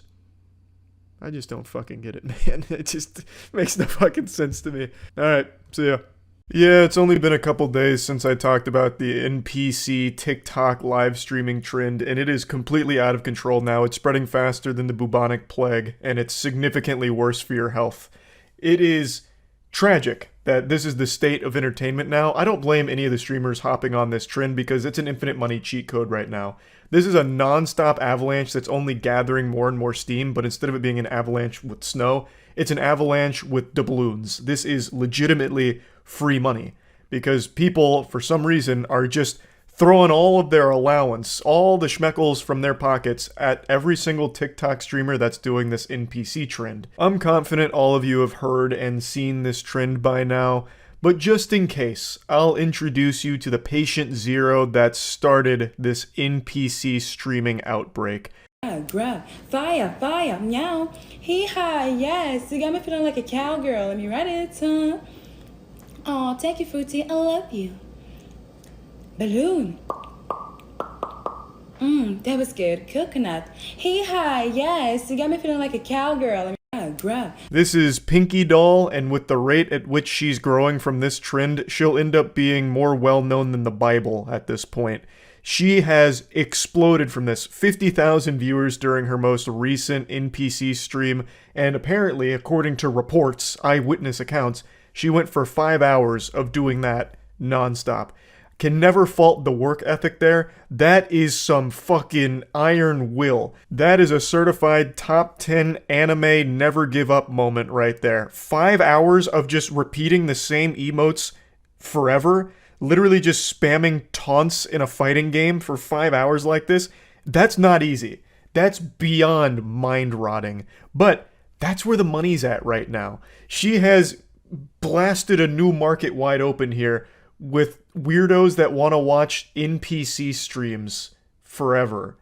So it's really smart from her to capitalize off this, especially considering I imagine it won't last for too much longer. This is absolutely one of those lightning in a bottle situations. I would be shocked And I've been wrong before. It's rare, but I have been wrong. Like the time I thought I got bit by a bat watching Jurassic World in theaters, and it turned out I had just fallen asleep and had a nightmare.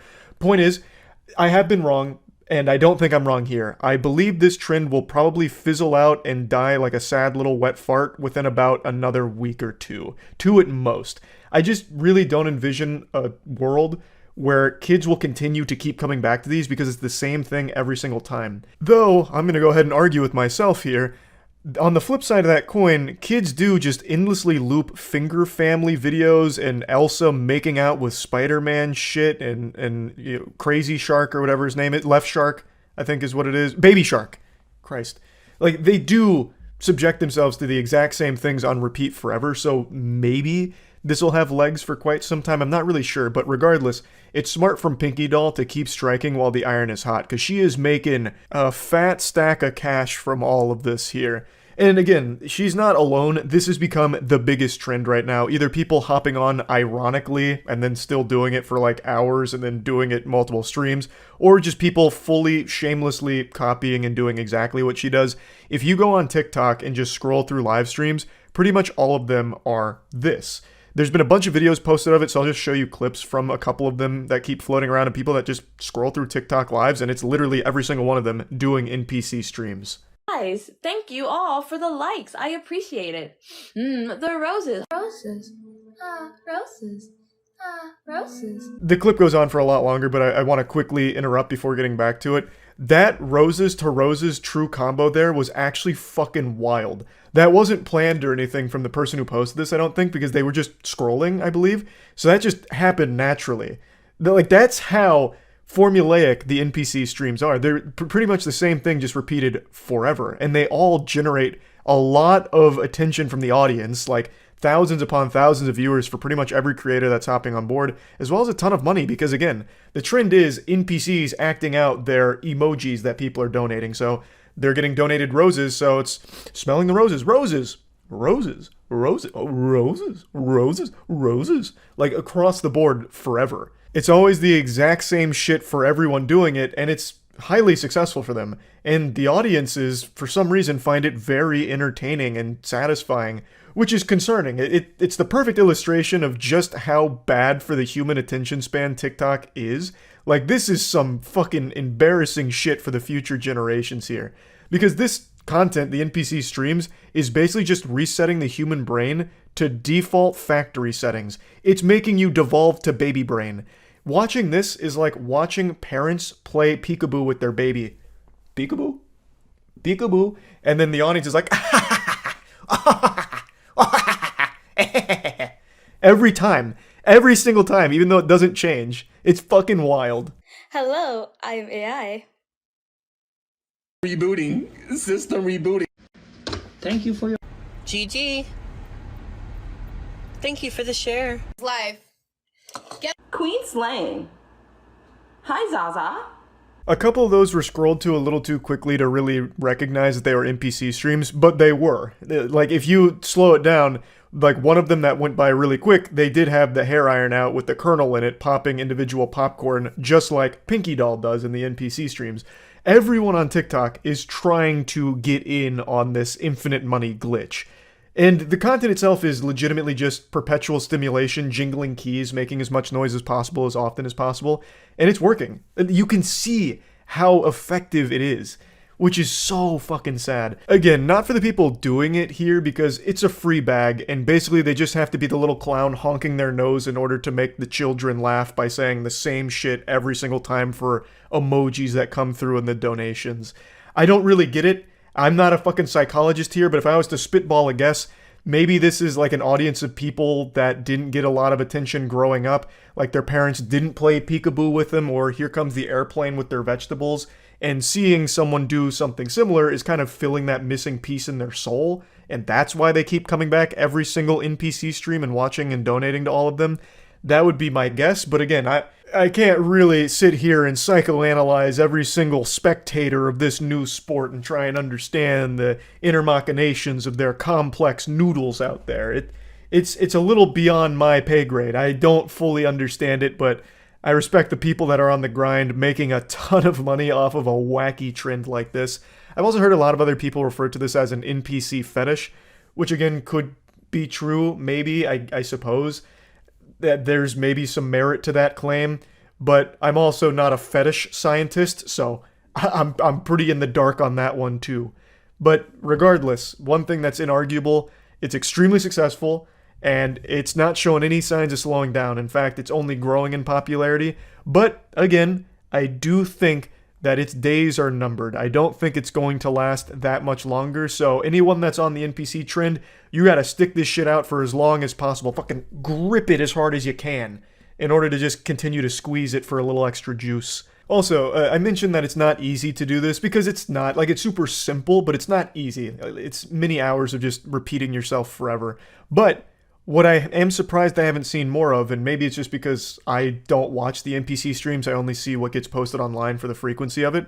What I'm surprised that more people aren't doing is just recording maybe like 15 minutes of you going through all of these emotes like, thank you, fire, fire, gang gang, gang gang, gang gang, all of that. Do that for maybe 10 minutes. And then just loop the video on a TikTok live stream.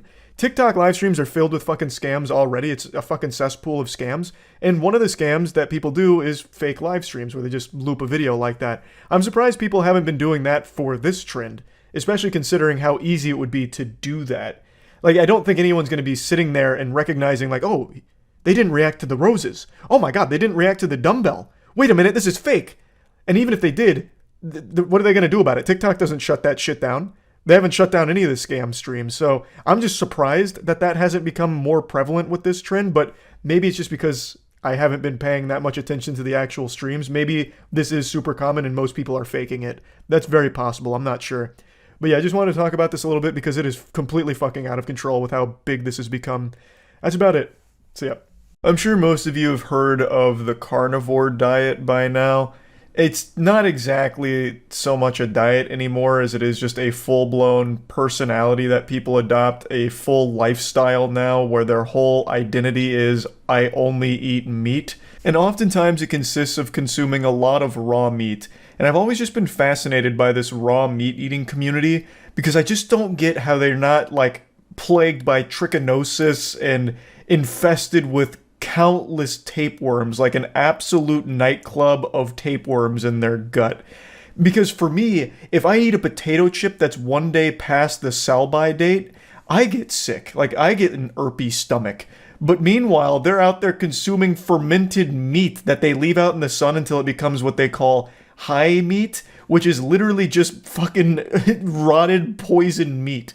And they'll just eat that and they're totally fine somehow. It blows my mind. But anyway, I'm getting carried away. The reason I'm talking about carnivores today is because there's one that's blowing up on TikTok right now because they've made a spectacle out of their meat eating. And make no mistake, this guy eats more meat than an Aiden Ross fan. He's posted like hundreds of TikToks now doing like these goofy meat eating stunts. And I call them stunts, but it's not like he's doing a backflip while eating a beef liver or something like that. The stunts he does is like, I'll cook a steak in a sink and then I'll eat it and shit like that. And I'm sure you've seen a lot of the content because it's been getting big on Twitter as well. I had to cut out the music, but it's him making this steak in a sink and then eating a stick of butter with it. It's revolting. I couldn't imagine a worse meal or an easier way of contracting some kind of foodborne illness. But this is the content. He is legitimately consuming that. He's not spitting it out, he seems to be enjoying it as if this is an average meal for him that makes his tummy smile. Like, it is mind-blowing. And don't you worry, of course this guy's going to be a member of the Clean Plate Club. He gets every morsel of food in there. I do want to point out that it's extremely possible and even highly likely that he didn't actually eat the steak that was being cooked by the hot water in the sink. We don't see him grab that steak and put it on the plate. He could have swapped that out for a normally cooked steak. But I mean, he still ate a full fucking stick of butter in that case, which is just a gross idea in and of itself. And I wanted to talk about it because not only is it just wild and wacky, but I'm also pretty sure the guy behind the account is very self-aware with what he's doing and he's just made it like his gimmick. But what's crazy is he's so committed to the bit in the character that he actually does eat raw testicles. He eats full sticks of butter. He actually consumes it. But I'm almost confident, like 100% confident, that he knows it's like a joke and he's playing a character. I've never seen someone do so much method acting in my life, if that is truly the case, if I'm correct about that. Like, he has made his carnivore diet more of like a freak show thing. So he's making testicle butter pops, where he takes a raw testicle, puts a stick of butter in it, and bites it, for example. Guys, if you have never had a testicle butter dog, you need to try this. Raw testicle with a little sliver of butter on the inside. There is seriously nothing better. This is going to give you all the signaling molecules to get you bucked up in the healthy fats, support your brain and your hormones. This is my favorite snack.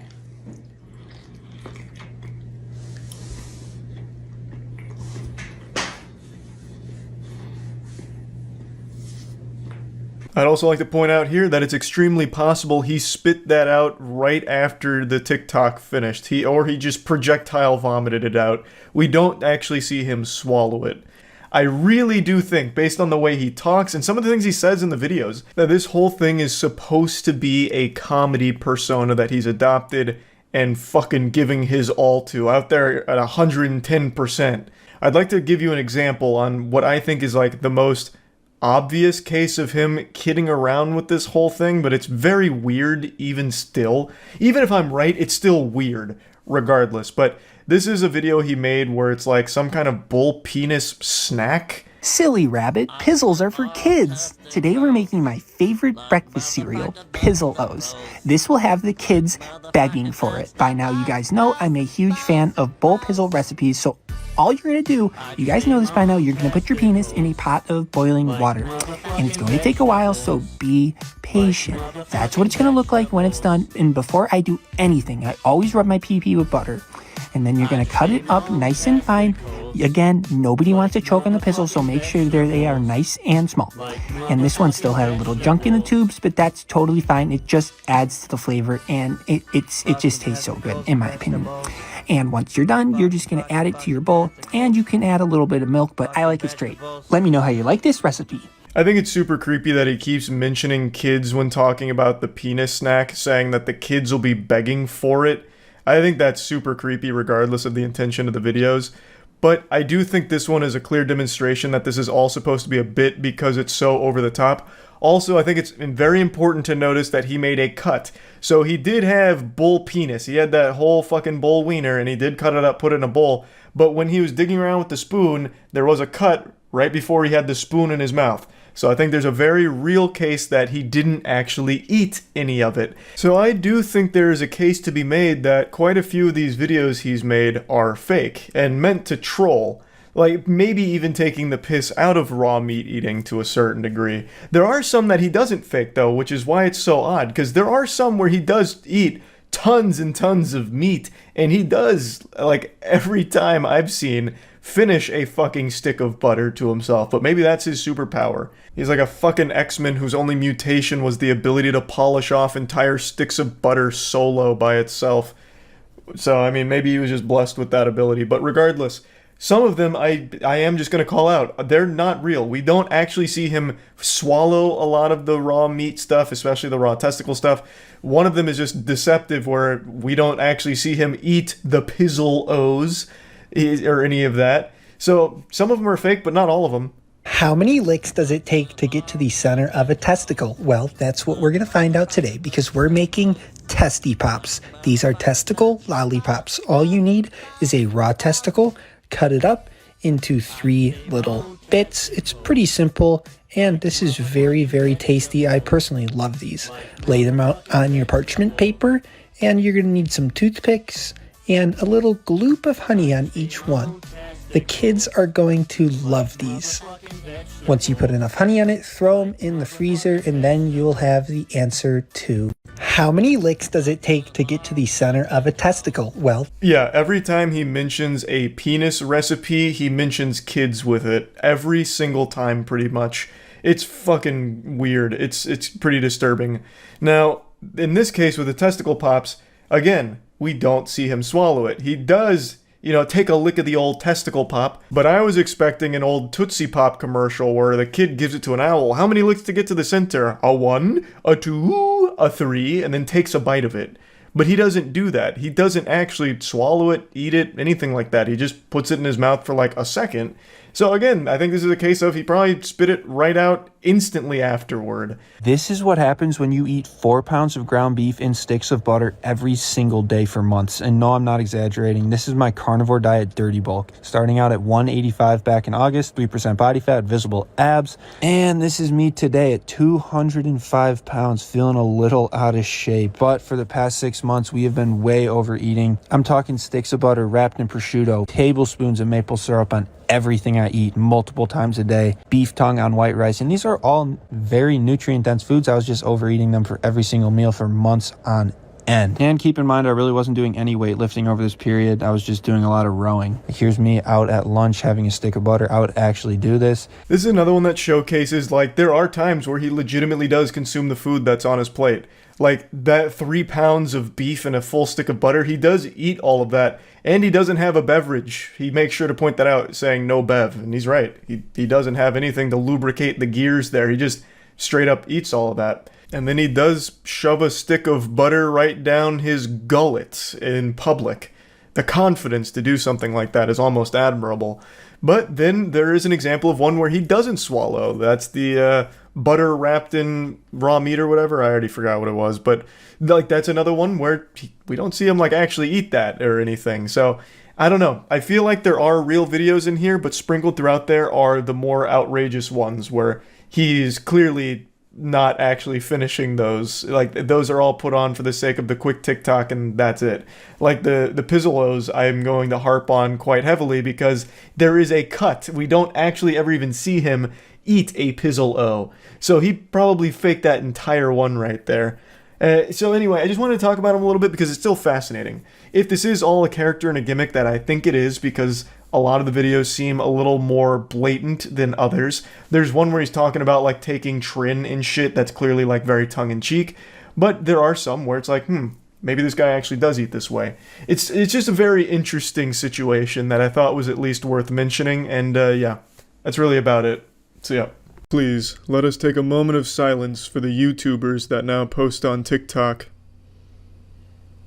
Thank you. It's like a fucking ASPCA commercial. It's weird, everyone on YouTube collectively took fat shits on Musical.ly, but now with TikTok, wait a second, can call that home. Everyone's going to TikTok. No disrespect for any YouTubers, anyone that does post on TikTok, it's just not my cup of cum. I'm not a huge fan of it. I think it's one of the, probably the second most humorless place on the planet, second only to Reddit. And it's just a barren wasteland of fun. Going through your parents' divorce is more fun than going through TikTok, at least in my opinion. I think it's all bad on there. And to showcase that, I'm going to show you some of the most popular trends going on right now that I was able to find. So let's dive right in.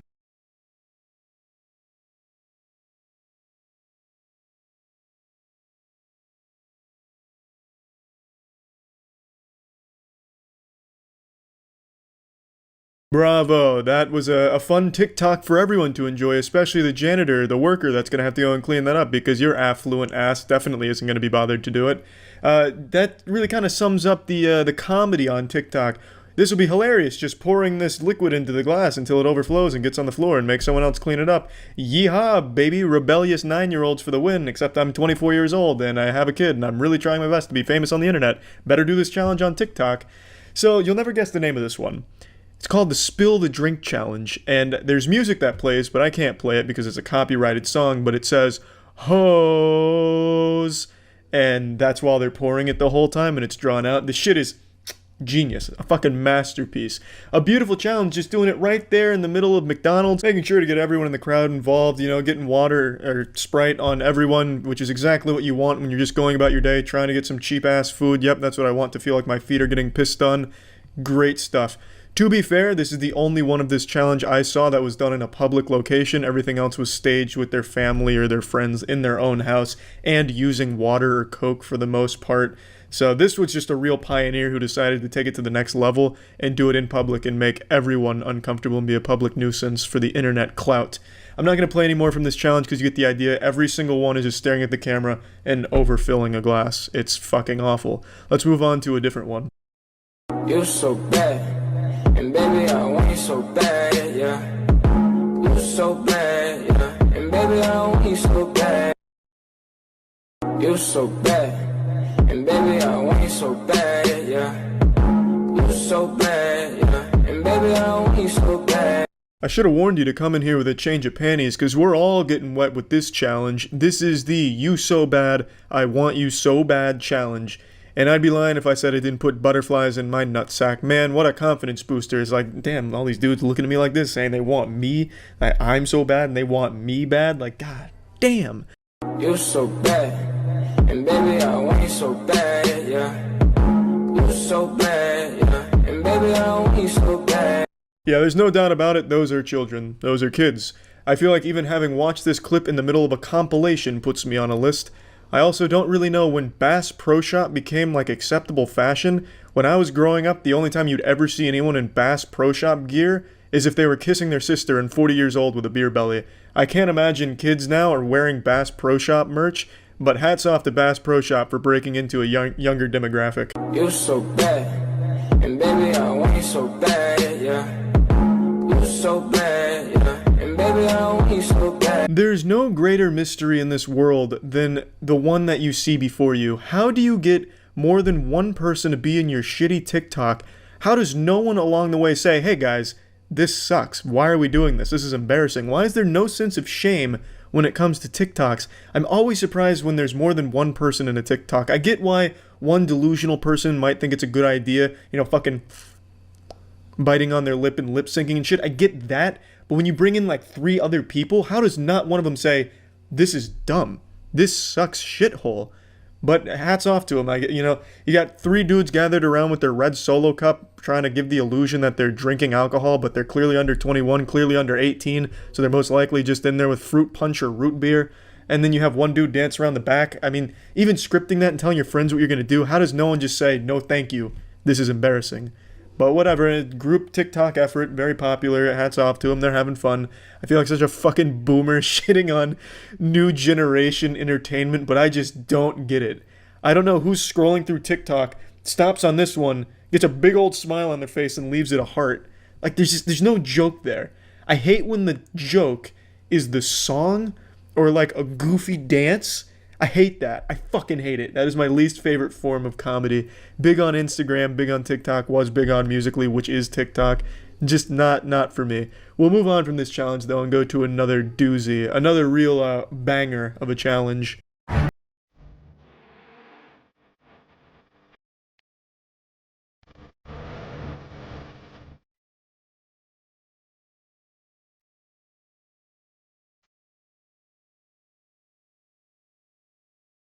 Oh no.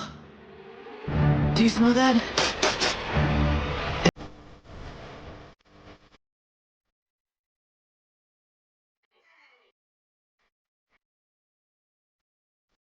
This is a challenge that I guess is there for people that are on TikTok to look at girls, but I have to wonder who goes on TikTok to look at girls. What the fuck is the point of that when the internet exists? There's millions and millions of girls on the internet doing all kinds of crazy shit. You can find pretty much anything to suit your degenerate taste. Brazilian fart porn if you're into that. You can watch a girl put Fruit Loops into her gaping asshole while another girl puts a spoon in there and eats them out. You can watch a girl putt golf balls into another girl's gaping asshole. There is anything. The sky is the limit. Why go on TikTok? Why roll those dice? Those girls could be 14 years old, you fucking weirdos. It just makes no sense. I don't know who's going on TikTok to look at girls. I thought TikTok was supposed to be for like humor and shit, but it's clearly not because there is no humor. It's fucking awful. Let's keep going. Catbug! I need a bath. Yeah? Some yogurt. Yeah? And a place to go. Doody! If that's not illegal, it certainly should be soon.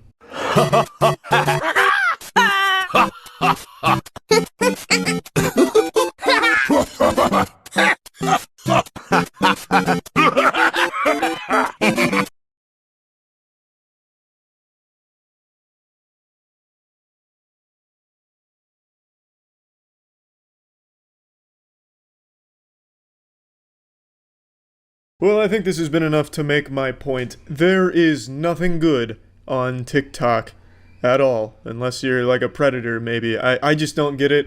I never really thought I'd reach the age where I didn't understand new stuff, Like, growing up, I was always like, yeah, that doesn't make any sense. That'll never happen. I'll always be with the times and understanding everything and being able to partake in technology and shit. But now, I totally fucking see it. I get why boomers don't understand how to use a fucking cell phone. I get it. I am finally at a point where I just don't understand something that younger people like. It's a fucking sad feeling. Getting old. And it's gonna happen to you too. If you're young and watching this, don't think that it's only boomers. It's gonna be you too, you fucking loser. You're also going to get to the point where you're like, oh my god, what is the younger generation doing? This makes no sense to me. It's gonna happen. I definitely see it just being a natural order of things now. I get it. And it sucks. Also, TikTok fucking sucks. But it's, you know what? It's not me. It's not boomers that are the problem. It's the younger generation with shit taste. TikTok sucks. It's bad. That's it. See ya. Musical.ly is a platform where you lip sync to popular songs and act like a big douchebag in an attempt to sexually seduce children. In the 90s, the warning parents gave children was, hey, don't accept candy from strangers in a van. In 2018, the warning is, hey, don't go on Musical.ly. If you're above the age of 13 and using Musical.ly, you're either a pedophile or going through a very severe insecurity crisis. Now let's go ahead and look at some popular Musical.ly going on right now to a popular song. I don't know the song or anything, but I've seen the Musical.ly now, so let's go ahead and watch that together.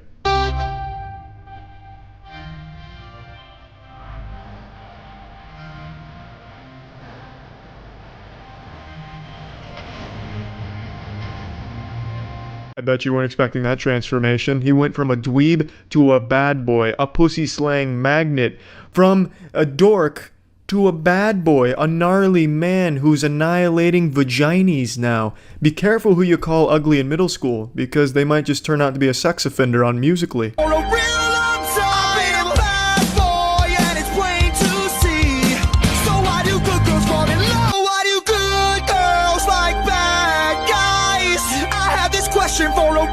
When you're on Musical.ly, you just gotta get used to seeing a lot of tongues coming out from some very creepy looking men.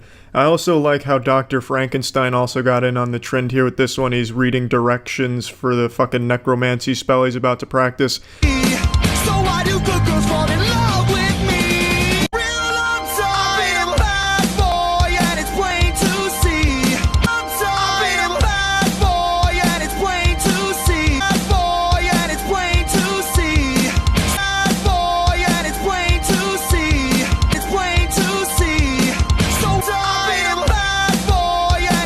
This is a lot of bad boys we're seeing right now. It's like we're all having a That's So Raven flash to the future, but our future, all we see are the baddest boys.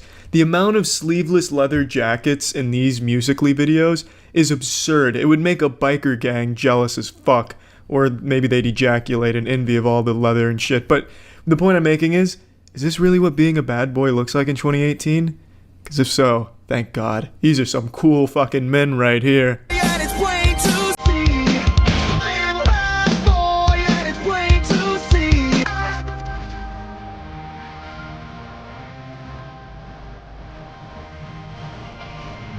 Musical.ly has shown me that I should be embarrassed for having tattoos. I honestly think Musical.ly is gonna make tattoos go extinct, drive that entire fucking market out of business, because they make it so embarrassing.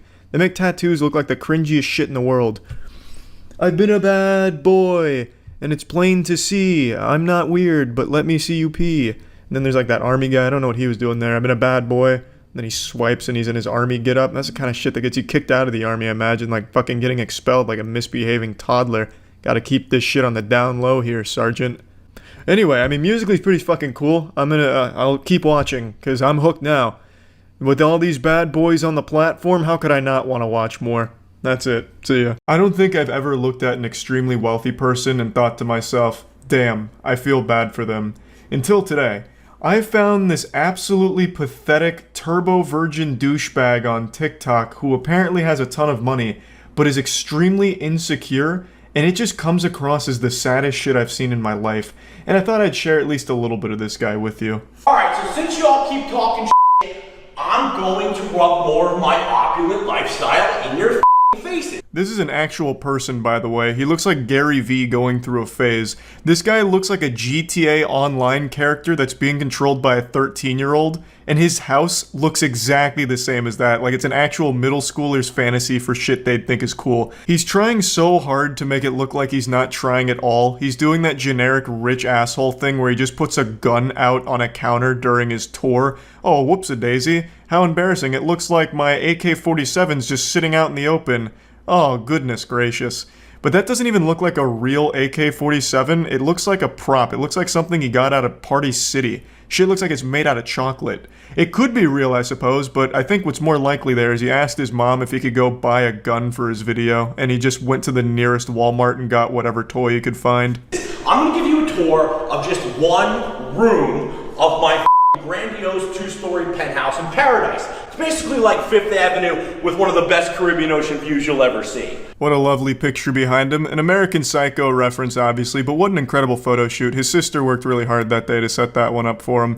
Just to really give the impression to anyone that comes over that this guy has sex, but once you meet him, you'll know for sure he doesn't.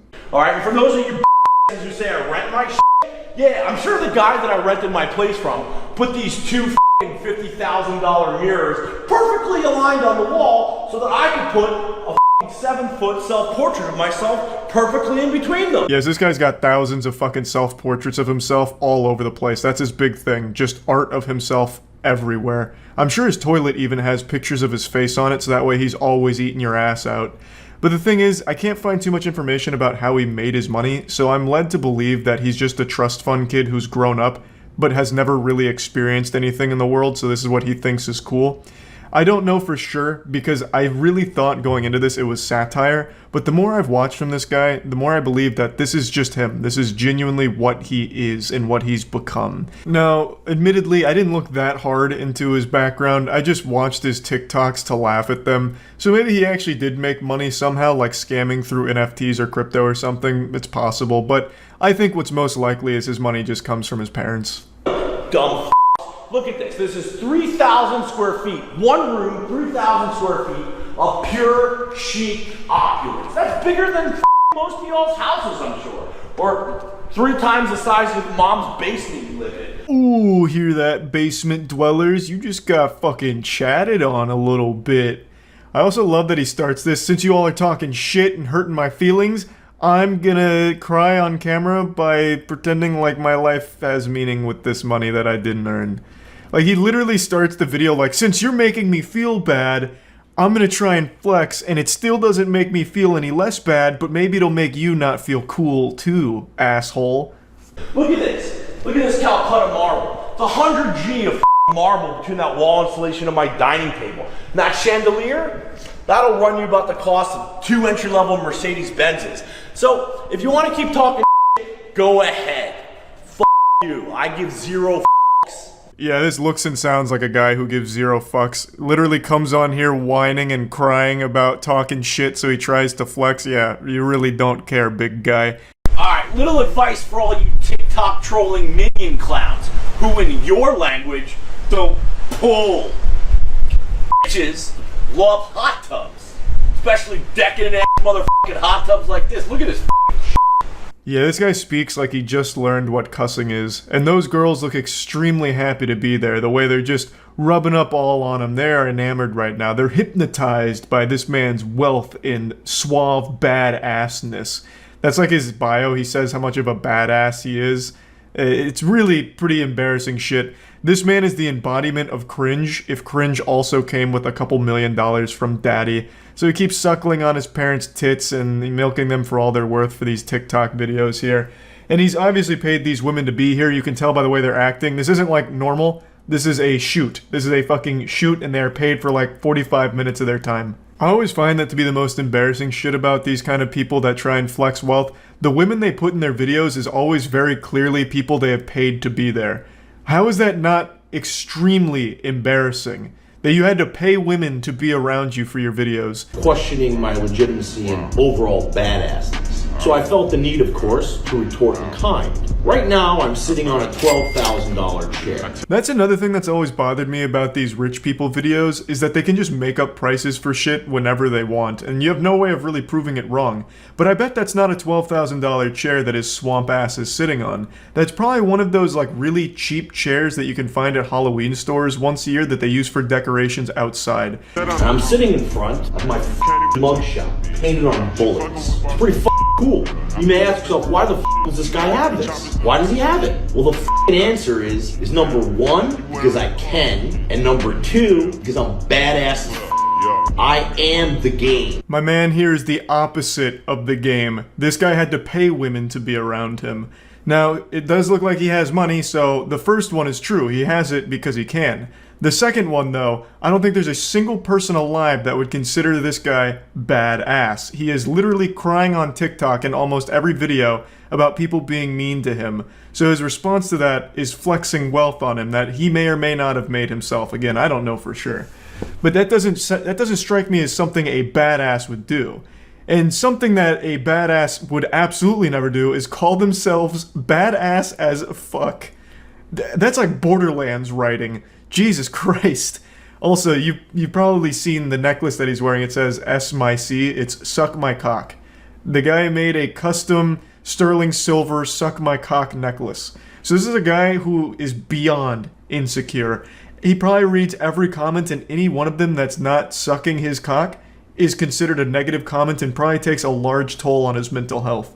He is probably not in the right frame of mind to be on TikTok, since most people on there are just making fun of him. It's a really sad thing, honestly. And it just goes to show, maybe money can't buy happiness. That's about it. So yeah. I was the one that discovered why good girls like bad guys. I was the fucking scientist that cracked that code. The fucking shit archaeologist who dug through shit trying to find and clean his finds of shit on the Musical.ly or TikTok app, and then I made the video about good girls, bad guys. And then Pyrocynical has the audacity, he has the gall, the chutzpah to steal my video idea, my video in essence. He takes it from me without even mentioning me. And then Memulous had him on the fucking podcast. I raised the boy. I made him a man, put hair on his ball sacks on the podcast, and he turns around and does a TikTok video as well? Again, without even saying that I was the cream supreme of TikTok finds? Disrespectful. Now no one even knows that I was the one that discovered it. And it's a shame. It's a fucking shame. So now I, the holy king, chosen by God himself to sit upon the throne of shitting on insufferably bad TikTok content and watching borderline illegal TikTok content, must retake my place atop this mountain of dog shit that is called TikTok. You sure you want to do this, little girl? I mean, what if we're dangerous?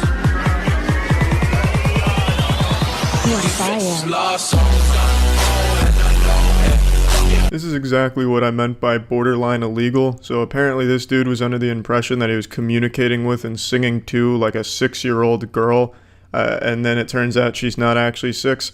Fucking got him. Catfish. Lied to. This is like a Chris Hansen play right here, right out of his playbook.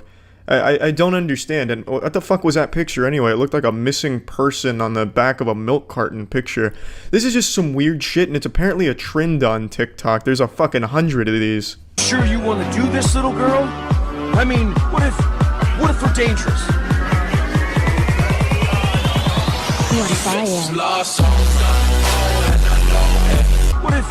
What if we're dangerous?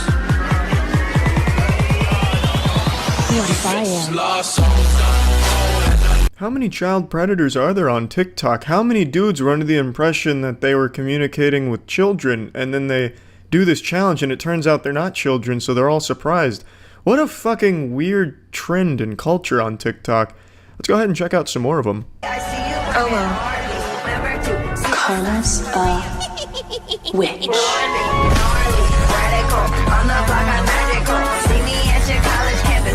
This is cheating a little bit because I already knew about this one. This was a very popular trend a couple years back. The karma's a bitch, and then you like throw a blanket in the air and then all of a sudden your dick's 9 inches long or something. but since it's Halloween, it's got a spin on TikTok where Karma's a witch. But I unironically like this clip just because I think that mask is fantastic. It must be a homemade DIY creation from this guy. It looks like Gandalf face-fucked a hobgoblin, and the tongue out from the guy wearing it's that nice little cherry on top to remind you that the platform is still just for sex offenders. That face, the mask, probably is what most of the people who hit like on those videos on TikTok look like behind the phone screen.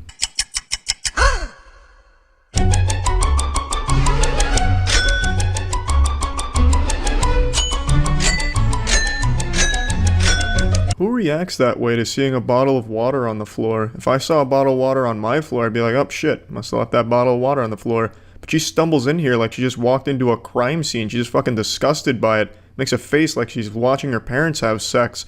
Then it turns out that bottle of water's super heavy like Thor's hammer, but luckily she had a real man on standby to come help her with it.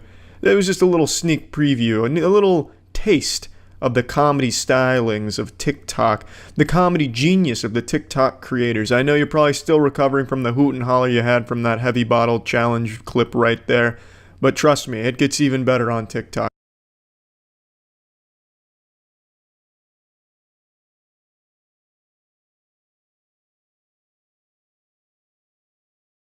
Did you see those goofy faces? In case that didn't really tickle you pink, did you see what he was curling? It wasn't a weight, it was a fruit. That's right, this is part of the comedy trend on TikTok called the Fruit Fitness Challenge. I mean, need I say more? This is where all the good shit goes to die. I think that's enough of TikTok for today. I've scrolled through plenty of videos. I think I'm gonna call it quits on the TikTok app for tonight. See ya. TikTok's such a weird place. I'm sure most of you have seen the trend that's existed since the inception of the platform where thirsty teenagers make those videos like, I would be a bad boyfriend because I'd love you too much, or you shouldn't date me because I just love you too much. You'd be suffocated with my overwhelming love. You know, shit like that. It's super weird. It's like romance to them is like it is in anime. It's just super fucking goofy. But today someone sent me a link to a guy, an Adonis, really. And I took one look at this man and I said, yeah, this guy fucks. And then it turns out he doesn't.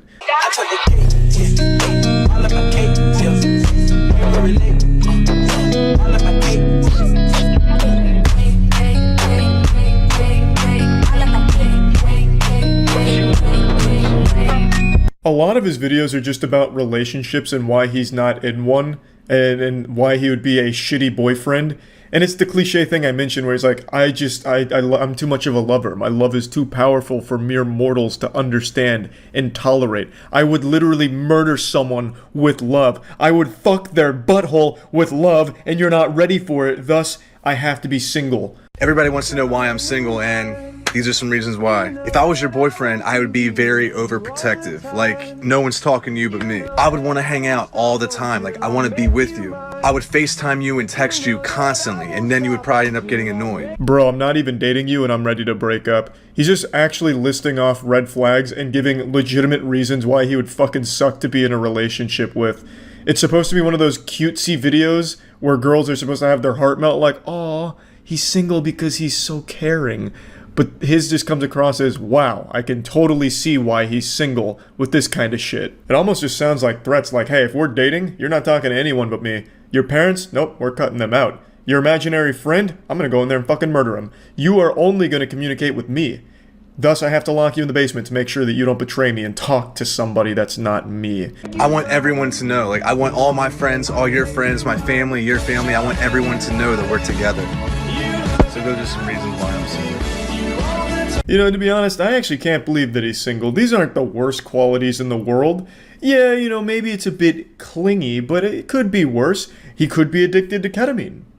Maybe he is, but he didn't mention it here. And if this is all that's wrong with him here, hey, maybe it's worth the chance. A message for all ladies. All right, ladies, listen. Any guy you date should see you as a priority, not an afterthought. If a guy can only text you how he feels, he doesn't feel anything. If a guy's not willing to show you off, you can show him the door. If all they want to do is play Fortnite, you tell them good night. Actually, pretty good advice here, I have to admit. If your man just wants to play Fortnite, you just tell him night-night. and then you go and turn yourself into the police because you were dating a child, you sick fuck. Yeah, do. I'm wet, panties are sodden, god damn it, he's the perfect man. Jesus Christ. You'll notice that there's like a striking similarity between the things that would make him a good boyfriend and the things that also make him a bad boyfriend. It's basically just the same thing. He's obsessive. Like, he will literally always be there. Like the boogeyman under your bed, making sure that you're sleeping soundly. If you date me, I'm slapping that fucking phone out of your hand, trying to talk to somebody that's not me, you naughty harpy. The fuck do you think you're doing? I'm always there to hype you up. You want to do something? You do it and I'll be there to cheer you on.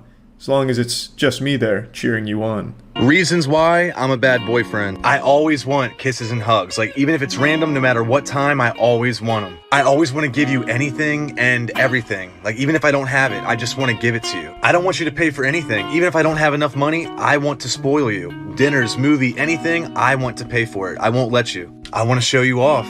I'm gonna post about you. Even if you don't want me to do it, I can't help it. I want to show you off, baby. I will always put you before me. Even if you're having a great day and I'm not, I will just hype your day up and I won't tell you about how bad my day was. But those are some reasons why I'm a bad boyfriend. Oh my god, it's so dreamy. You don't want me to post about you? That's too fucking bad. I'm putting your nudes on Twitter because I'm so proud of you, baby. You got a great body. Those ass cheeks and the way that they can clap. Oh my god, the world needs to know. I'm gonna show you off, baby.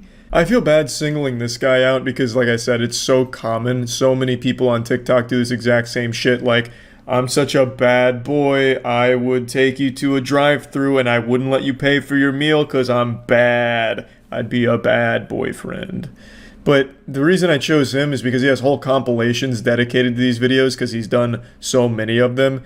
And it just made it easy to have like a nice cum dumpster full of these bad versus good boyfriend things. So anyway, I just wanted to briefly touch on this because I think it's super weird.